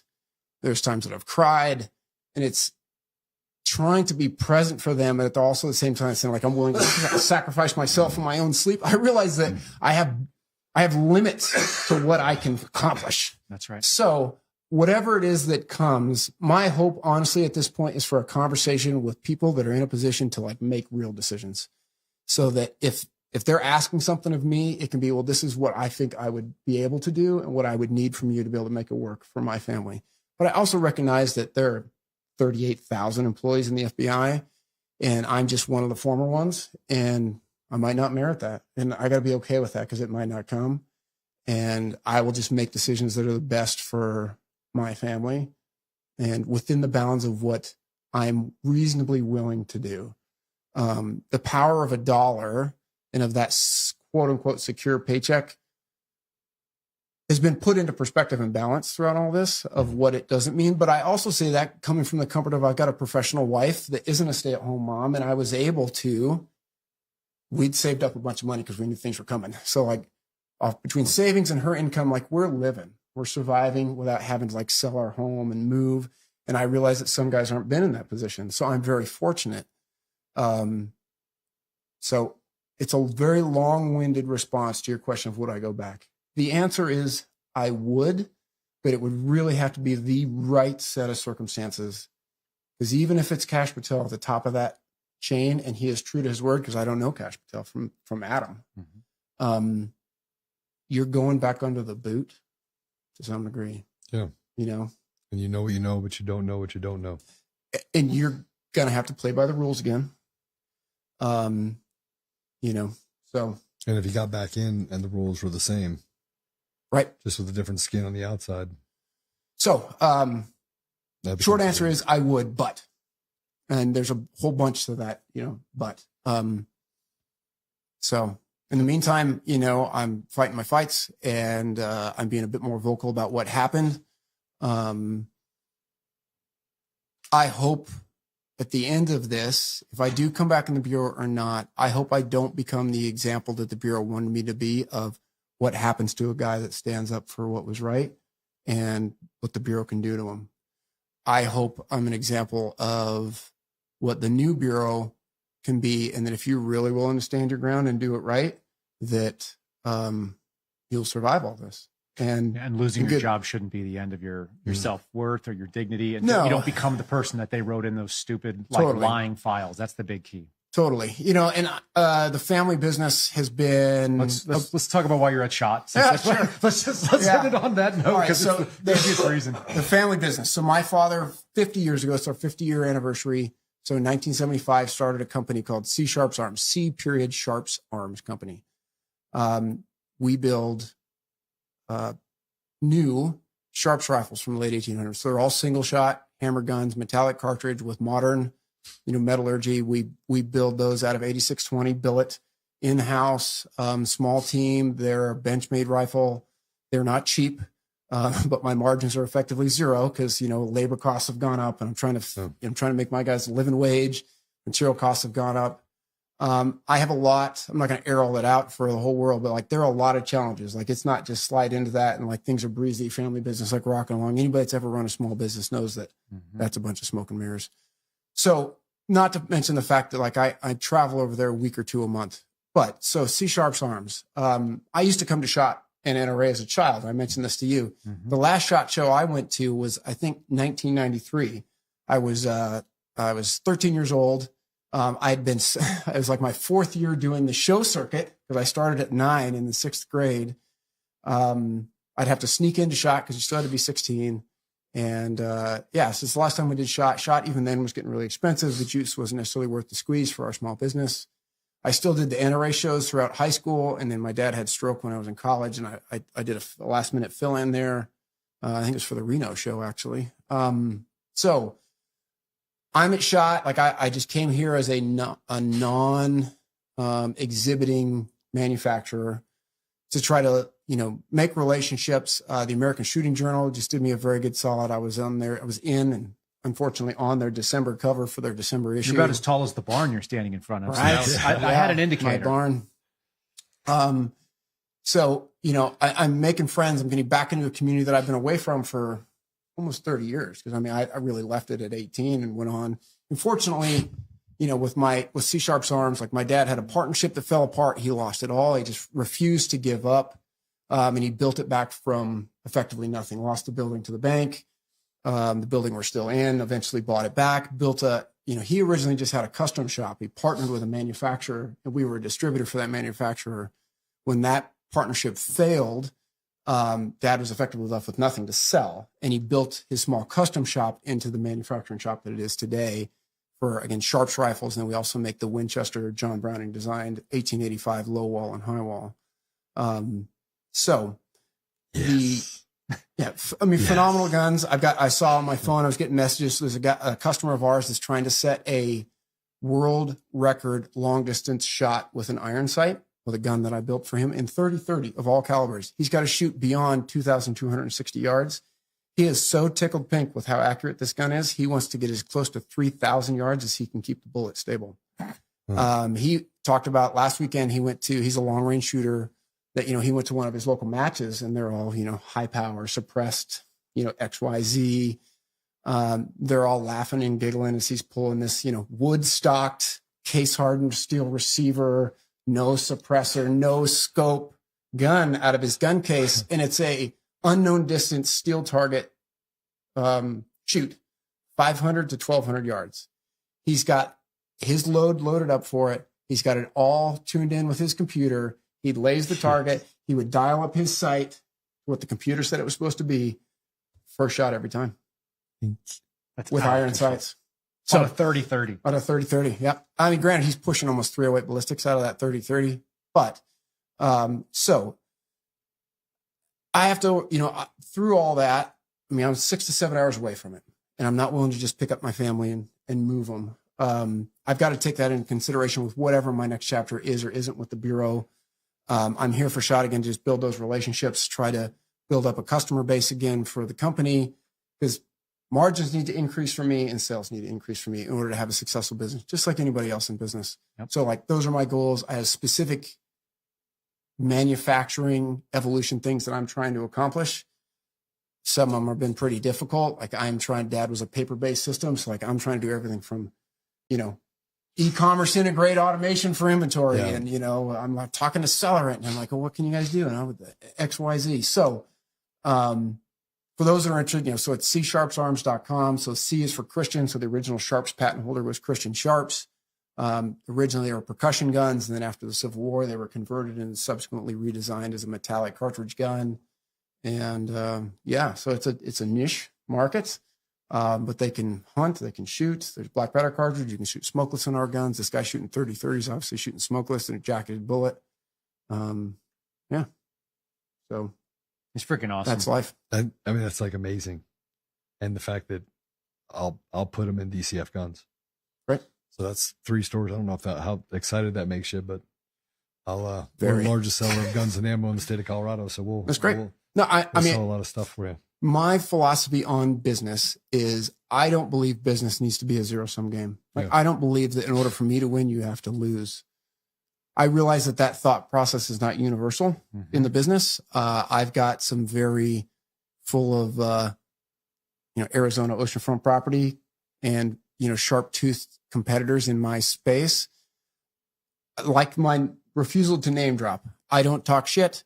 I promote my product. I build relationships and friendships that are mutually beneficial. And I'm always looking for that. Cause again, I think if you succeed, I want to succeed. Yeah. If I succeed, you should succeed. My customers should succeed.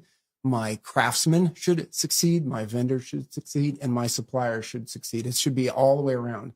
Not I have to crush somebody else to be able to be successful in this space. Have you talked to Nighthawk Custom? Do you know Nighthawk? I'm familiar, but no, I haven't. So while we're here, we're going to go meet with them because they have a pretty good distribution chain too to put you into those places. Great. So guns are my passion. I love it. It's fun. Mine too. I wish we could not talk politics and just do guns. I would do that all day long. That's why I'm out here too. It's the thing. And I agree. That rising tide lifts all the ships. That's the attitude that used to be an American attitude. I think a lot of people didn't have to do cutthroat. So anyway, I think it's refreshing. I just wanted to give people at least another little taste, another little facet of your story, which is taking a family business and bringing it back from the brink, which is as American as anything else. Sure. And I appreciate you spending a ton of time with us. I have no idea how long we've been going. I have no idea, but it's been a while. I feel like our legs are going to need some walking, which is cool. We're going to go walk around the SHOT Show. We'll do this again tomorrow morning with a little bit more timeliness, and we will not be delayed. We've got our setup now. So thank all the audience that's sat. We've gained audience as the podcast has gone on, for whatever that's worth. So for all of you who've been listening, thank you so much for listening. We do appreciate that. I'll give Joe, and then we'll give Zach final word if you like.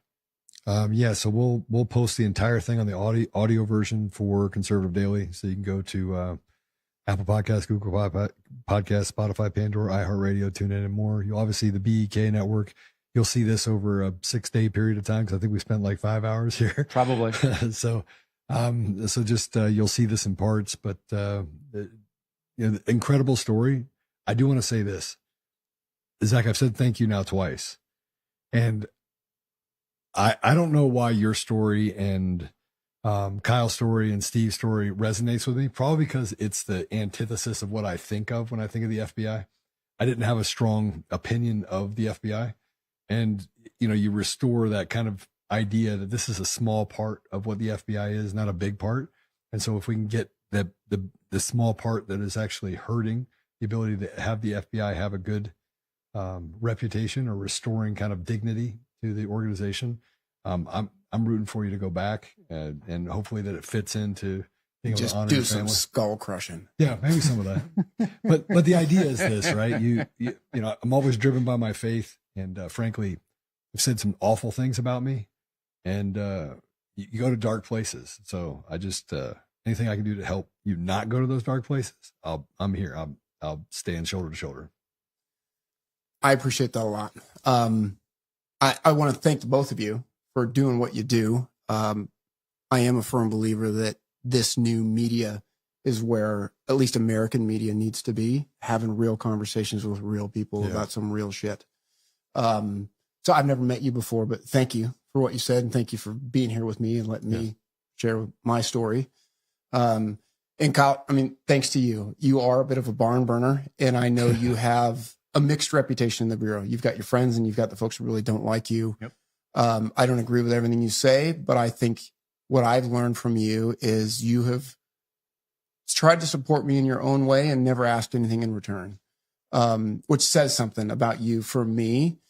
And I've also learned that, I can tell you I don't agree with that, and then I just walk away. Mm-hmm. And you're okay with that. You can say it or not. Like that, you're outside the Bureau. You say what you want to say from your experience. I will say it. And you've now empowered me to say what I want to say about the Bureau and my own experiences, because you've got yours and I've got mine, and every other employee that's ever been there has got their own experience. So I thank you for that, Kyle.